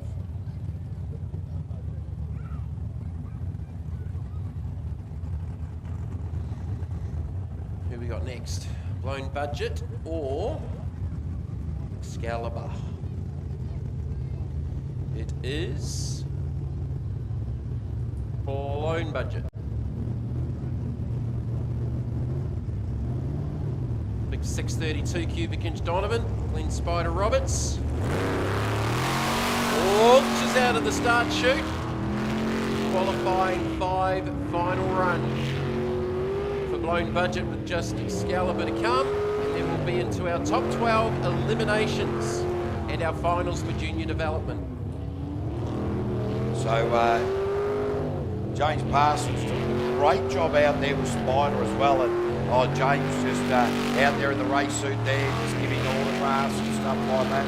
And Spider, he does have a little bit of trouble at night, but for some reason he does very well here under lights at Temora. So an absolutely fantastic competitor and does a lot of work for Vic Deaf as well. He has a degenerative hearing disease, so he's a mentor for Vic Deaf as well. So Glenn Spider Roberts just easing his way towards the finish chute, and into the finish chute he goes with a 56.070. He's pretty happy about it too, by the way he's coming into the finish area. And why wouldn't you be? It was a good smooth lap. 56.070. All right, so what can Sam Everingham produce here? We are about to find out. Sam Everingham, Spit Water and Truck Hire Solutions on board with these guys. Mark Garlow Garlic, a long-time racer, decided to jump in and alongside Sam Everingham as the navigator. So, geez, there's a lot of years of experience in this particular race boat. 510 cubic inch, producing around about 1,000 horsepower. Might be just under that from memory, about 900, I think. 51.525 has been their best. So we've got 9 boats in unlimited. So from here we go to the top 12. We'll eliminate 3 and take the top 6. So a 24-2 on the split there. So a little bit down on where he'd really like to be, Sam Everingham, but again, hasn't been behind the wheel for a number of years, so very happy with the way they're just sort of moving forward gently as she goes, and well, the outcome is looking pretty positive. Especially when it's not parked up on an island. Yep, or into the fence, and that's the place you never want to be, is in the fence. So Sam Everingham across the line there in a 58.775. So that rounds out qualifying round number 5. Ladies and gentlemen, we are now going to move into our finals. 3 rounds of elimination, top 12, top 6, top 3. So from the 12, we eliminate 6, go through to the top 6, go through to the top 6, eliminate 3, go through to the final with 3 boats to face off against each other. And in amongst that, we'll have our junior development class final between Kobe Burke and Connor Smith. And my understanding is that we will see Group A twice, top 12, top 6. So we'll give you the all-important bump spots as we work our way down the order as these boats come out onto the track. We should have the LS boats already in the water.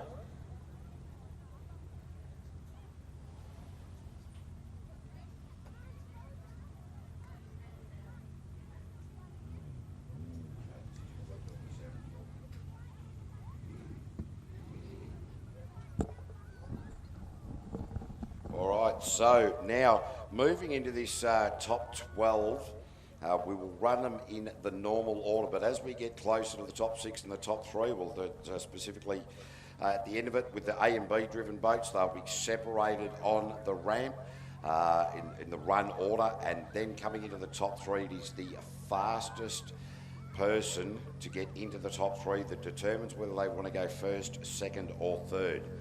And young Kobe Berg here in the Patriot Campers machine, and this will be the junior final. So Kobe Berg against Connor Smith, and under lights, Kobe been under lights a couple of times now, and a great young competitor, year 10, 6'2".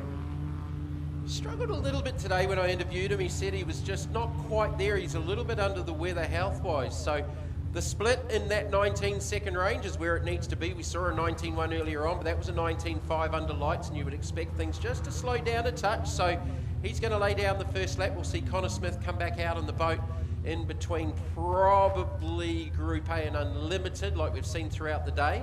So this will be for the round win here at Temora for the junior development class. He's got the rotation correct, down to the line, and a lap of 51.615 for Kobe Burke and Little Psycho. And I'm pretty sure that's probably about his second fastest lap of the day. Not too far away from it. Yeah, so well done to Kobe, and yeah, it's one of the things when you get a bit of a cold and whatnot coming into some of these race meetings, just that head's just that little bit clouded, and that's where you really need to see fully what is happening. So here we have. We'll move now into the top 12 of our LS category, and of course Twisted A and B will not be taking part, neither will the Spartan. Almost there, he's gone, and Nude Nuts B. But it is a rip ship. So Bastian Mullen, the man leading the championship in this category, just hot out of the blocks as he has been all day, leading the charge. Can he go 4 for 4? I have no doubt that that is what he will be attempting to do, but will the others allow him? They've been hot on his heels right throughout the course of the the boat really bouncing up the far side, up the back chute, really got a lot of air, just porpoised its way up there. 21.15 to the split, and it's only just a smidgen off their best actually for the day. So other than that moment, he hasn't lost too much time under the lights in these conditions. So a 21.1 to the split, that's the benchmark the other's got to aim for. Time 49.136, 49.136. So Bastian Mullen just leading the charge, laying it down, and says, boys and girls, catch me if you can. He's only lost 0.1 of a second from his best lap in Q5. It is amazing. There is a suggestion that younger eyes can see better under lights, and there is also a suggestion that those who work with their hands, as opposed to in front of a computer screen all day, can see better under lights as well. Who told you I work in front of a computer screen all day? Well, I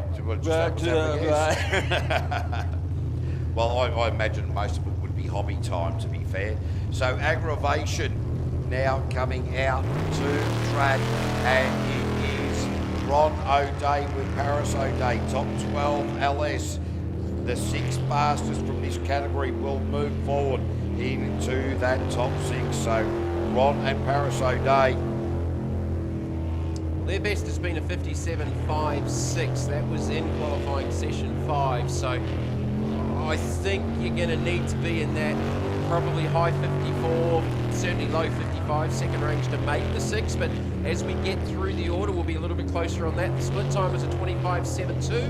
25.72 to the split. Looks a nice tidy lap so far. Yeah, look, I had a bit of a chat with Ron during that dinner break, and certainly had a chat to his young charge here in St. Tyler, and just sort of said it's rolling off and on a little bit hard. So these guys are just doing a fantastic job, great team effort, and this is looking like the smoothest run that we've seen Ron produce today. And the time there is a 60.052.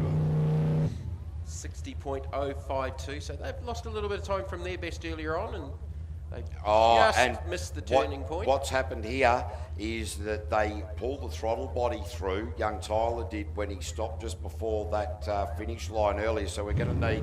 No, he's got it going again. No, and then he beached it. Oh no, he's parked it up. Oh, well, it was all going. Things were just going absolutely wonderfully there, and then he's gone and done that. So we're going to play this one for him. Oh, no. Oh, no. Oh, I'm beached, bro. I'm beached ears. What are you doing, bro? Dude, I'm beached ears. Oh, you're beached ears. Tell me something I don't know. I haven't heard that since I left New Zealand, and when you played it at Keith. Yes, it's a wonderful little tune. Absolutely love that one. Neck minute. So, didn't, got a time. But they pulled the throttle 60.05. body through there, so they have repaired it, and that may well have been the issue for Ron and Paris O'Day. So these guys will get the boat back. I'm just going to duck outside and just check the moon, mate. Oh dear. Why am I afraid? No, we're going to need a tow by the looks of it. So jet ski to the rescue. Thunderbird 1. Call for the jet ski, please, to go and retrieve Mr. O'Day. All right, next up, and they were just circulating in the pool down here going up to the start before aggravation stopped, with the Nude Nuts team. And they're right in the mix. Their best has been a 50.836 in qualifying round 4, 50.836. Bastian Mullen has just, 49.136 versus his best lap in qualifying session 5 when it was lighted at 49.028. So only a tenth of a second slower. Right, jet ski on his way.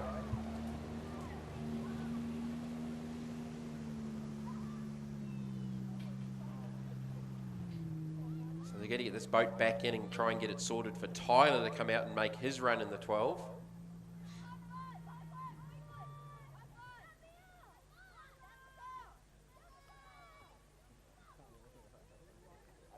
Let them get that sorted out, get back in, and we should have Matt Malthouse out next in the Nude Nuts number 69 boat.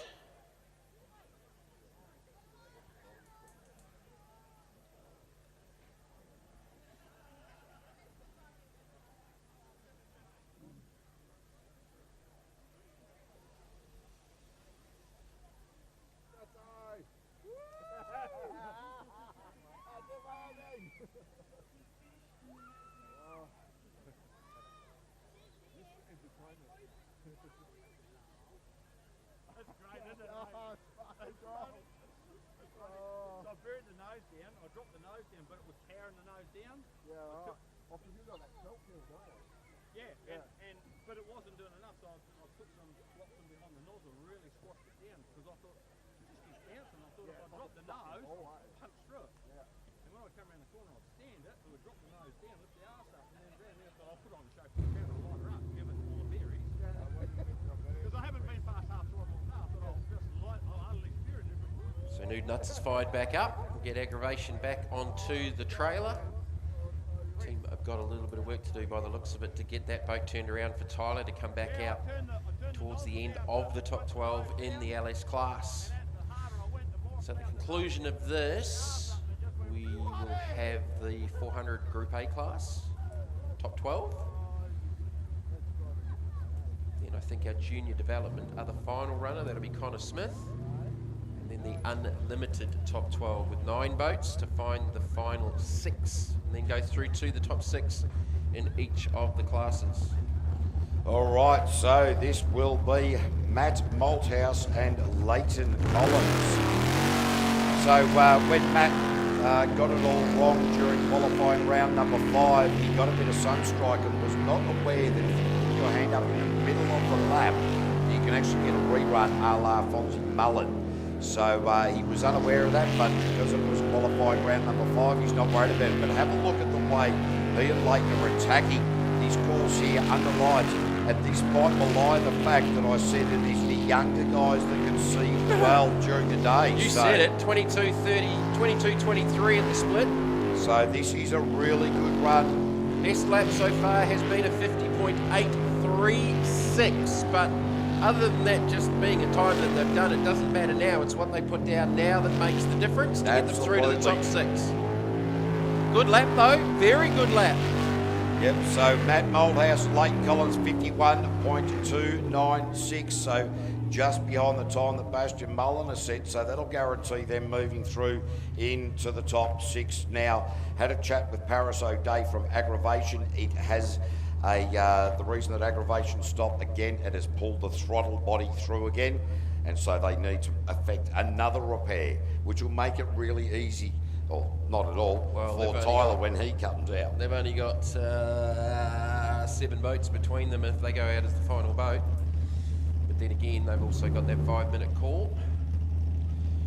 And it's harder to do in the dark. Certainly is. Some of the teams are very, very well set up with extra floodlights and that over their pit areas to service the boats and turn them around between rounds. Right, who we got next? In This will the water. be Lance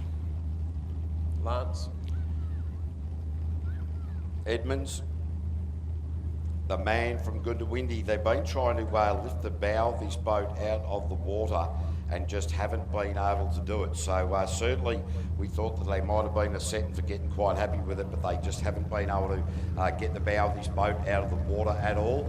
The installation of the jet unit, so they are just running it as it is. Interesting to see the lights on that dashboard. This is some of these elements that we can't see during the day. We get to see a little bit clearly at night. So Lance Edmonds on an absolute fly here at the moment, and wouldn't he be a very happy camper if he was to manage to make his way into the top 6 along with his navigator Peter Sandy. Split 24.54, 24.54, so faster than Ron O'Day. A couple of seconds down on the new Nuts boys, but he's hauling. It's certainly looking pretty quick. I think one of the things I might look at doing going forward is to maybe shift the engine position in the boat to get it back a little bit further to help get the nose up. That's what they've been looking at, but there's a lot of work to be able to do that, and not much time between rounds. So Lance Edmonds in the run for the line, and his time is a 56.626, 56.626. So, well, will that be enough to see him through? Oh, it's going to be touch and go. There is no doubt about that. Drop bear racing on the ramp at the moment. So let's see how Laurie goes. Dave Edmonds is saying g'day, saying that Lance is from Hay. So that's only just up the road here. Hay? Hay? Hay. Yeah, it's what horses eat. So just trying to see who that is down there. That is Kyle Elphingston. That was a bit hard to see as they're coming through there. We might need a spotlight just down on top of those guys, but we work it out once they take off. So Kyle Elphingston was making some changes in the early part of the day and really wasn't happy with it. He said, right, we don't need to go back to those setups again because clearly they weren't working. They are now very, very confident indeed the changes we're making are moving forward, and you would suggest by this split of a 22-1-3 that is the right way to go about it. A second down on Bastian Mullen's lap here in the dark though. So Kyle Elphingston with Jacob Bellamy right in alongside, and these guys, that boat is really starting to handle very, very well indeed. The qualifying's 2 through to 4, not working as well as they would have liked, but now right on the money. Kyle Elphingston in the run for the line and comes home with a 51.430, slots himself into P3 about 0.1 away from the time, 0.1 a little bit of change from Matt Malthouse, and Matt Malthouse 1.1 shy of where Bastian Mullen was. So hotting up in the LS category top 12. Well, there's 3 boats, 49-1, 51-2, 51-4. There's half of your top 6, with more boats to come at the moment. So that out time for the top 12 is going to get lower and lower as Drop Bear heads up to the start line. Laurie and Karen Howlett. And they make the 6. Nice start out of the start chute, down around the Penrite roundabout. The island, the roundabout, it doesn't really matter. It's brought to you by Penrite since 1927. So these guys are really doing very well out here at Temora compared to what they dealt with at Keith. Mind you, it was their first time at Keith last round. 23.5 to the split, so faster than Edmonds, faster than Ron O'Day in aggravation. About 1.4 seconds down on Kyle Elphinstone and Blackout Racing. So if they can get through to the 6, it's going to be a fantastic effort. need to bring it home in the last part of the lap. Yeah, I think these guys, well, they will be in and about the mix, so good to see that lorry really pushing for the line there. Drop Bear racing across the line with a 55.307, 55.307, and that's going to put him into P4. So Ron O'Day in aggravation now sitting on the bubble nice and early. Jim Beeman will be out next, and the way, if you were to compare drives throughout the day, I dare say that Jim Beeman will put Ron O'Day on the trailer for the rest of the evening. So the 60.05 is the time to beat. Jimmy's been in, I've got to stop saying Jimmy. Jim has been in the 54s from memory today, but it's a little bit different under lights. He's solidly in the 54s with a 54.4 in the middle of the day. I reckon he's going to have to be there or thereabouts to really make sure he gets into the 6. So the bump position right now is Ron O'Day in aggravation. Needs to go quicker here than a 60.052 with the split coming up. And you would definitely suggest that that is the way that Jim in JB Racing is going about it. So 23.141 for the split. That puts them about P4 to the split in this run. yeah, Jim just been driving the best that I've seen him so far, and just really gaining in confidence each and every round. It took him a couple of years to get into it, but he's really now starting to make some very big inroads on those boys and girls at the top of the table. So Jim Beeman in the run for the line round the final left-hander. It's going to be a tiny lap at a 54.155, puts him into P4. That's the end of Ron and Paris O'Day in aggravation. So by my reckoning, that's Jim's best lap of the day, and he's done it at night. Yeah. He's been... That's a good effort. He's been playing possum, mate. That's what he's been doing, playing possum. That is a very, very good lap in these conditions. Put your hands together for Jim Beeman. Aaron Collins. That's where Aaron was sat next to. We couldn't remember that before. All right, so what does the bump become now? Lance Edmonds, At a 56.626. 56.626. Lots of sixes in there. Great to see that the boys from Quiet Time have made it into this top 12 as well. That's a good effort. Very good effort. I'm happy they got through to the 12. Just their 4th ever race meeting in jet sprinting here in Australia. Who's next on the water? It looks like it's them, but they've only just backed down into the ramp. So a little delay here while they get the order sorted out on the boat ramp. The slicer is over the other side, the purple people eater of Paul Hill. Had a chat to Paul during the dinner break, and he said that during Q4 he was a little bit agitated, a little bit nervous when he went out. When he came back for Q5, he'd taken a few deep breaths. So he suggested that coming into this top 12, that's what he will do again, is just take that moment, take a deep breath, really just sort of focus on what's going on, not rush. And I know it sounds really crazy, but slowing down the heart rate before the run is vitally important, because the heart rate, when you get into the middle of this run, certainly elevates. Well, there have been motor racing drivers known to fall asleep in their cars before races. They're that relaxed. I haven't seen it in a race boat as yet. Slade Stanley was a cracker for it. Was he? You could sit there and go, Slade, you're about to have a run, and somebody would go and wake him up, and he would say, oh, really? All right. And he would go out and smash it.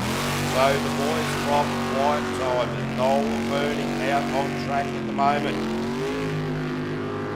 Man, have these guys improved. Remembering also with these finals runs from the 12, 6 and 3, we are running for the Colin Parrish Memorial for the most consistent runner over those 3 rounds of racing in the eliminations. Split coming up for Quiet Time. Not too shabby, 23.994. That's going to put them right on that sort of 5th and 6th position. 23.994 to the split. No, they'll be pushing very hard at the moment. They won't be focusing too much, a little bit bouncy around the right-hander coming out of Penrite there. But they, oh geez, they were They late. nearly made that. They No, nearly rotation made it. error. They've gone the wrong way and he's just bailed out. That was a decision of left or right. The pressure got to him into the spin lamp pool, and that will be the end of the night for Noel Verning and Nathan Garrett. And that is a bit of a disappointment because they were going oh so well. And again, it was so late in the run. They Yeah. only literally had probably 5 calls on the run sheet to get down to the finish. We were talking them up.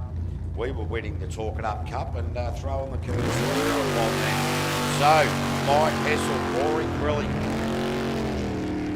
Now, these guys, how are they, what are they going to produce here? I had a chat with Rory during the dinner break. He said, oh mate, that last lap, or that lap that you saw that was really rough, that was when they had a sponsor ride going on, and Mike had taken one of the sponsors for a bit of a spin, and he said, I've improved it since then, mate. I've gone onto him and I've improved it.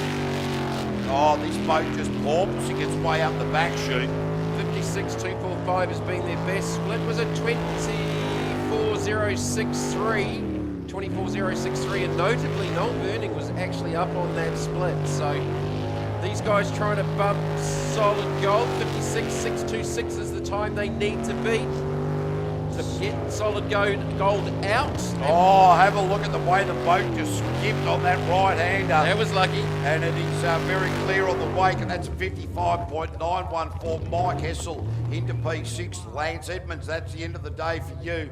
And it was interesting that on the wake, coming through that part of the course, you could see clear water where that boat literally just skipped sideways. They've gone 3/10 quicker than their best lap during the day.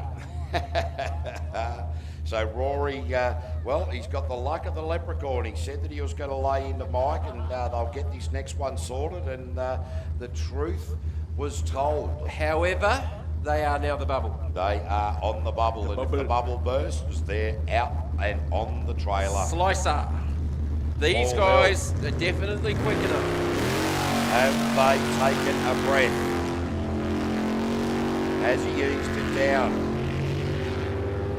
Suggested by the mannerisms of the boat, he has taken a few deep breaths, not got too far ahead of himself. Just needs to maintain this rage, and he will see himself move into that top 6. Well, he's certainly done the time earlier. Isn't it interesting? He always goes deep into that right hand at 23.352 and up on the split set by Mike Hessel and borrowed time by about 0.7 of a second up already. So, borrowed time on the bubble. So Paul Hill in the slice with Alex Singleton doing the navigational duties into the final part of this rotation now. It is looking like a very, very tiny lap. Deep breaths have obviously worked. Paul Hill across the line with a 54.033 into P4.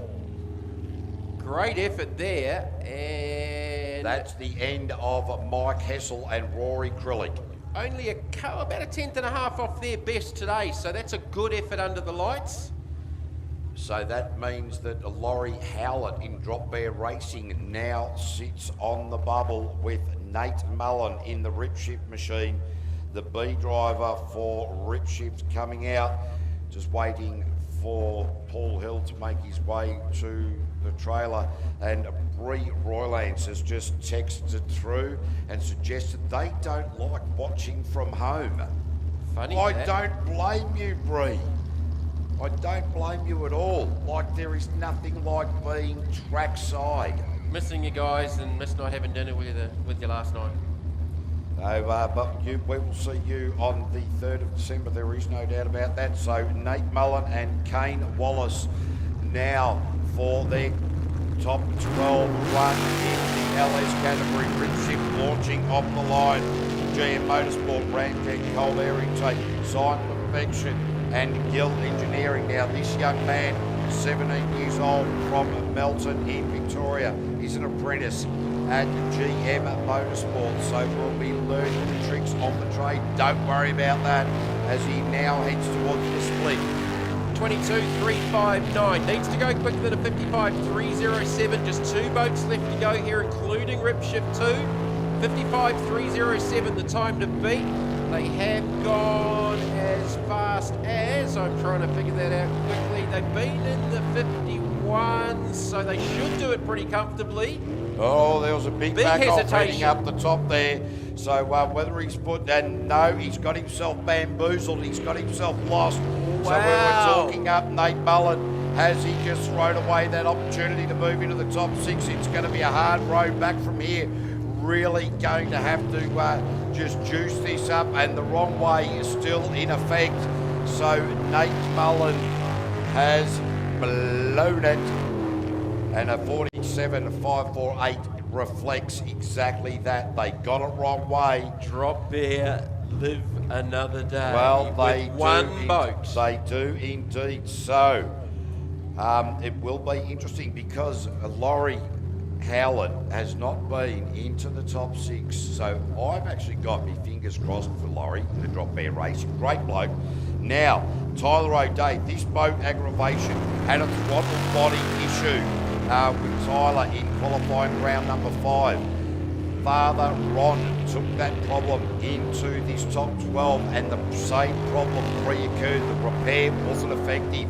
So now, as we're moving in to this part of the day, will Tyler be able to get through with that repair remaining intact? We are about to see. So Tyler O'Day split 23.3.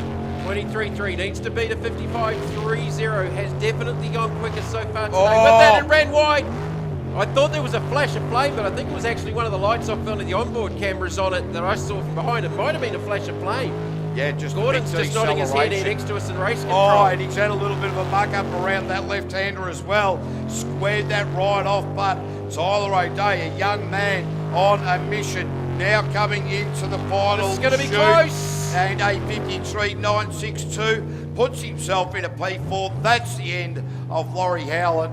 From slowest to fastest, it's going to be Jim Beeman, Paul Hill, Tyler O'Day, Kyle Elveston, Matt Moldhouse, and Bastian Mullen. Now, I do believe that we are going to have a top 7 because we do have a day licence. Let me please confirm that. So if we have a day licence, somebody who's not into the entire championship, we run a top 7. But that is to be confirmed. At the moment, his Laurie Howlett hasn't made the top 6.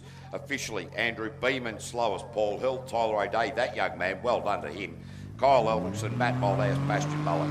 It was so definitely... now Connor Smith for his final run of the night in junior development. Needs to go quicker than a 51.615 to take the final away from Kobe Burke. So this is the second runner in our final for junior development. Can Connor do it?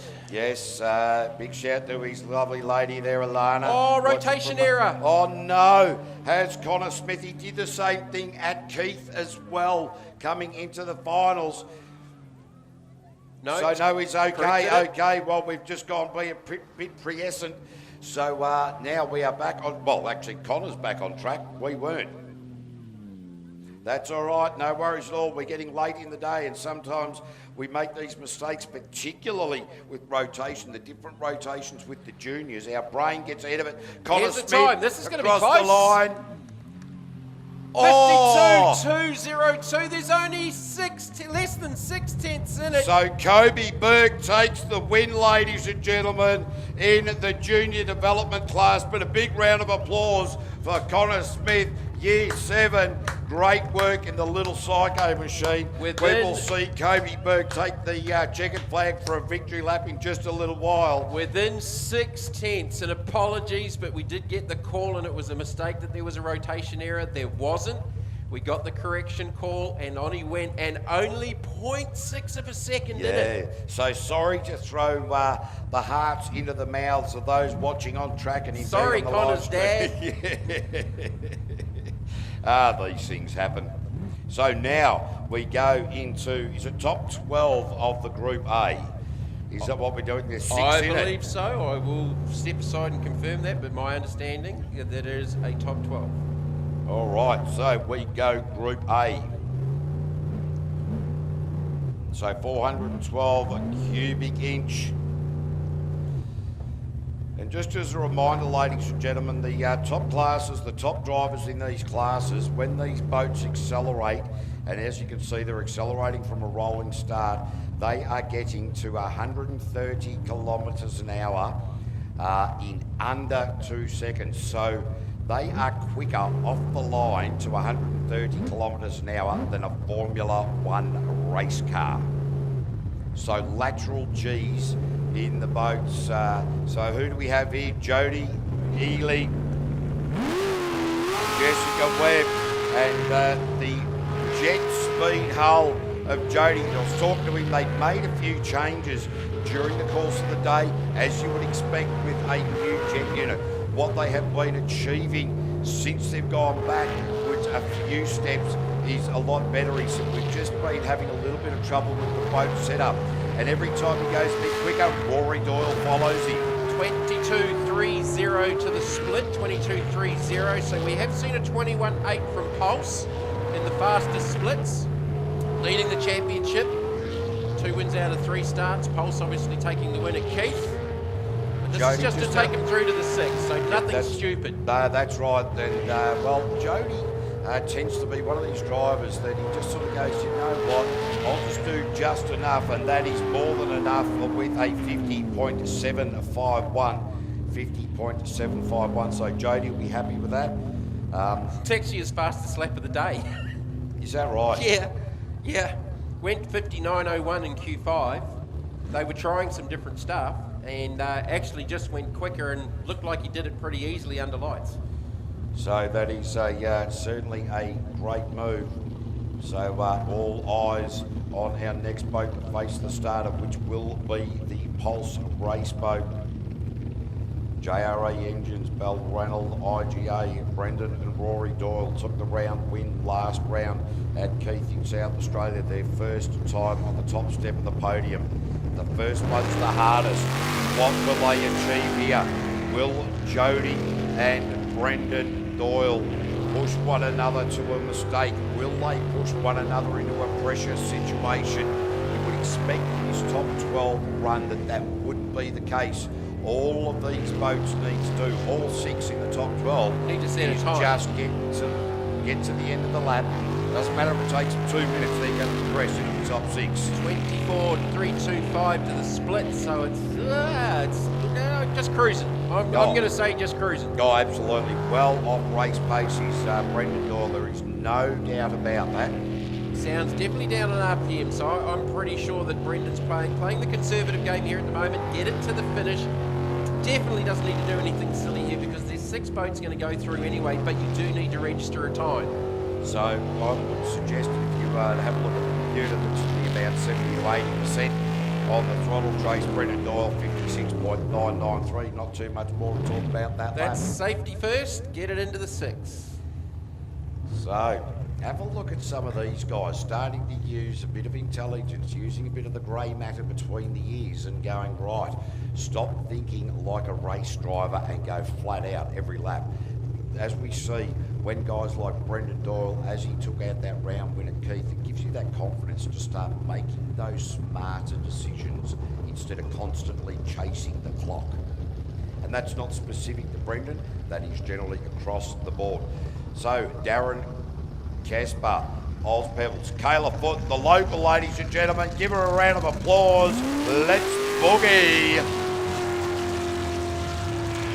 So Darren was having a little bit of trouble with the steering off the start. The crew was saying felt like it was getting very sticky when they were mucking around with the nozzle in the pit and paddock area, and Darren was just sort of saying it felt as though the steering was slightly delayed. So the combination of those two things, they just haven't quite been able to put their finger on it. That would not be fun. No, you wouldn't want that delayed steering as you're moving very quickly. 26.723 to the split, and again, like we've been saying, just needs to get a time registered here to go through to the 6, and we're going to see the same boats in the top 6 for 400 class.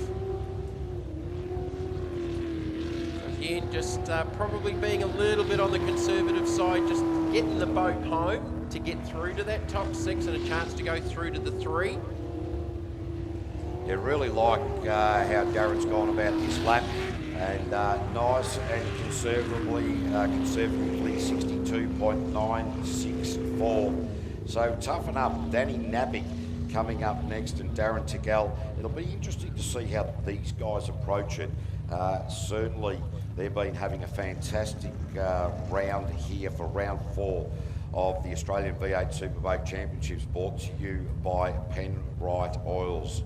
So these guys, of course, water ski racers, they really want to get juiced right up. I might just go and see what's going on in here next door there, mate.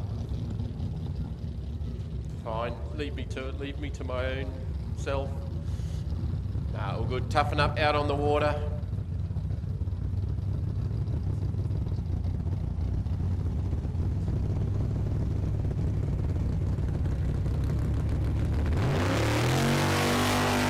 Out of the start chute, launches toughen up. Danny Napick and Darren Tickell. Another beautifully presented boat that looks so good under the lights here at Temora.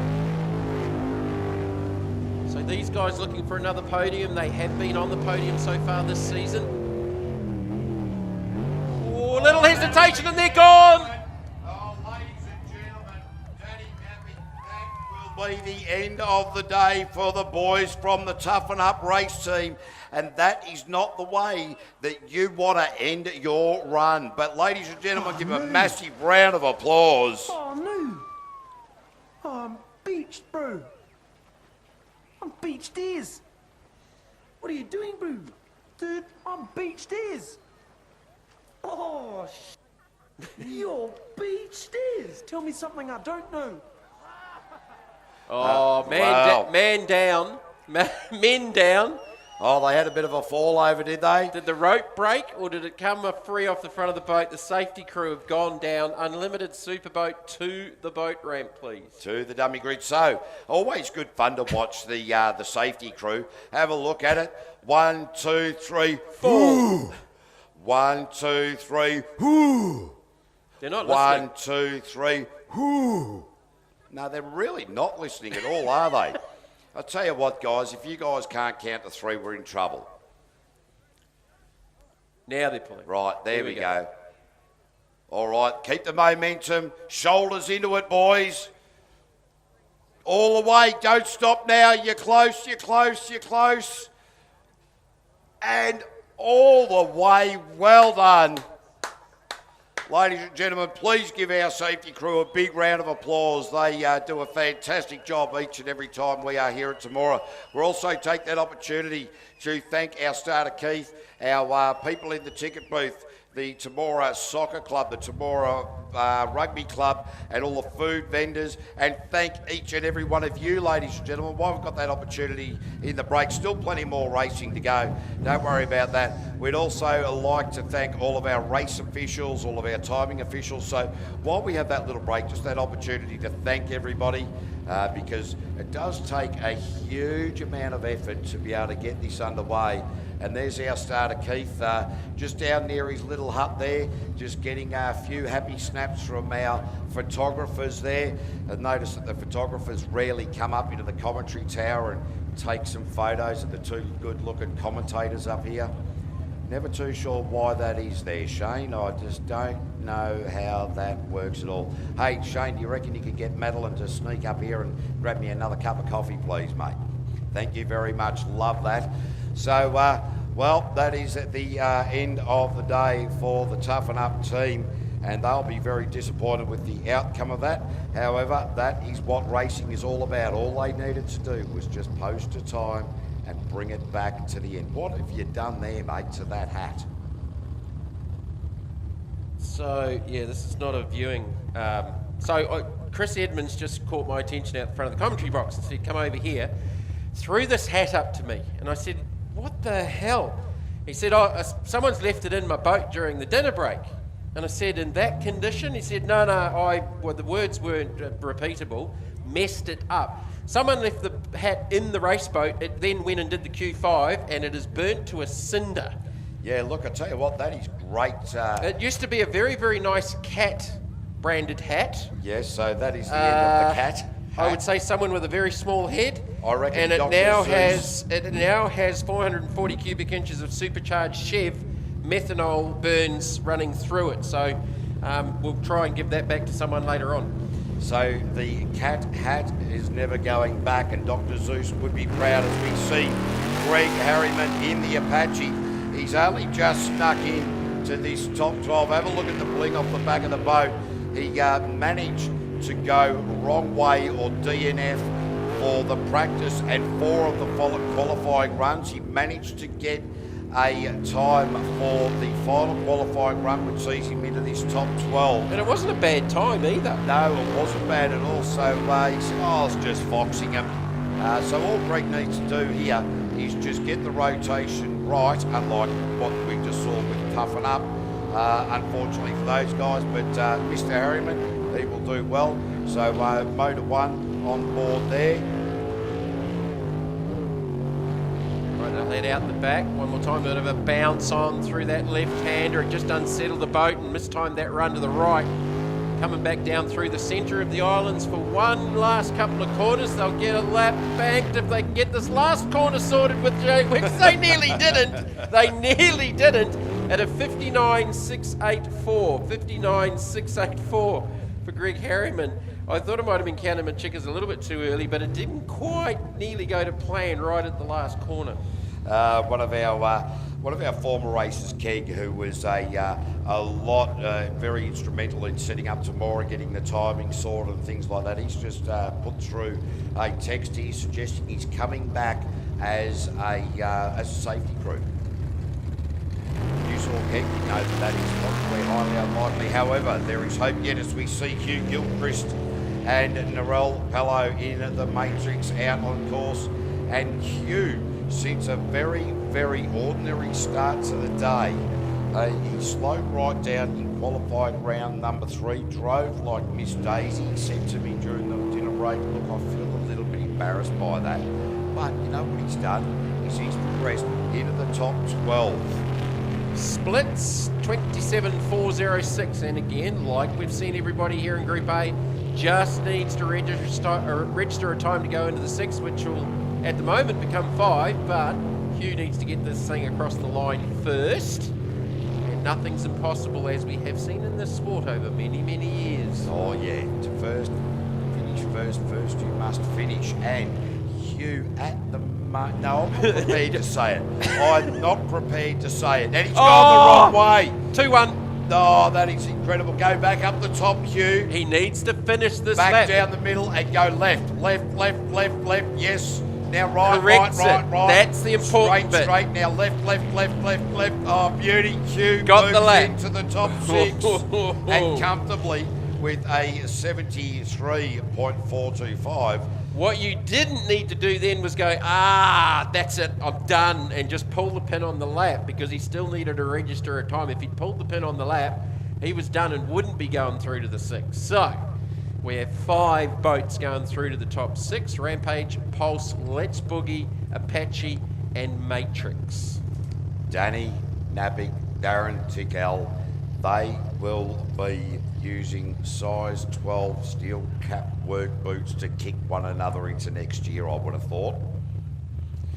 But anyway, moving forward, we are now going to move into our methanol sucking monsters that are the unlimited superboats. Top 12. 9 boats, 3 will go. Has anyone got anything for Fonzie Mullen? Well, when Q5 underlights, Daryl Hutton said, yes, I have, but I think Fonzie was definitely being a little bit on the conservative side, to be fair. Yeah, there is no doubt about that, as we're just casting our eyes down over the pit area. Fonzie Mullen certainly got the fire in the belly of the Ramjet machine. Warming up on the boat ramp, so this is the last of our 12s. We've already got one final one by Kobe Burke in junior development. So this 9 boats will take us to 6, and then we'll get into our top 6s for LS 400 and Superboat. And then we'll eliminate 3 out of each of those to take our top 3 through to the finals. Here comes Fonzie. Lee Stewart doing the navigational duties. This is Australia Speed and Performance, GM Motorsport, Grip Shift, Ramjet, Cold Air Intake, Site Perfection, Gill Engineering, GCG and Turbo Smart. Fonzie Mullen, the owner down there at GM Motorsport in Melton in Victoria. Lee Stewart doing the navigational duties. The world's largest LS. Fonzie Mullen launching off the line, 130 kilometres right there. That was well under 2 seconds. That wasn't 2 seconds. That was under 2 seconds. Well, these boats, Fonzie, the way this Pulse race boat and the combined work on the jet unit out of the Ramjet machinery shop there at GM Motorsport certainly ran about the 1.6 second mark. So 20.165. a leader in the field of jet sprint development is Fonzie Mullen in this Pulse race hull. He's only a couple of tenths off his best split so far today, so this will be a lap. Oh, very porpoisey around the right-hander out of Penrite. Not too sure why we've seen that at this late stage of the proceedings. So last couple of corners to go. Again, a little moment there through the middle, and the time will be 47.537. So 47.537, quickest time under lights thus far. So he's just put 4 tenths on what we saw from Daryl Hutton in Q5 with a 47.949. But again, we will take the top 6 from this top 12 with 9 boats, eliminate 3 to go through to the top 6. So that should absolutely categorically see Fonzie through. Yep, there is absolutely no doubt about that. So now we go down to Daryl Hutton and Mick Parry. Hazardous Phoenix Lubricants has gone as quick as a 47.949 and 47.256 earlier on today. Oh, have a look at that line straight up to that Penrite Oils Island up the top left from commentary there. And Daryl Hutton really on a fly. Mick Parry. Little traction loss, just jumped in the RPM out of that left-hander. So as they're transitioning into the split, 20.782, 6 tenths down on Mullen. But again, doesn't need to do anything silly. Just get it through to the 6. That's the important thing, and he's on target to do that at the moment. yes, and Daryl Hutton, a former Kiwi, now makes Gippsland in Victoria home. And Mick Parry from the Mildura region of the world. These two combining beautifully over the years. So Daryl Hutton into the final shoot for a 48.754. So Fonzie Mullen quickest that time out, 1.2 seconds quicker. And we know Daryl's gone quicker than that under lights. Yeah, so he's actually about 1.2 seconds slower than his previous best time under lights as well. So get through to the 6. That's what they're talking about. Get through to the 6. Don't do anything silly. Geez, that's hard to say to somebody who's got a nickname of Nutsy. Tyler Finch now and Jared Ballard.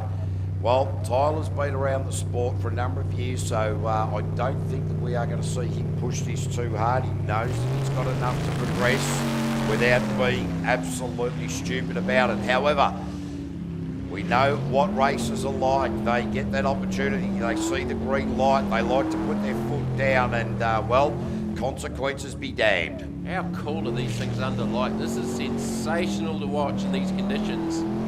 And the lighting here is very, very good. Split is a 21.583, 21.583. So only 8 tenths down on Daryl Hutton. So continuing to find time throughout the day and the evening now here at Temora. Yeah, so Tyler Finch just not pushing it through that crosswash at all, just being very conservative through there, knowing that it upsets this Stingray hull. Now into this final left-hander for Tyler Finch at 51.460, 51.460. So that will allow him a fairly decent chance of progressing into that all-important top 6. Not too far off his best time of the day at a 50.547. That was only a second slower than what we saw in the middle of the day in qualifying run 3. So I think they've got a little bit more left. Still 6 more boats left to go here in the top 12 for Superboats, whose next approaching the start chute. Is it Poison Ivy? No, Nope. you'll find this is Excalibur. Excalibur. Sam Everingham, Mark Garlick, Spitwater emblazoned on the side, and THS Truck Hire Solutions. This battle for the 6, I think for that sort of 5th, 6th, 7th position is going to be pretty tight. Yeah, look, Sam really just coming along beautifully in this boat that is new to him here this weekend, and really just starting to develop confidence with the boat. And as he said to me during the dinner break, he said, look, these sorts of things with the power that they have, if you jump into it, they can bite back very hard. Split is a 23.649, 23.649, so just about 1.8 seconds down on Loose Cannon. But very smooth as well is Sam Everingham. Really not too knifey, not jerking on that steering wheel, not trying to overdrive it, just being very conservative with it. So this will play out very well for him, because you still have the likes of Chris Edmonds, who at the moment trying to tame Yippee Ki-Yay is more than a handful. So Sam Everingham across the line with a 56.078. Still got 5 boats left to go here. Chaos being one of them, and it is Rob Coley in the mouth fresh coming off the trailer now. Poison Ivy twin turbo Nissan quad cam V8. Tuned by HRE engines. And other than the other one and the other boat they've got in New Zealand with the brand new version of that, you'd have to think possibly 2 of the only quad cam twin cam turbo Nissan V8s in the world. Indeedy-o. In jet sprint racing anyway. Yeah, that is certainly how it goes. So Rob Coley. Unless Rob's got another one tucked away. No, you would never know with this man. You'd have to ask his wife, Ange. G'day, Ange, watching from Wanganui. She'll be eyes glued to the screen. There is no doubt about that. Get this rotation right, Rob. We know he's got the pace. The boat's got the pace. Get the rotation right. Get a good time bank and should make the 6. Already been on the podium this year. First time out in this boat at Cabarita at the second round of the championship. Split is a 21.415. That's not far off. So as he shot across the top of the track there, eased off quite a way into that right-hander there, but looking all right at the moment is Rob Coley. No, he's gone the wrong way. So he now needs to go up around the roundabout. Come back on yourself. So he's thrown a little bit extra in there. Has Rob Coley made life difficult for himself? Is he trying to climb Mount Everest in a pair of thongs from here on in? So Rob Coley in the mouth fresh machine across the line and put plenty of time on that 57.544. Ooh, it's slower than Excalibur. Wow. So Rob Coley just threw a little bit of a rotational error in there. He went across the top, and that explains the hesitation when he turned right coming back towards commentary. Eased off it big time. He knew he'd gone the wrong way and then had to rethink his way back through the maze to get on track properly. He did it very well, but this is not the time of the day that you want to do it. This is sudden death. The top 6 move forward. Well, he went 49.11 in Q5 under lights, so it was there. Yippee-ki-yay, Steve Edmonds, 440 cubic inches of blown fury. This boat is just mental. Absolutely mental. But I think Chris is having one of the funnest weekends he's ever had driving this boat. And he's got a few in the arsenal now. Yeah, so one thing, I did have a chat to Chris Edmonds earlier, and he said we tried to get the bow of the boat down. The split there was a 23, so certainly not where he'd ideally like to be. They were trying to get the bow of this boat down, but what it was doing was actually diving the nose in and lifting the back of the boat up, which means water wasn't going through the jet unit. So now they've had to readjust it. Oh, Chris Edmonds has spat it out and backwards, ladies and gentlemen. That is what methanol burning out of the exhaust pipes looks like. And that will be the end of the day for Chris Edmonds. And that was spectacular, no doubt about that. Take a bow, Chris Edmonds. Put your hands together for the performer. Oh, he loves it. I think he'd made a rotation error before he went off because the hands went up He was all over the shop. So Chris Edmonds, that is a, very exciting way to end your night there, Chris. And, Rob Coley, he will breathe a sigh of relief at the misfortune of Chris Edmonds to a large degree. Jamie Moroney. Ladies and gentlemen, please put your hands together for Chris Edmonds and Jamie Moroney. All right, so who do we have still to come in the unlimited category? We've Girlfriend. got the girlfriend and blown budget. So, Rob Coley, he just needs one of those two to not be able to beat his time of a 57, and he will progress into the top 6. Hard call with Spider coming out. That is certainly a very hard call. So time will tell, there's no doubt about that. I'm just going to duck outside, have a check at what the moon's doing, and hopefully, ladies and gentlemen, you're getting nice and warm there. We'll be back in just a minute. Yeah, I don't think it's quite as cold as it was here last night. It was certainly on the chilly side when we arrived in the rental car coming out of Canberra late yesterday afternoon. But certainly pleasant enough out there at the moment. Hopefully the Mozzies are keeping down as well as they're trying to put Yippee-Ki-Yay back in the water. Get it fired back up and back into the pit area. As we get to the business end of our top 12 rounds, heading towards our top 6s. So we should have the LS top 6 at least heading down towards the boat ramp, if not assembled on the dummy grid, ready to go in the water very, very shortly with just 2 boats left to go and unlimited. So Rob Coley will be sitting on the edge of his seat. Oh, there's the flame show from Yippee-Ki-Yay. Hopefully someone warned the safety crew to be standing back when he fires this thing up. Just all the unburnt methanol collected in the mufflers when they fire it back up.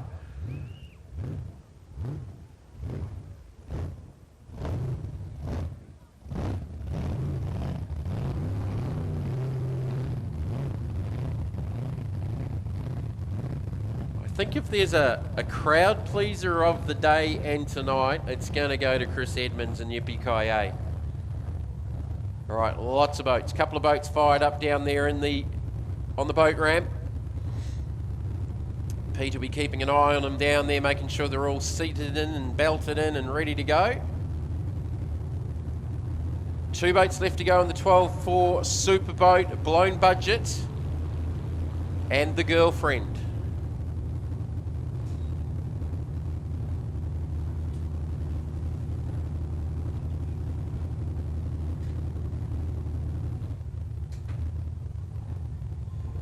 How's the moon looking, Cody? Oh, fantastic. I actually couldn't see it because I was just too busy watching that flame come out of the back there of Yippee-Ki-Yay. That is going to burn a sausage or two. That is a quick cook.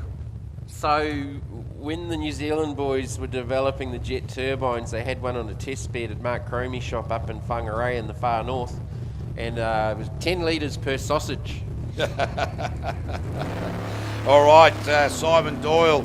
So this is going to be an interesting one. Simon Doyle is really going to have to rip one out here.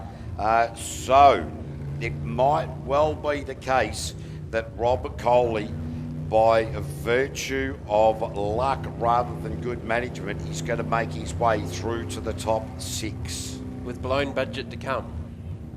So, because it is Simon Doyle out there at the moment, and I dare say that Simon Doyle at this speed, he's not going to beat the time of Rob Coley.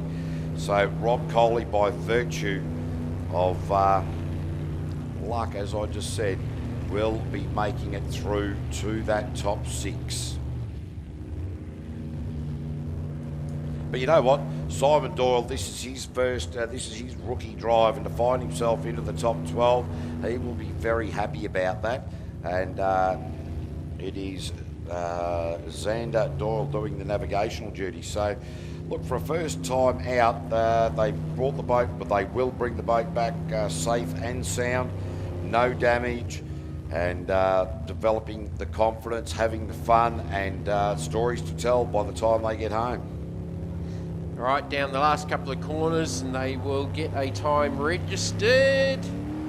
Girlfriend crosses the line with a 82.125. So Rob Coley lives to fight another day in the top 6. Until now. Glenn Spider Roberts needs to beat a 57.54. No, he doesn't actually, because Rob Coley is in P5, so he will go through. All that Spider needs to do is complete a lap quicker than 82.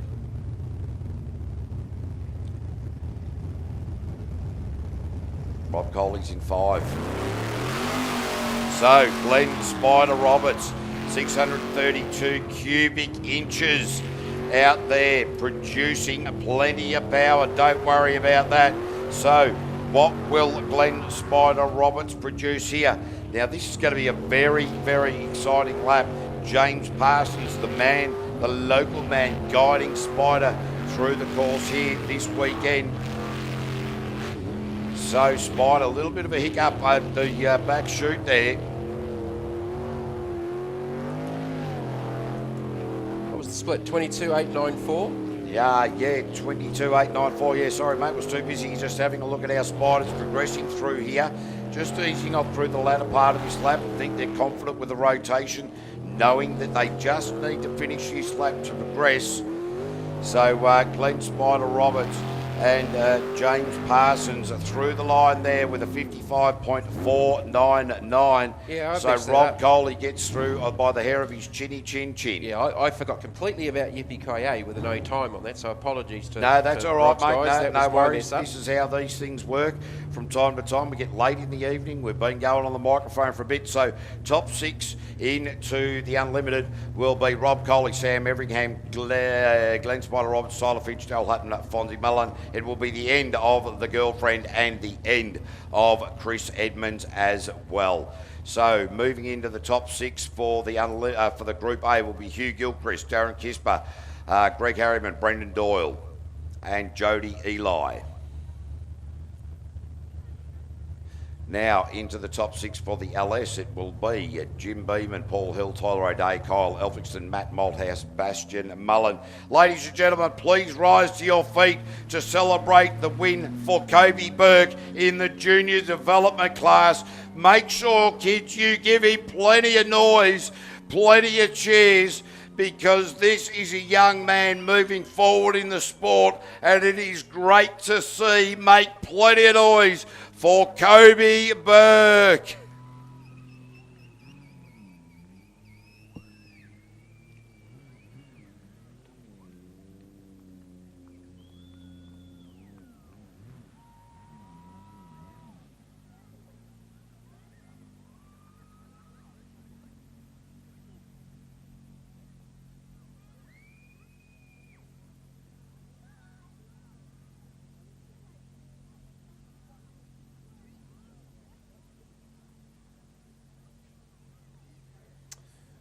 All right, fantastic effort there for Kobe Beck. Now, I realised my mess up. I'm sitting there going, there's 9 boats in Superboat. I've missed someone. No, we missed Chaos because Chaos didn't go back out there for the 12. Yes, so that's why I thought there was at least another couple of boats to come, and that was my mess up because I didn't realise Chaos didn't come out. That certainly makes sense, because I tell you what, it won't be your mess up if Chaos all of a sudden hits the ramp. So not too sure what went on there with Scotty Krause and Rachel Parsons. Well, we did see that flash of flame from them in that Q5 run.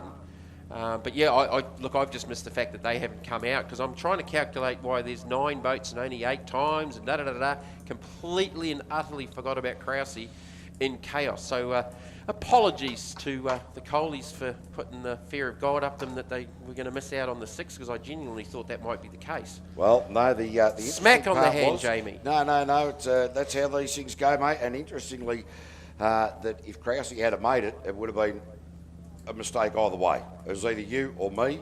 It's certainly just by sheer luck of whatever. I win. But I am taking my ball and bat and going home now. yeah, fair enough too. But yeah, very disappointing that Scotty Krause and Rachel Parsons couldn't make the start. So it'll be wish we could get some information out of Team Chaos as to why that occurred. It was just grey matter not working correctly. Yeah, All right, so LS top 6 hitting the water. Jim Beeman. Now, does the top qualifier from the 12 get the choice to know where they run in the 6? This will run in the 6 from slowest to fastest. When we get to the top 3, the fastest qualifier gets to choose the order. So we have reset our clocks, and it is Jim Beeman, JB Racing, out on the track at the moment. Now, I'll tell you what, been so impressed with his improvement throughout the course of these last few rounds, and particularly what we are seeing here at Temora today. So, Jim Beeman. He's probably going to need to find a little bit of time here to get into the 3. The first boat to set a time here in the top 6. And that is not a bad way to go about it. So, Jim Beeman's gone rotation the wrong way. No. He's gone. He's gone the wrong way. He came through the loop going the wrong way to the start finish line. He is done. Decided that he is done, ladies and gentlemen. That is the end for Jim Beeman and Erin Collins. And I talked it up. I've been saying how well they've been going today as well. Yeah, I'm not going to say that. That's not a 1 or 1. That doesn't count. No, that doesn't count. So unfortunately for Jim Beeman, they have got it wrong in the top 6. No time. That is going to help the other 5 boats next out. Paul Hill and Slicer. So what can Team Slicer achieve here? Likewise, I think, well, look, there's less than a tenth between them and Agro, Tyler O'Day. Oh, the speed that Paul Hill was carrying up there. He was using that buoy at the bottom of that right island from commentary as a sighting gauge, and he ran right up to it. And he ran right over the one down here right in front of the commentary box. So this man has got his big eyes on. What's the split? 23.156. He's on a lap here. Definitely looking to try and get into the top 3. It's going to be a pretty special lap to get ahead of the likes of Bastian Mullen, Nude Nuts and Blackout Racing, but he's going to try and force the issue. A little bit of a bounce over the backside of the circuit around the Penrite roundabout, and he's only got a few corners left to go here to negotiate to bring it home and get a lap in the books for the top 6. Yeah, Paul Hill in the push for the line for Glenn Simpson Contracting across the line with a 53.584. So that is the time that they will be chasing in the LS category in the top 6. Improved by 0.5 of a second from the top 12. Could we please have our Group A category to the ramp, the top 6 to the ramp, please? So, who is coming out now? It is Tyler O'Day in aggravation. And we know this boat has had a throttle issue. It has let go a couple of times. They have repaired it. Ron O'Day came out and broke the repair. Tyler came out and showed that the effective repair of the broken repair was a better repair. Well, he needs to find 4 tenths to get ahead of Slicer to try and get towards the 3. Just giving the safety crew the waves up with the arm restraints on. Tyler O'Day in aggravation, the B-entered boat on the journey. So Tyler O'Day just so wrapped with the way that this young man has gone about the business here today. A little bit rugged through there, hit a little bit of crosswash, unsettled the boat. The first part of it didn't actually look too bad. It was the second part where it got a little bit unsettled. The first part wasn't too bad. Here's the split coming up. We need to really sort of bank this against Slicer. 23.358. So a little bit slower, about 0.2 slower there somewhere. So it is Tyler O'Day. Now he's going to have to really push from here to beat the time that Paul Hill has set.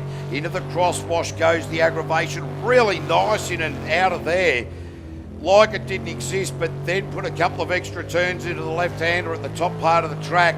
So Tyler O'Day into the feed for the line. and a 52.668 goes to the top out of the 3 so far. So wow, Paul Hill, he's brought it home very quickly indeed. He was 2/10 down at the split, 0.2 of a second, found a heap of time in the second half of the lap to sneak through. Well and truly. 0.9 quicker than Paul Hill in Slicer. Oh yeah, no, hang on, sorry. He was 22.35 versus a 23.15 for the split, so he was already up at the split anyway. Oh, we got that. Yeah, okay, right. Yeah, geez, oh, yeah. That's my dyslexia. I once went to a toga party dressed as a goat. Oh, well, I'm not surprised at all. The greatest of all time. Is good that lap. how that went? Very good lap, yeah, though. Really, very impressed with that. As now we see Kyle Elphinston in Blackout Racing launching off the line. Now, this young man has, we've said before, has won an Australian Championship, and he continues to be pushing Bastian Mullen. So we would expect to see him post a time quicker than Tyler O'Day. However, it is racing 21.6 on the split. Well, he's up on the split. He's definitely up on the split by about 0.7. Still with Nude Nuts and Bastian Mullen and Rip Shift to come. Yeah, Kyle Elphinston really taking it to the top end of the tree at the moment. Now into the final combination of corners. So Kyle Elphinston and straight to the top of the table with a 50.288. And it is Paul Hill now sitting on the bubble. Kyle Elphinston will definitely progress.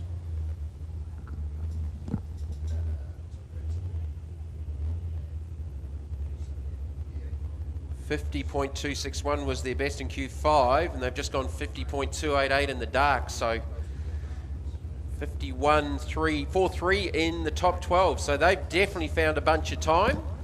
There's your 3 at the moment with 2 boats left to come. So the bubble is now Slicer at a 53.584 with Nude Nuts on the water.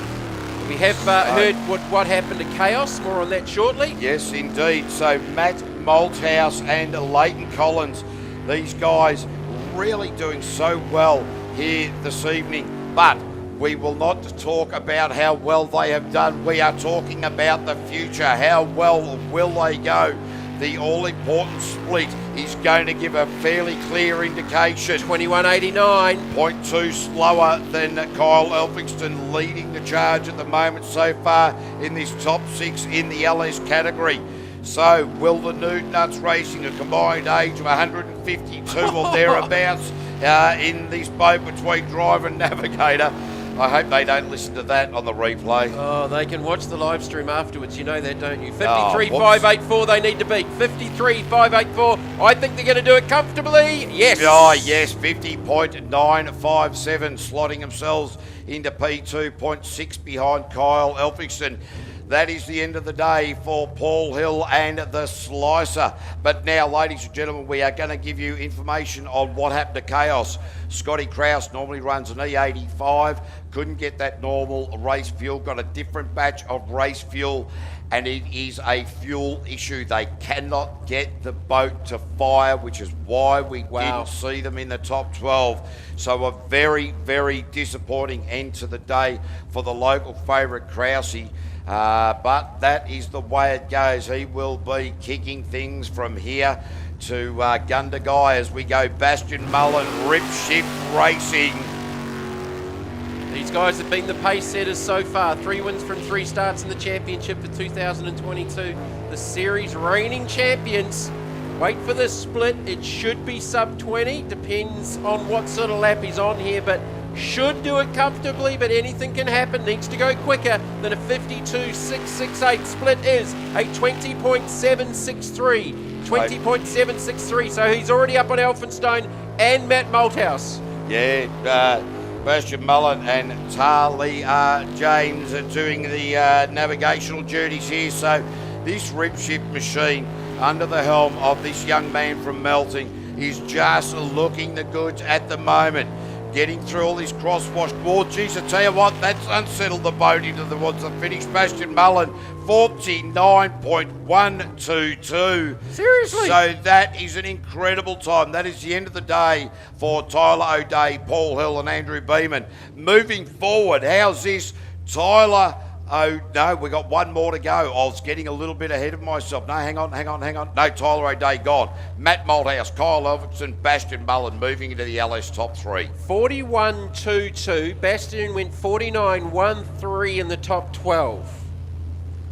And we talk about consistency for the Colin Parrish Memorial as Let's Boogie comes out in the Group A top we 6. Now go, yes indeed, Group A top 6. Geez, I tell you what, they're starting to get them moving along now. Oh, really got the bow buried in there, did Darren Casper in the Let's Boogie machine. So, Let's Boogie. Kayla Foote doing the navigational duties. Split goes through with a 25.725. 25.725 for the Let's Boogie team. Couple of little sort of direction changes that scrubbed a little bit of speed off over the backside of the course. Yeah, wiped it like a smile off the face from mum with a wooden spoon. Oh, big bounce. Bounced it. Took it out towards the island and just kept it off. Trying to tidy it back up for the last few corners. Trying hard, he's made the top 6. Yep, so Darren Casper through the line there with a 61.317. History might suggest that might be the end of the night for him, but we still have the likes of the Pulse vessel. Rampage, Apache and Matrix. Yeah, so that should be an interesting final moving into that.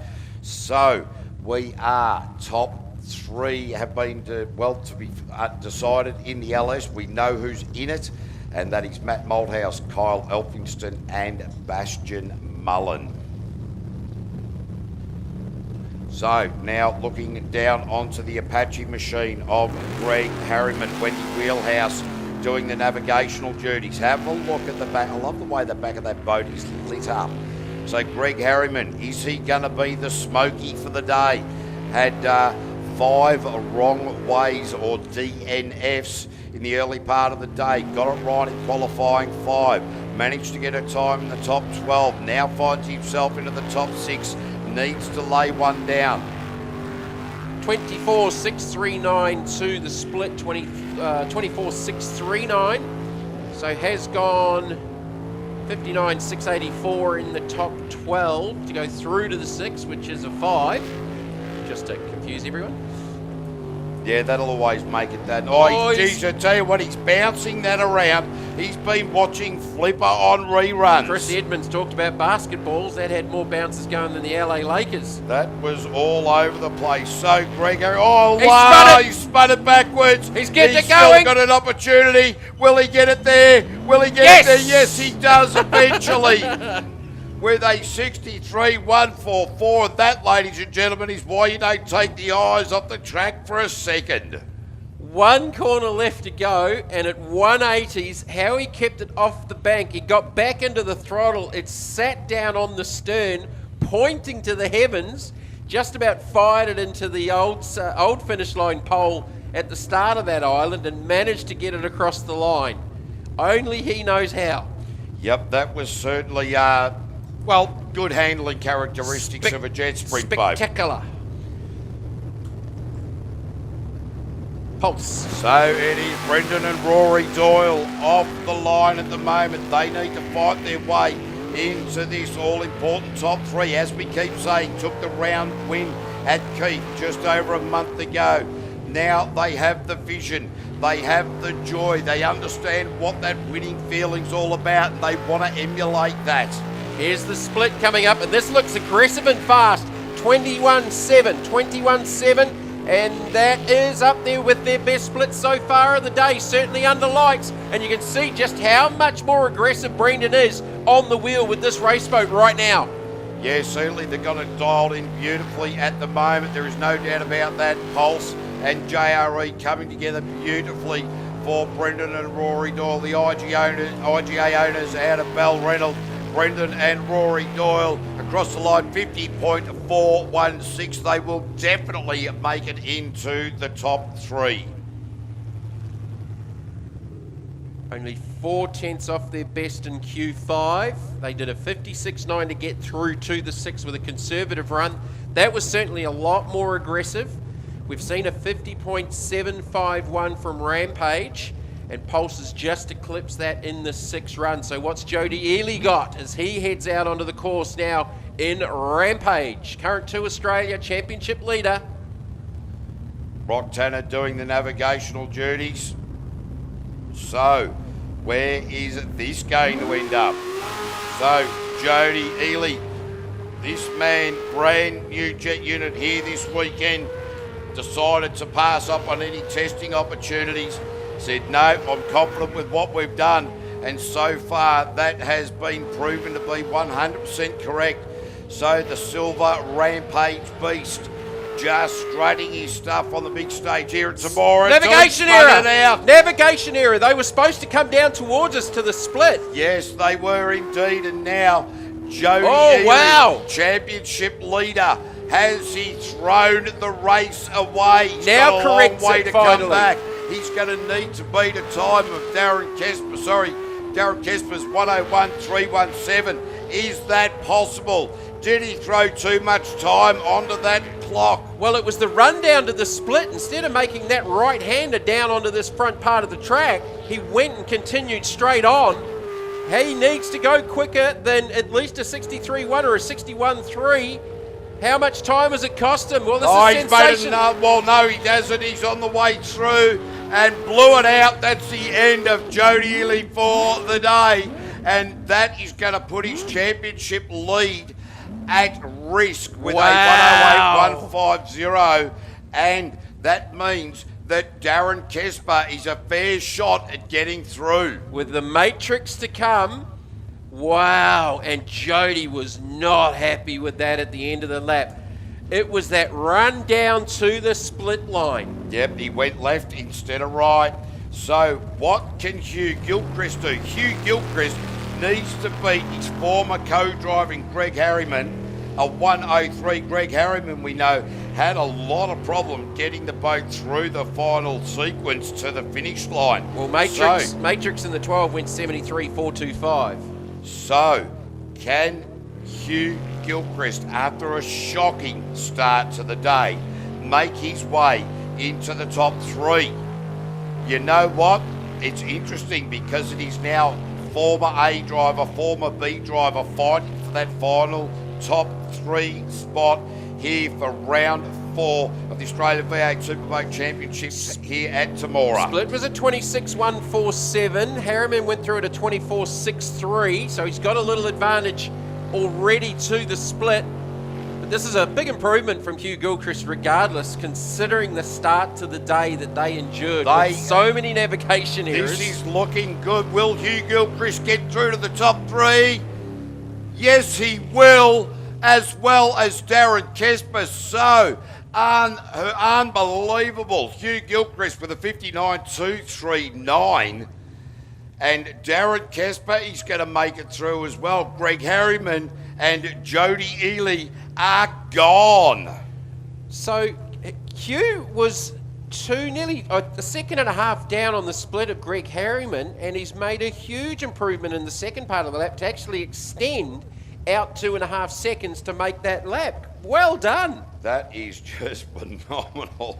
Well, at the start of the day, would you have picked that for our top 3 final in Group A? I tell you, if you were a bookie, you'd be making some money because that is just amazing. Kayla Foote is going to, as navigator, will be going through with Darren Kesper. That's Hugh's fastest lap of the day. To get him into the 3 under lights. Phenomenal. The best lap of the day, and he only completed a handful of them. Wow. So that is, well, that's one for the books. And I tell you, Jody Ely has just made it very difficult because you would say the favourites going into the Group A would be Brendan and Rory Doyle. At the moment, they're some 9 seconds quicker than Hugh Gilchrist When and did Darren you last Kesper. see that in 400? I cannot remember, mate, because my memory doesn't cast back that far. I can go back to the first round of 2022. Wow, that is quite incredible. You have, But there wasn't 9 seconds the difference in any of the finals. No, you have an innate ability to be able to cast your mind way, way back. It was the only one I was involved in. All right, so top threes.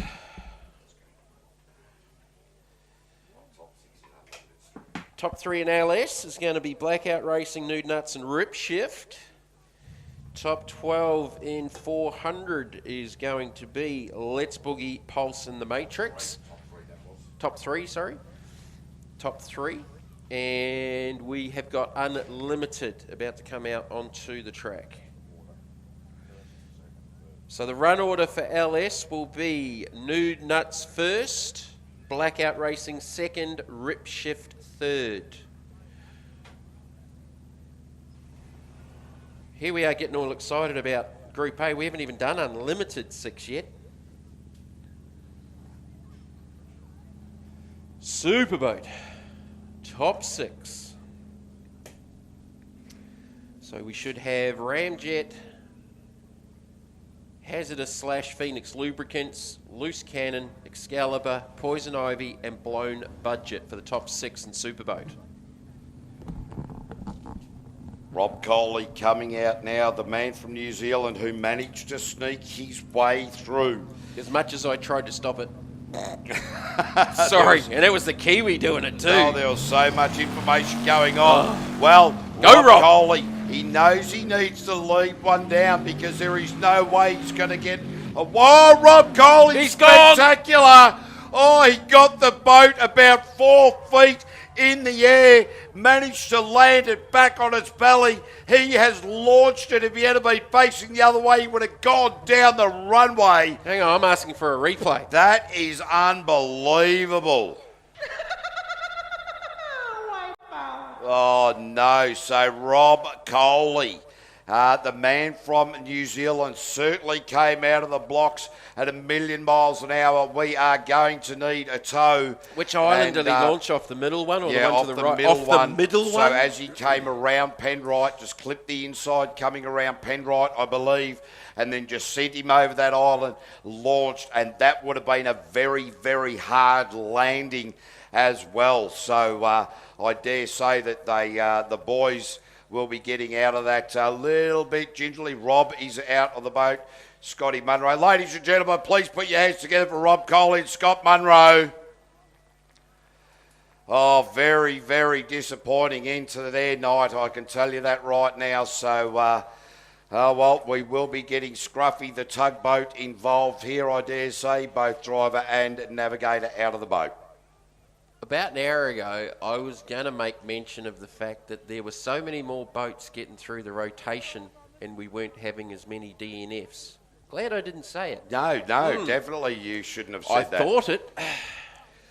So we will, as Rob Coley goes underneath the commentary tower walking back here, I'll have a bit of a chat to him.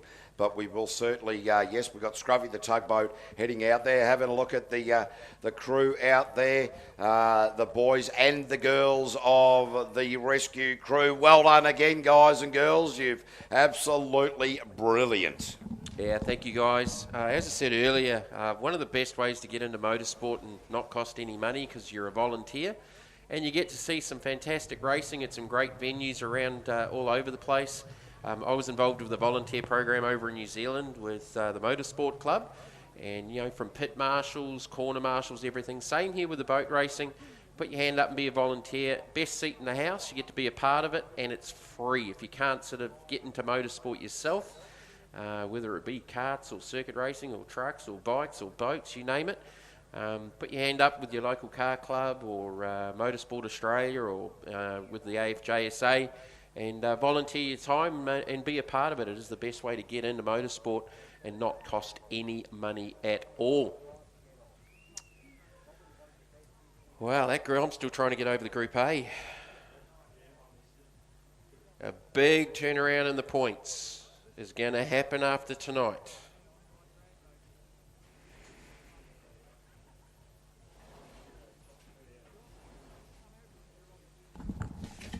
Penrite, Australian-made, family-owned and operated. Make premium quality engine and racing oils, warranty-approved coolants, automatic transmission and manual gear oils, a complete range of engine and fuel additives, heavy-duty and industrial products for every application.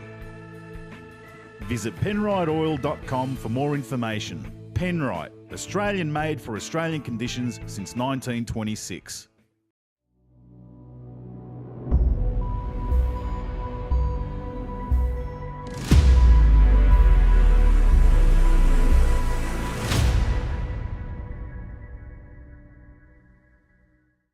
Certainly spectacular, but ended up landing back on its feet.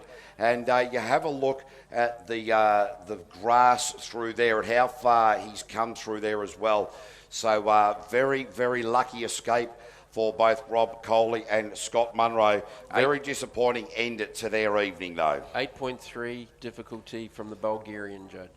From the Bulgarian judge. Yeah, we're not allowed to say Russian judge anymore. Apparently that's bad taste. Oh, well, of course it would be. Yeah.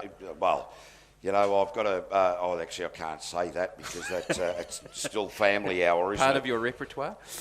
Well, Ange Coley, Rob's wife, watching on the live stream from home in New Zealand, has said, well, that is a big oops. Is that what the actual words are? No, it doesn't say that. It doesn't say that, to be fair. She reckons Rob has wings. Does he drink Red Bull? Well, sorry, Ange.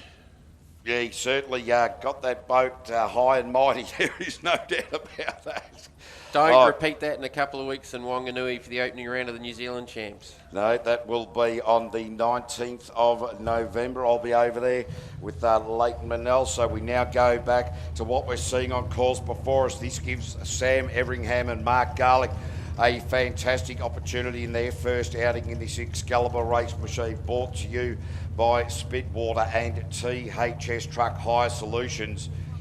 So these pairing coming together from Queensland. Mark Garlick would normally be racing in the Group A category, decided to take the season off. Sam Everingham bought the boat off Mick Carroll only 2 weeks ago.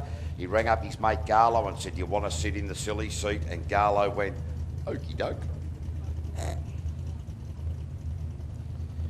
So this keeps throwing up interesting moments all the time. Oh, there's more to come. There's more to come. So, all right, Sam Everingham launched it out of the start chute. This Excalibur boat is just an absolute weapon to watch. It's down on horsepower compared to the rest of the field in this unlimited category. But it handles. It does. It handles absolutely beautifully. So Sam Everingham on the split, 22.3. 22.3 to the split. So did a 56.07 to get him through to the 6. With still quite a few boats left to come. After this, 4 more boats left to come in the top 6 for Superboat. Nice clean lap so far. Yeah, Sam doing a very good job in this boat that is new to him. And I tell you what, those cool, calm heads of Garlow and Sam working beautifully together. Sam Everingham across the line with a 52.450. 52.450. Well, that's a slight improvement on the 56.07 in the top 12. Yeah, so, well, that puts Sam Everingham in a pretty good position to have a bit of a look into the future. Did a 51.5 in Q4, so not far off that in the dark, but certainly a big improvement from the top 12. More importantly, got the rotation right, got the lap booked. And blown budget, Glenn Roberts out on track, James Parsons doing the navigational duty. The scruffy, the tugboat, the jet ski just making its way straight across the bottom of the track there as Glenn Roberts out on course at the moment. Just firing it along. Coming up to the splits. That's where Jody Ely made the wrong turn there. 23.158. 23.158, so a little bit down on Sam Everingham. That was a pretty tidy lap from the Excalibur team. Yeah, so blown budget with Spider Roberts at the helm and James Parsons doing the navigational duties. Really seem to be on top of it here at the moment. And Spider just doing very well at the moment. And he will be struggling to see out there. He'll be squinting. There is no doubt about that. So Glenn Spider Roberts in the blown budget across the line in a 55.132. And he is at P2 at the moment, but we still have Ramjet, Phoenix Lubricants with Daryl Hutton, the loose cannon machine, still yet to come. So that is Glenn Spider Roberts will now be sitting on the bubble. So this has thrown up some amazing stuff in the Group A moving into the top three. Will we find ourselves in a similar situation with the methanol sucking monsters that are the Unlimited Superboats as we cast our eyes trackside as the loose cannon machine with Tyler Finch at the helm making his way. Great name for a race boat. Great name for a race boat. He's just mad when he lets loose on it. And as we know, the boat has not been handling the crosswash at all, and it will become very apparent very soon as Tyler just won't put his foot into that crosswash.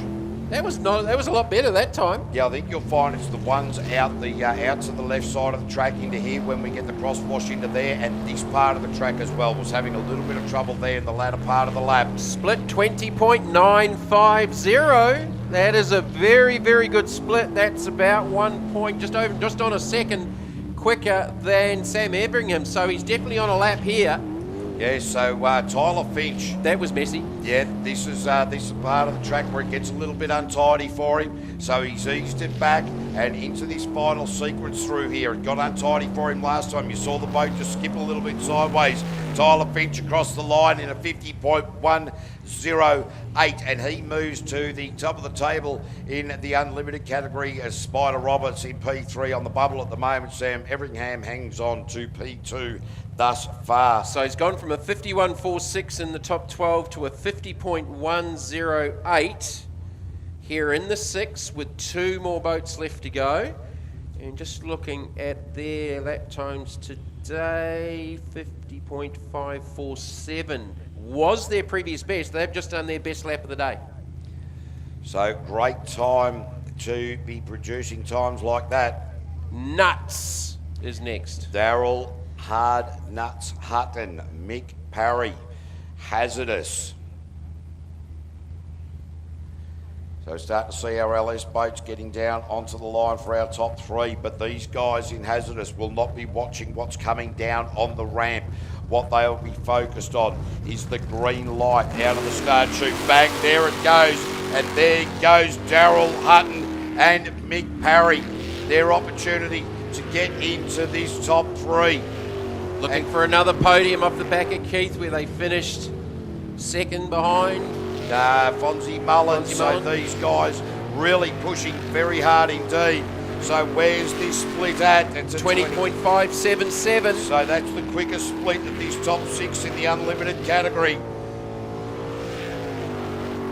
Just keeping a very close eye on how Daryl Hutton is dealing with this. We saw him go wrong way during qualifying. Really seems to have this rotation cemented into his head now. He's only a tenth slower than the run in the dark for the Q5 run, so he's on a similar lap time here at the moment. Brings it down to the line, little bounce out of the last corner. And a 48.058.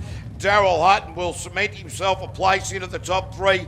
That is the end of Glenn Spider Roberts with Sam Everingham and Excalibur now sitting on the bubble with Fonzie Mullen still to come. Fonzie Mullen to progress into the top 3 needs to beat a 52.450, and I'm fairly confident that he could achieve that. Daryl Hutton just improved by 7 tenths, 0.7 of a second from the top 12 run where we thought he was a little bit conservative, but just needed to get through to the 6.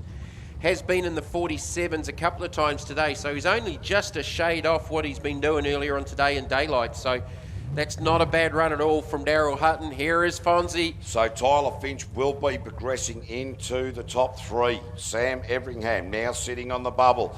Fonzie Mullen, Lee Stewart, Ramjet off the trailer now. We know that Fonzie has, I think even in his practice lap, in fact, went quicker than the time Sam Everingham has posted for 52.4. So... Current national champ, current world champ, last boat in the top 6. We've already seen drama in 400. Will we see it here? Oh, have a look at the way Fonzie Mullen really just, these guys and girls have just been really nailing this start sequence very well indeed. And Fonzie Mullen across the top, split the islands into this right-hander now. The boat handling pretty nicely. The split at a 20.3. Not their best, but again, just need to get through to the 3 with no mistakes. We've already seen it earlier on in the night. Not from Fonzie, but from one of the front runners in Group A. Looks clean and tidy so far. The boat's sitting nice on the water, especially over its crossweight, but I don't think he's leaving everything out there right now with the top 3 to come. Certainly not. Just a relatively easy run in the scheme of things there for Fonzie Mullen. Straight to the top of the table with a 47.855. Looked like he was doing it standing on his head. That is the end of Sam Everingham and Excalibur. So it'll be Tyler Finch, Daryl Hutton and Fonzie Mullen moving into the top 3. And Daryl Hutton only 2/10 down, but that looked to be a fairly cruisy 47.855 from Fonzie Mullen. Right, top 3s, here we come. We should have the LS final on the boat ramp, ready to go. And Ripshift, Bastian Mullen has decided to go last in this final for LS. This is what it comes down to, folks. The top 3s across our big classes. 9 boats to run for the rest of today, ladies and gentlemen. So, we thank you for your patronage, there's no doubt about that. But we are now going finals time. And of course, Bastian Mullen and Talia James running last. So that means it'll be Kyle Elphinston or Matt Malthouse, and in fact be Matt Malthouse, the man from Keith, with his mate Leighton Collins sitting in the navigator seat. Nude Nuts Racing. And between these guys, they've got about 3 hairs on the top of their heads between the pair of them. That's why they call it Nude Nuts Racing. You always say that when they're in the boat and they can't hear you. Well, yeah, but they know that they can have a chat to me afterwards while I'm on the way back home to Melbourne. You're the hairiest man I've ever met. You should. I won't say that. So it is Matt Malthouse and Leighton Collins. I tell you what, these guys have really brought a great mindset to this round here in Temora, round 4. And they have made their way into the top 3 for the LS category. So they're guaranteed a podium? Well, actually no, they've got to finish. That's exactly right. So, oh no, they've made the top 3, so they still get the result. So the split 21.6. That's not bad. That's not bad. That's up there. They will be pretty happy with this. That's up there. That'd be up there with some of their best. What do they do in the 6 to get through? So they will be very happy as they moving into this crossbar section of the track. Not too shabby at all for Matt Malthouse and Leighton Collins in the final push for the line. This is quick. Matt Malthouse will be on a cracker, and it is a 50.252. That is a good run. 7/10 quicker than their top 6 run to get them into the 3. 50.957. They've just gone 50.252. So that is a great run from the boys from Keith. Now it is a waiting game for them as they await the times of Kyle Elphinston and Jacob Bellamy, and indeed Bastian Mullen and Talia James. So we are going to see Kyle Elphinston and Jacob Bellamy been running as bridesmaids all throughout today. Will they step up into the bridal position? Bit of a 2-step off the launch there with a little hesitation in the middle and then just smashed the throttle. So they went 52.88, 50.288 in the top 6 to get them into the 3. That is pretty much what we've just seen from Nude Nuts, who went a shade quicker at a 50.252. Across the split, Kyle Elphickson 21.958, so 0.3 slower than Matt Malthouse. Geez, he's going to have to get a giddy up. He's really going to have to put the pressure on himself here. I think that just shows at the moment how good a lap that was from Matt Malthouse and the Nude Nut boys. That was an impressive run. Last couple of corners off the back, down through the centre. A couple of direction changes here. And the last corner, this is where it went wrong at Keith. And he gets it across the line. With a 50.721. Matt Malthouse is quicker by 0.46. Wow. So, Kyle Elphickson, this goes against the grain of what I was saying. The younger guys see better at night. Kyle Elphickson, about 25, 26. Matt Malthouse getting towards well close to retirement age. Now he's back on the boat ramp. He can hear you now. Now, there is no doubt about that, but this is exciting indeed. And great to see the camaraderie down there with the boys from Keith there giving a round of applause there to Kyle Elphickson. But it is now Bastian Mullen, the man who's been leading this all the way with Talia James in the navigator's seat. Pretty sure they've only boat in the 40s. Yes, indeed, in the LS category. I suspect you are right without doing a criminal investigation onto that statement. But, pretty sure. And like Matt's just got pretty close with a 50.252. But again, no mistakes. And the big point here is that Bastian has the opportunity to go 4 from 4. And that will be an unassailable lead, you would suggest, in the overall championship. But having said that, there is, you never know what happens in motorsport or in sport right across the board. Bastian Mullen, rip shift, off the line. Well, that is a very smooth run up to Penrite. How fast was that around the Penrite roundabout? Man, that just did not lift. Yeah, geez, I tell you what, this is a young man at the top of his game, as the records will show. If this is sub 20 for the split, it's going to be hard to beat. No, 20.727. It is still faster than Matt Malthouse. Yeah, 0.9 quicker than Matt Malthouse. So, at the moment, it is Bastian Mullen here as the favourite. So, rip shift. Bastian Mullen, the young man from Melton. Should do this and should do it pretty comfortably. Last couple of corners, nice over the crosswake and brings it home with a bang. He's brought it home with a win and the quickest time of the day in the LS category with a 48.286. That is an absolute cracker, ladies and gentlemen. Bastian Mullen has won it with Talia James at a 48.286. Matt Malthouse in P2 with Leighton Collins at a 50.252. And Kyle Elphickson and Jacob Bellamy with a 50.721. I'm going to go with an early pick here for the Colin Parish because Bastian's gone 49.136, 49.122, 48.286. Although that 48.286 might have just touched that up a little bit, I reckon. But a 48.286 fastest lap of the weekend, of the day and the night in the final.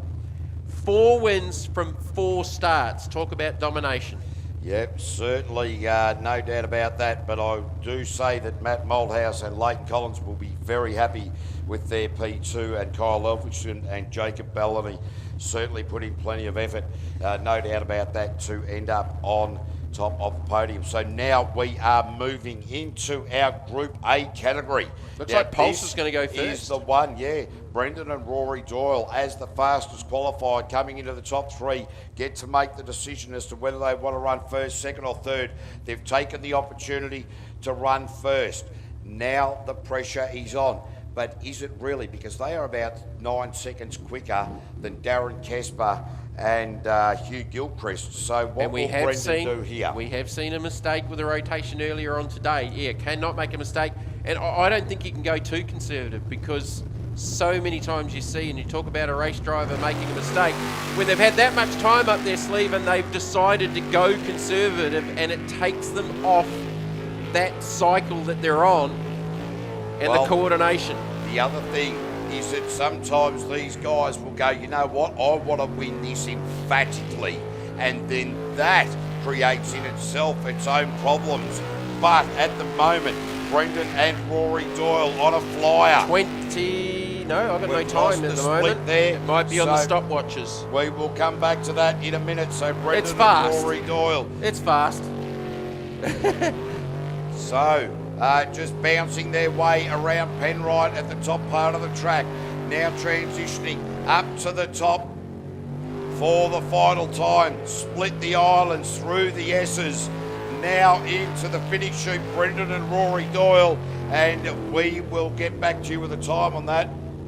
No. Oh, hang on. I'm hearing no time. So there will be a discussion about this. We have Gordon, one of our timekeepers. He is sitting there with the binoculars on, the big eyes. He's looking to the Pulse race boat to see if there is a transponder on that boat.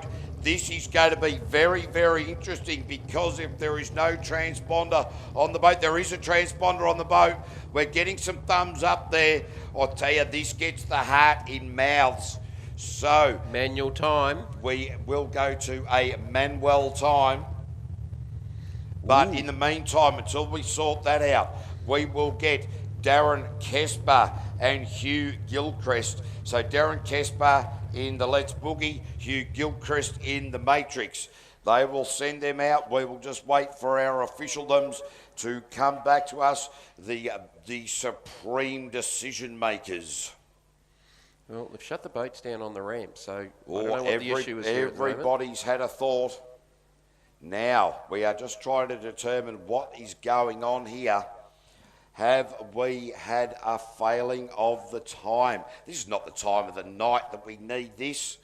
So Daryl Hutton is looking to test his transponder under the loop to see if it is a loop issue. So Daryl Hutton now moving across there. Hey, Nutsy, give the crowd a big wave while you're doing that. Ladies and gentlemen, this is Daryl Hutton. He is the man behind the wheel of the hazardous machine. Big part of the organisation of Australian V8 Superboats. He's just going to duck under this timing loop to see if the loop is picking up transponders or if we've had a failure. So we have Gordo up here. He's looking at it. Daryl Hutton is just trying to flip under there. There is hearts in mouths. There is people on computers. There is hair being pulled out. We are not seeing anything, so we may need to finish this under stopwatch. We may need to get an hourglass. Kids, we may need you to go 1 cat and dog, 2 cat and dog, 3 cat and dog, 4. So the fire is back in the belly of the Darren Kesper Let's Boogie machine, so we will have the stopwatch at the ready. So we are still waiting for a time, but that will be brought to you later as we move forward with the meeting. So put it this way, from me, it was fast. Oh, look, I think that we will end up with a time. There is no doubt about that. We will be now on stopwatch timing. So Darren Kesper, Kayla Foot in the Let's Boogie machine. So that came up on the scoring. So it's tripped the start at least. Still no time for Pulse though. No, but we will get to that. All right, these guys would be happy, super happy to make the 3.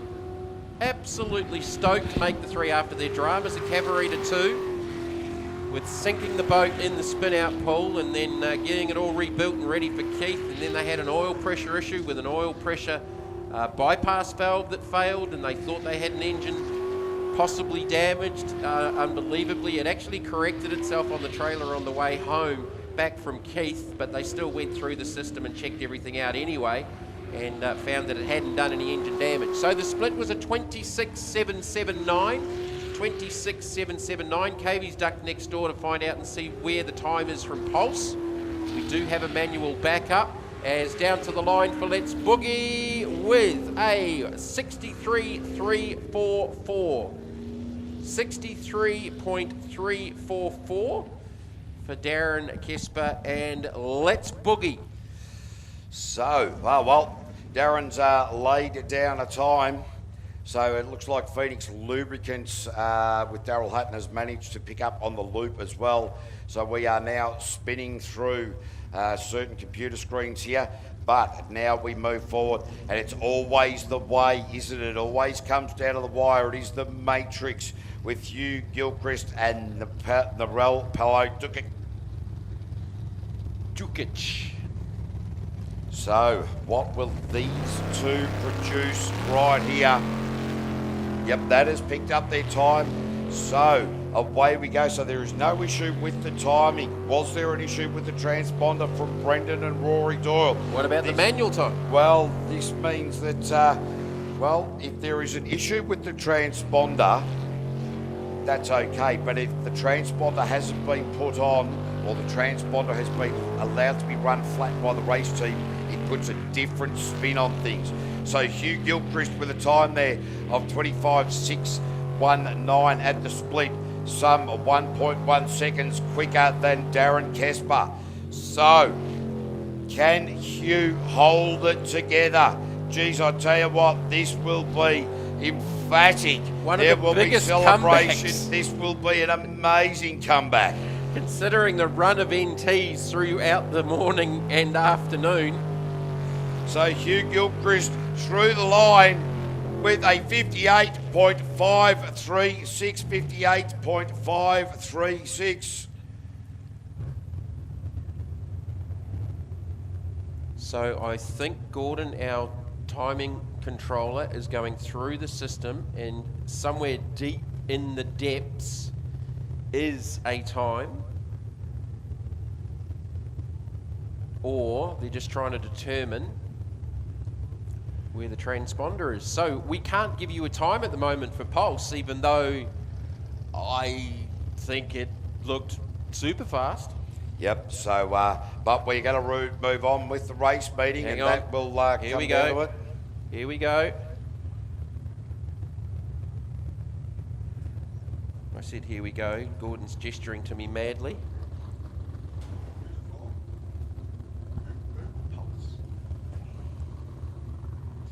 So now we are going to move forward. We'll get back to you with the Group A, ladies and gentlemen. Yeah, hold the- so we hold are the now spot. moving into our unlimited category. Oh yeah, we've still got unlimited to go. So hang on. Are we sending Pulse back out again? I'm just trying to work this out.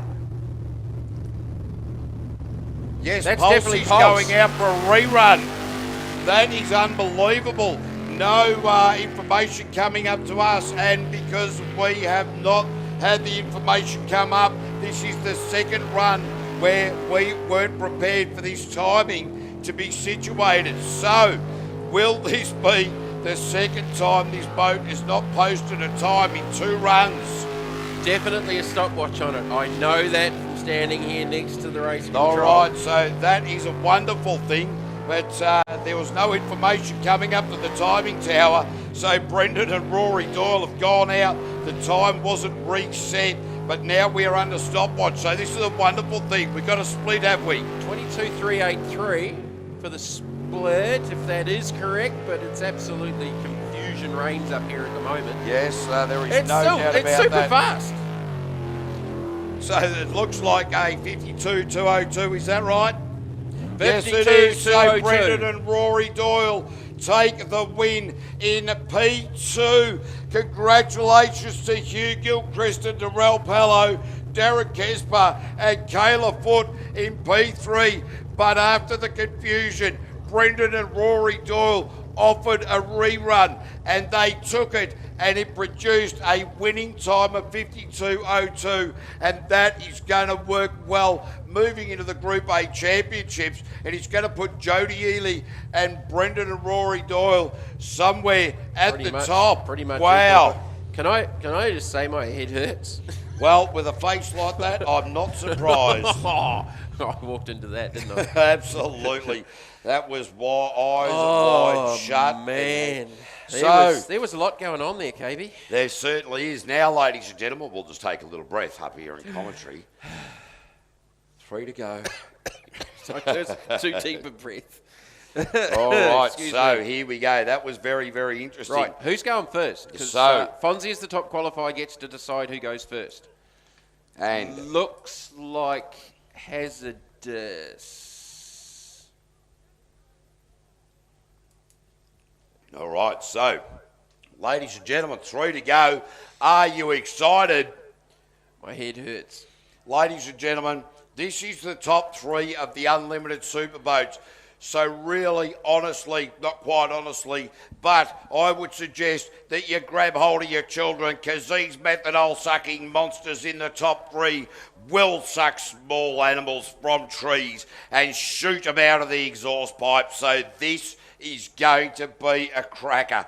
Round 4, Australian V8 Superboat Championship here at Kennards Hire Park. So the boys up there at Kennards.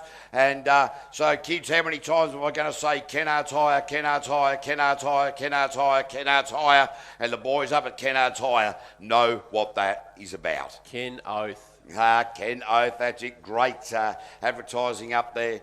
So We better explain that to the live streamers. yes, there is an ad New on Zealand and Australian US, television with Kennards Hire, and the answer is, can you? Ken Oath. Ken Oath. The Ken Oath. So fantastic work there from the people at Kennards Hire, and of course Penrite Oils. Bastian Mullen down there, he's all smiles, mate.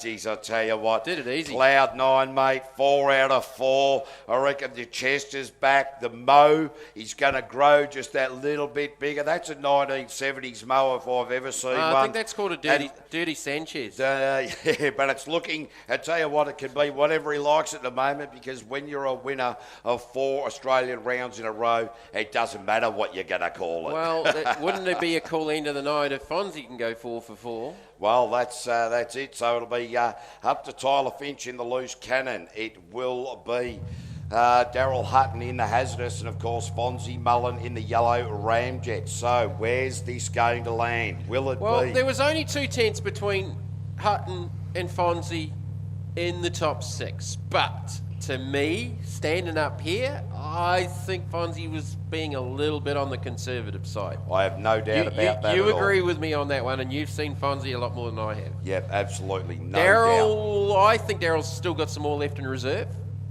The boat didn't look quite as settled a couple of times back across its own wake as it did maybe earlier on in the day, but it wasn't too far away. And welcome back to Tyler Finch. And how you talk about comebacks, that boat was 5.5 metres underwater in the Murray River about 3 months ago. Yeah, so quite an incredible recovery. I tell you what, there's been a lot of people with regards to the Titanic wish that they could have raised that the way they raised Loose Cannon. There is no doubt about that. But you do know that the Irish divers who went down and discovered the Titanic discovered that the swimming pool is still full. One of the oldest jokes in the books, but still a valuable one nonetheless. So Tyler Finch is guaranteed a podium place in what is going to be a fantastic comeback for him. What will he and Jared Ballard achieve here? So, ladies and gentlemen, top 3 unlimited superboats, Loose Cannon. One of the best boat race names ever. And this boat, the 420 cubes twin turbo. Yeah, 452. It's a little bit. Oh, he's gone the wrong way and into the spin out pool. Oh! And he has decided that, you know what, that will be a DNF. So Tyler Finch, after all of that effort, has just made a monumental mistake. At least it didn't sink. 15 seconds of the start. At least it didn't sink. Yep, the boat is going back to the trailer, and I tell you what, a cool head on young shoulders has probably left him quite happy, disappointed with the outcome. If I was him, I'd be calling for sunstroke. Yes, look, I'd probably tend to agree with that. So, all right, Daryl Hutton, hazardous / Phoenix Lubricants. Daryl Hutton and Mick Parry, they've got to beat a DNF. Sounds simple. So Daryl Hutton launches off the line. How did it just arc through that first left-hander? Oh, he's seeing it so well here, loving this new setup that is, well, under the ownership of Chris Edmonds, but under the helm of Daryl Hutton. The split is a 20.21, so this is a cracking split for Daryl Hutton. So, as he's moving through this lap, driving very nicely indeed into the crosswash, it does not unsettle this hazardous machine at all. Back into the crosswash again, Daryl Hutton on a flyer. Slade Stanley's won the last 4 starts in this boat here at Temora in Superboat. Bringing around the last corner, Daryl Hutton and Hazardous with a 47.066. That is a cracking time for Daryl Hutton. That is really laying it down. Fonzie Mullen now has something to chase. Well, that is not a bad lap at all. I think, what's Daryl done earlier on? I don't think he's gone as fast as that. 47.2, 47.0 in that one, 47.9. That's his fastest lap of the day. Under lights. Yep, that is just incredible. I said to you, I thought he left a little bit in reserve from that top 6 run as well, but game on, Fonzie Mullen. And what has Fonzie? Fonzie can't muck around here. No, he can't afford to be conservative like he was a little bit, because that was a 47.53 in the 12, and then to get through to the 3 was a 47.85. Really going to have to lay one down, and it's all about Fonzie Mullen now, so he won't be rushing to the start line. I can guarantee you that right now. He will just ease his way through very, very nicely indeed. He will not get off that trailer until he is 100% ready. And Fonzie Mullen, very meticulous with his preparation, very meticulous in his outlook, very meticulous in everything that he does. And he knows that Daryl Hutton has now put the pressure on him.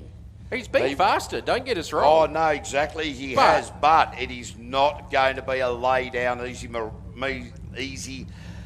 whatever that word was that I was looking. Lay down, That's exactly the one. He's really going to have to drive for this win. There is no doubt about it. Lee Stewart's heart rate will be up right now. The green light, it is go. Fonzie Mullen, Ramjet, the time to beat a 47.066. Oh, listen to the RPM. It's definitely stepped up a notch here. He's using all of the track on that run down in front of the audience. This split, will it be better than... What's yes, the it split? is. It is 0.5 quicker. 19.7 for Fonzie. So 0.5 quicker than Daryl Hutton at that point in the lap. So Fonzie Mullen, Lee Stewart, now they are just going to push in over that crosswash. This pulse hole really coming on the 4 now. Fonzie Mullen split the 2 islands. It is the combination left, right into the final left. 40 Fonzie Mullen double bite and takes it with a 45.901. Ladies and gentlemen, Fonzie Mullen has pulled out a cracker. 45.901 takes the win for round 4. Daryl Hutton, Mick Parry in P2, and Tyler Finch in loose cannon in P3. So that is phenomenal, ladies and gentlemen. And the fastest run of the day. That is one just to lay it down. So, well, ladies and gentlemen, that's the end of racing today. Fonzie Mullen in 1, Daryl Hutton in 2, and Tyler Finch in 3. So what was that time again? A 45.901. Fonzie's fastest lap of the day, because we saw that we were gobsmacked at the 46.4 in quali 2. And then another 46.4, and then another 46.4. And he's just gone and absolutely rocked the joint with a 45.901. That is jaw-dropping. Well, ladies and gentlemen, that is a phenomenal round of racing. I'm sure you'll agree. We hope to see you back here at Temora under lights on the 3rd of December. But in the meantime, ladies and gentlemen, rise to your feet. and celebrate the win for Fonzie Mullen and Lee Stewart Unlimited Superboat style.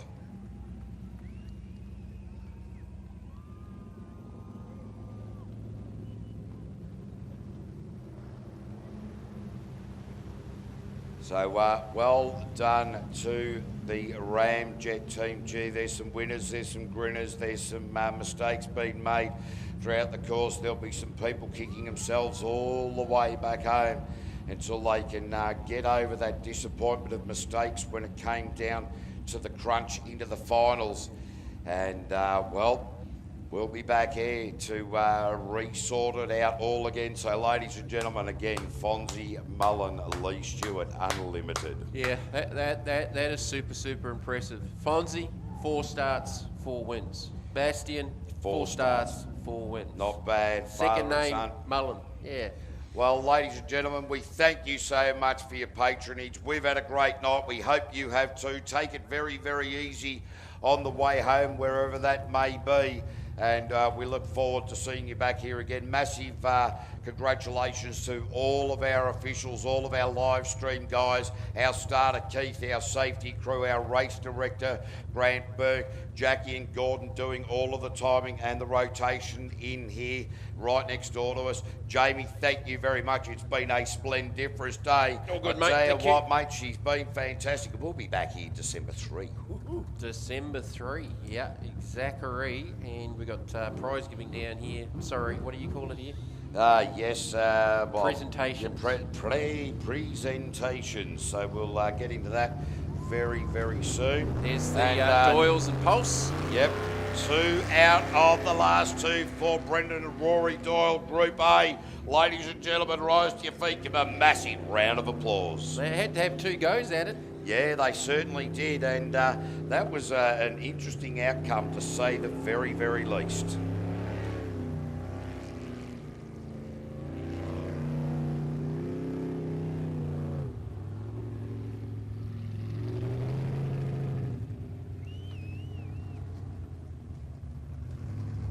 Who else we got down there? We should have Bastian. We've already seen Kobe go out with the checkered flag. Yes, Junior. we Yep. have indeed. So,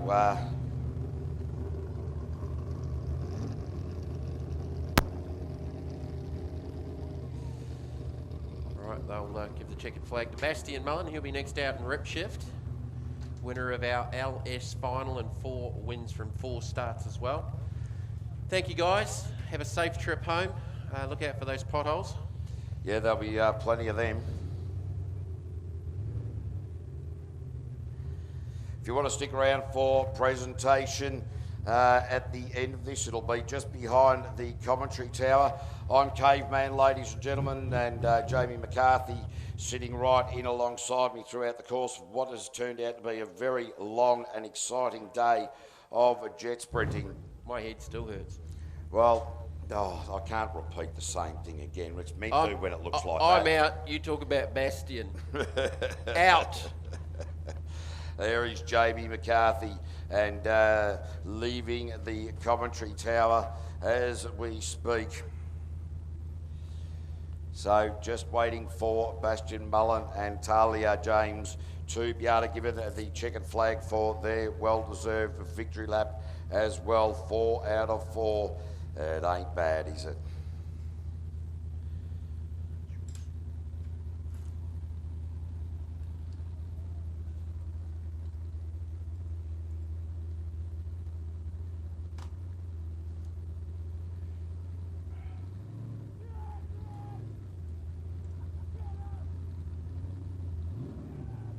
All right, so ladies and gentlemen, please, a big round of applause for Bastian Mullen and Talia James. Have a look at Nate, the brother, going, hey, go boy.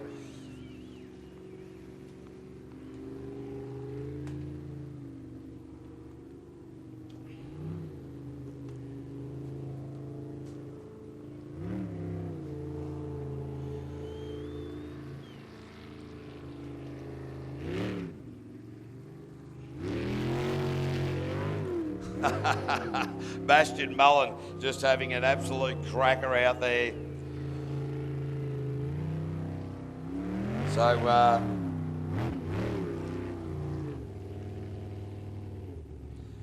all right. So, interestingly, Keg, if you happen to be still watching, we will certainly get back to that.